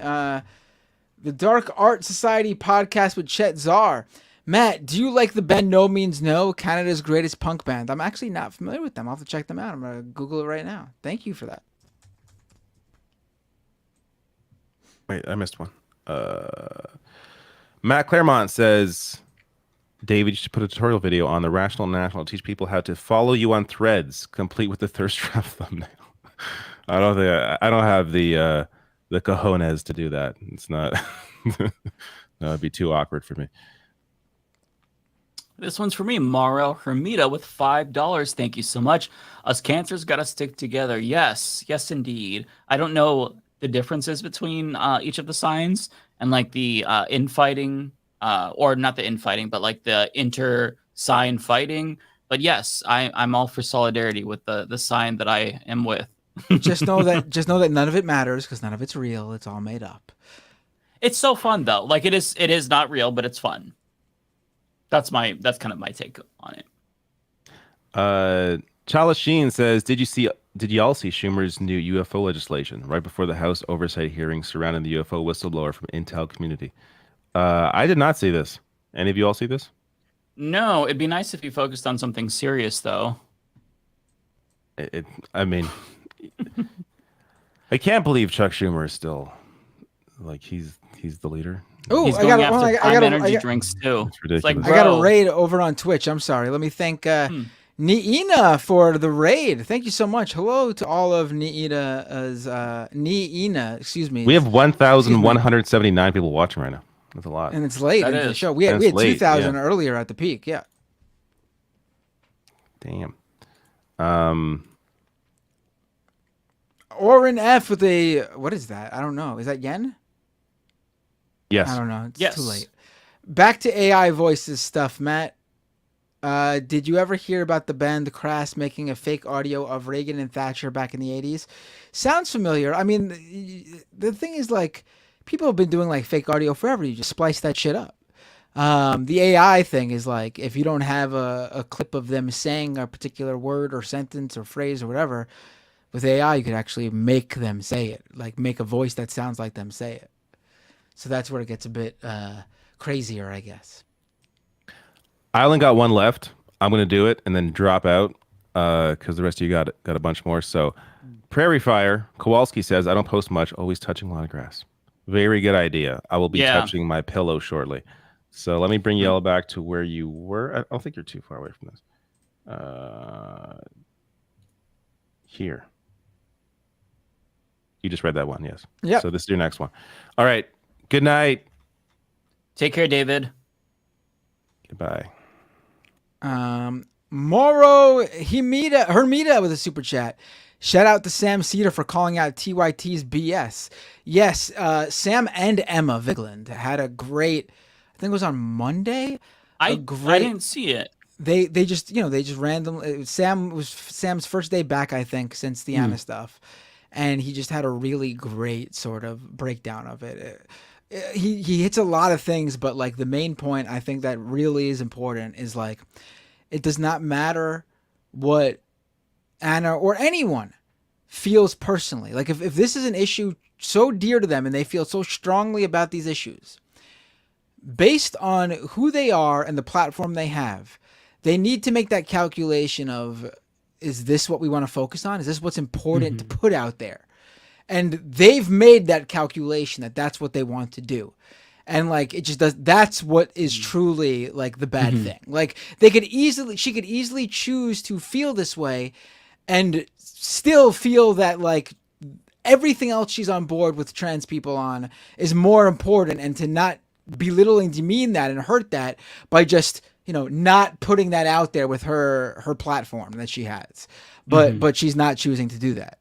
I think his analogy was like, he'd prefer to have the guy who goes home to his secret Hitler closet and prays to like Hitler, but then goes out there in the world and like signs bills that helps everybody, than like someone who's like a really great dad and person all around to be with, but then actively tries to harm people through policy in the real world. Like it's you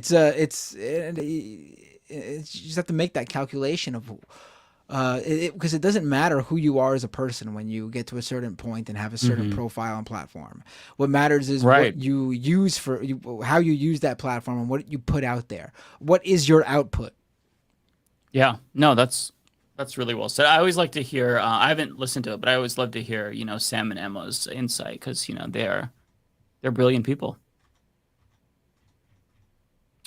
This one is you. Lizzie Bennett, that was an interesting take on my last comment. Thank you. Oh, Lizzie was the person who asked about that NYU. Yeah, I mean, okay. It's an interesting sort of thing, and I think people hear it, and it's totally completely normal and expected reaction. Like, wait, that doesn't make sense.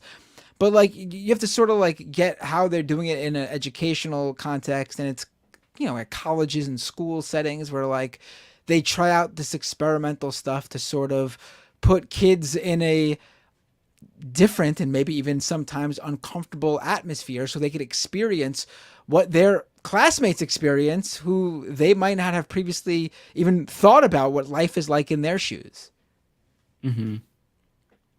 Yeah, interesting. This one is for me, Matt Claremont. I'm Ted Cruz. It's the Kyle Kulinski impression of Ted Cruz specifically. We missed a chat. I think David skipped it when we were here it is. I can do it. Narrator with a $10 super chat. Almost forgot. I don't hear people talking about the affirmative action decisions, possible implications for corporate DEI hiring initiatives. Thoughts? Oh boy, I would need. It's 12:30 and I can't even think that question through. It's a good question. I mean, I don't think it's going to affect it, honestly, because I don't think, at least, honestly, I think like when it comes to those corporate DEI hiring initiatives, it's very much more like the straight up like PR push, and like obviously affirmative action, just like it does in schools, makes it. Made it possible and happen, and also facilitated it. And will we see less? Probably, honestly. I'm not pretending there's going to be no effect. But I also think when it comes to like the corporate side of things, more so than like maybe the educational side of things, the corporate side of things, I think is going to continue to care about how they look from a PR perspective. Not because they are nice and caring, but because they want black people and brown people and people of all colors to buy their products, so they're going to continue to try to put that output out there. Will you see some companies not care and give a shit, and where the affirmative action decision is truly felt? Sure, absolutely. But I think there'll be also companies that are very aware of how affirmative action, how they treated their company because of affirmative action, actually ended up helping their bottom line. And I'm sure they'll continue to do some things in that aspect, in that respect. Trying to find our place. Okay, so I believe this was next. This was a new member for you. Is it? I got a new member here? Is. Let me see. Hold on. I didn't even... Actually, I see two. Robbie's not special anymore. Sorry, Robbie, because Spasticus became a member. Thank you so much, Spasticus. Really appreciate the support. Doggy. Love seeing the doggies and the pets. And then another one for you. Oh, Kate Travail. Thank you so much for becoming a member as well. Thank you, Kate. All right, this one is for you. Andy Boom with a $10 super chat. Some of us are Patreon subscribers. You're great, Binder, but not 2-time subs great. No, absolutely. I actually said this on. No, totally understand. I actually said this. I said this on Tuesday. I originally did not want all these different subscription platforms. I just wanted everyone to go to Patreon. But people like Mike and David and others have told me that, like, listen, you might think that's the way of thinking of things, but like some people actually aren't subscribed to you on whatever platform you're accepting subscriptions on, because they would actually prefer, because it's easier for them to do a different platform. So give them that option. So this is actually just like another option. If you'd rather, like, if you're someone who subscribes to a bunch of different Patreons, like some of my listeners do, then yeah, it probably makes sense to keep all your subscriptions in one place. So you could easily, cancel when you got to cancel, resubscribe when you feel like resubscribing. And if you're, you find yourself more of a YouTuber who watches live streams, then maybe this is the better place for you to subscribe.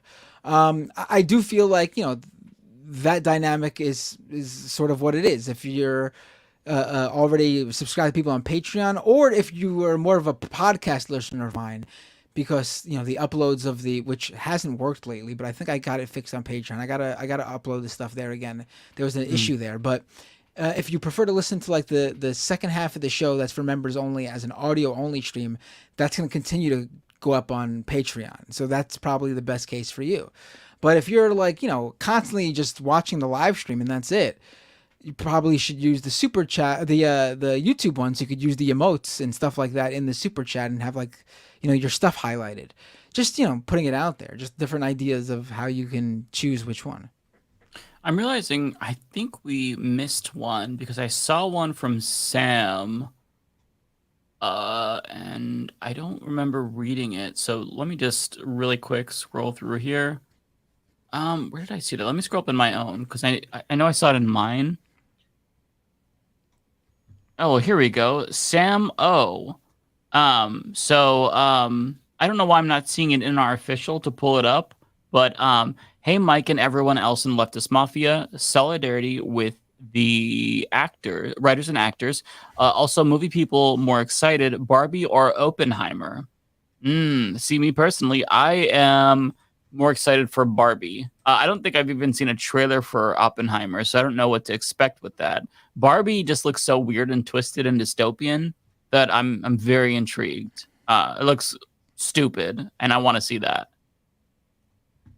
Okay, let me. Oh, by the way, if the question is which platform gives me a bigger cut, and that's how you want to make the decision, it's Patreon. If you give me $5 on Patreon, I believe I get $4.50 out of it. If you give me $5 on YouTube, I believe I get $3.50 out of it. So I get an extra buck on Patreon. I mean, it's just an extra buck if it's one person we're talking about. But if like 500 people we're talking about, that's an extra $500 I make if you give it to me on Patreon. But it's totally up to you. Right. I get it if you'd rather do YouTube. This one is for you. The anti-corporatist, the super chat. I don't know you. I don't know why I don't get a join button for the channel. That's very weird. I don't get why that's happening. But also, thank you for your first super chat to me, anti-corporatist. Oh, and if you don't have any, you don't have any spare change to give for on either channels, but you are subscribed to Amazon Prime, I have a Twitch at twitch.tv/MattBinder where you can give me your free Twitch Prime subscription every month.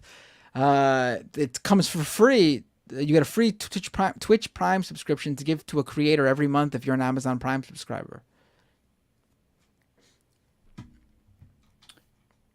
Hang on 1 second. Okay, so this one is from me from Zeitways. Hopefully I'm saying that correctly. That's 249 euros. Do you think Anna Contrarian will be on Rogan soon? I don't know, honestly. It's hard to say. I would imagine not, because Joe Rogan is very thin-skinned and Anna has criticized him pretty harshly. So I'd imagine probably not, if I had to guess.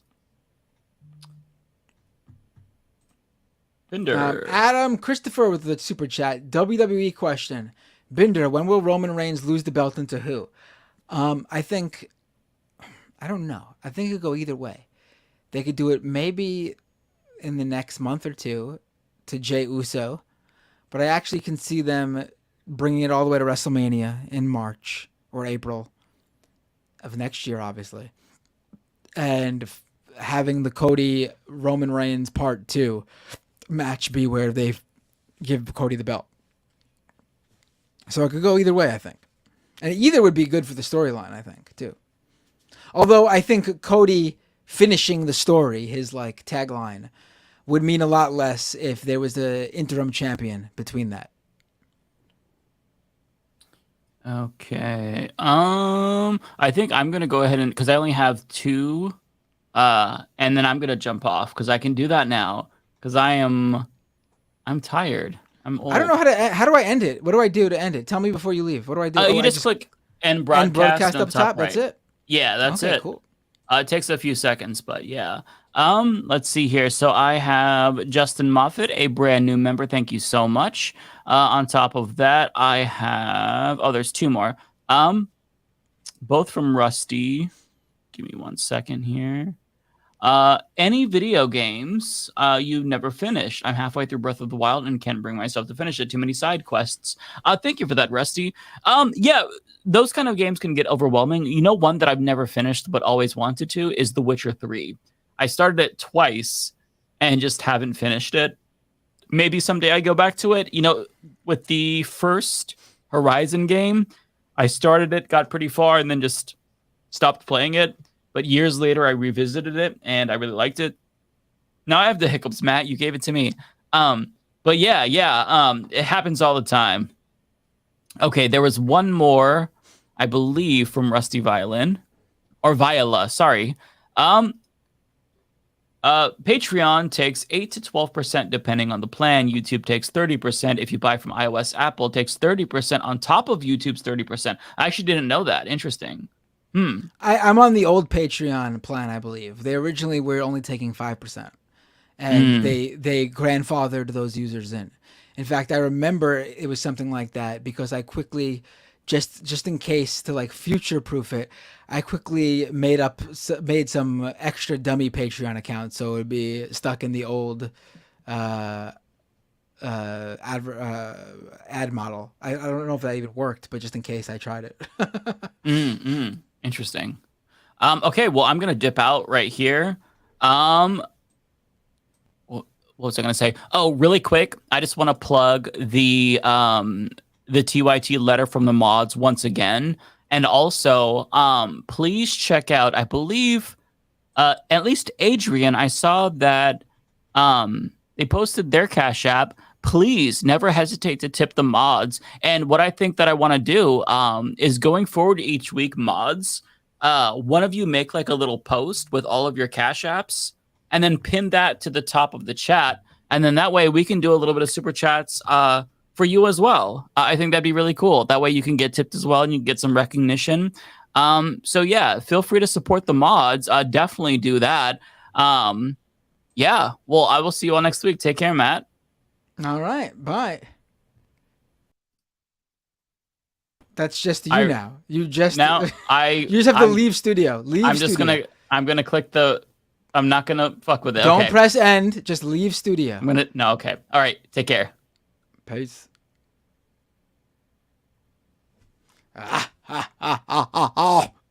This is my show now. I am Leftist Mafia now. Let's go back to the super chats. Narrator with a super chat. I DM'd on Patreon. Thank you, narrator. I will check it out and get you answer your DM. Chala Sheen or Hala Sheen with a $10 super chat. Spreading the love. Nothing wrong with paying attention to big news relevant to U.S. history like UFOs. I'm a leftist, but I also believe in government transparency. I'm enjoying the non-super chats right now. Matt's gone mad with power. Matt has control. Binder drunk on power. Insane laughter. Binder outlasted them all. Matt the Don. Absolutely. This is my show now. I am the Don. You're right. The Binder Mafia is more like it, right?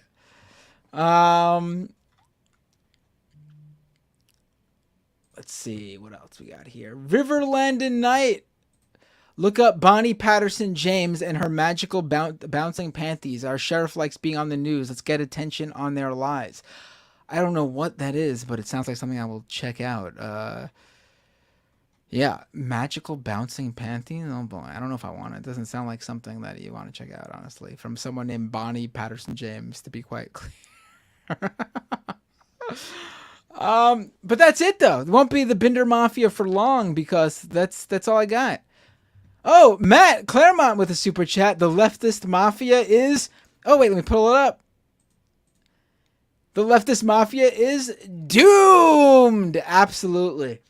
Thank you all so much for, as always, the support, the viewership, just tuning in. Even if you don't give a dime, just tuning in.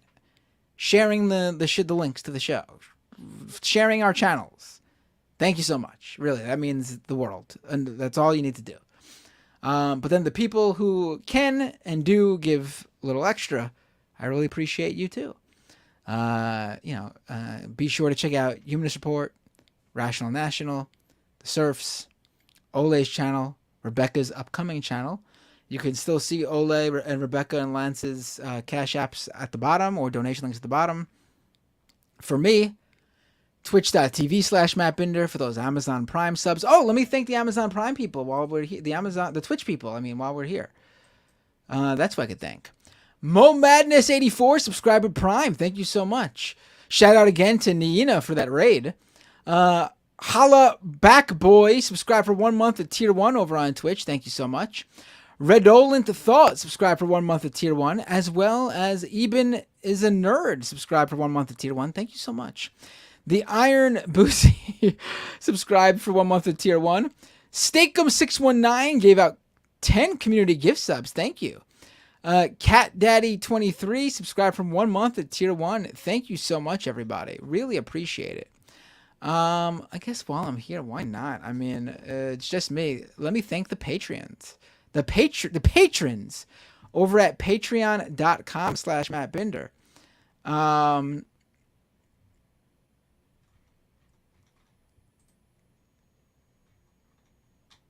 Where are the where's the audience? Here they are. There's the list.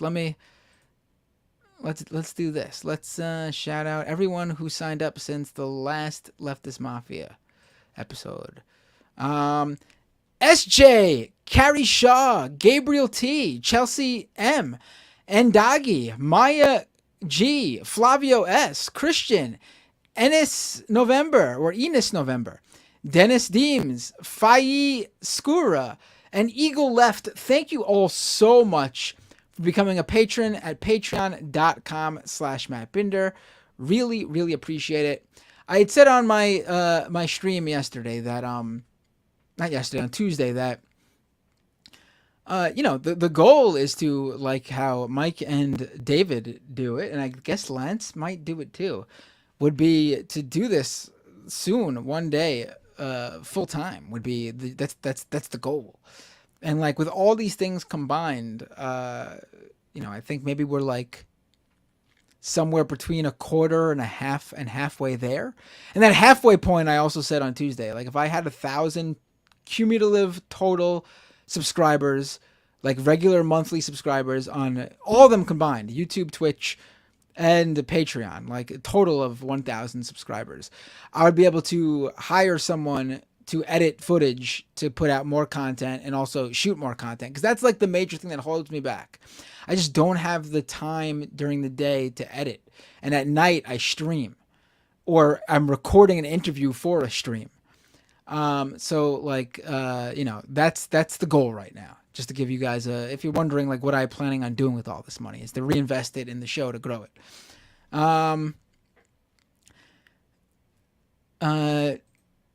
Dumb Waldo with a super chat. You the best Mafia member anyway, Matt. Oh, I thank you. I appreciate that. Eye of the River, badum tis. And then hashtag left is best. What a great way to end right there. Actually, I should end with who am I gonna raid over on Twitch? Who's on Twitch right now to raid? Let me check. We got, I see on my list, I see Frogan's on. I see Amy EC3 is on.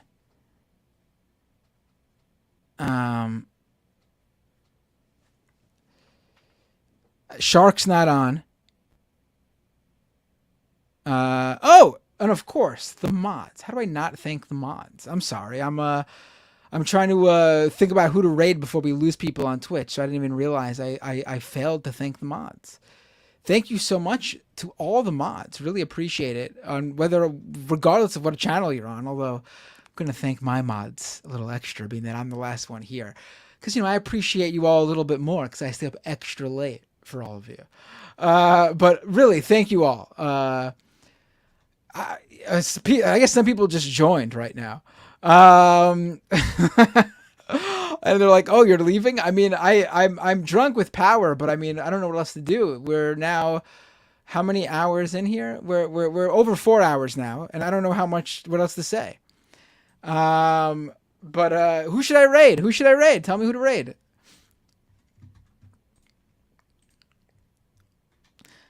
Listen, if we do this, if I could prepare for this intimate time, if I knew I was gonna be the last man standing, I would have maybe had some like a segment or two queued up for you guys. But this is completely impromptu. I mean, I could go off. I'm good at improv. I could do it, but I'm also exhausted myself.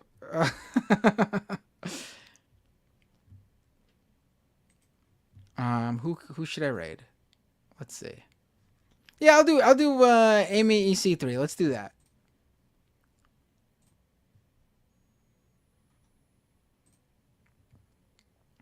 All right, folks. I will see you all next time on Leftist Mafia. Signing off for myself, Mike of the Humanist Report, David of Rational National, Lance of the Serfs, Rebecca of the Benjamin Dixon Show, and of course, from Olay's own namesake channel, Olay. Take care, everyone. Have a great night.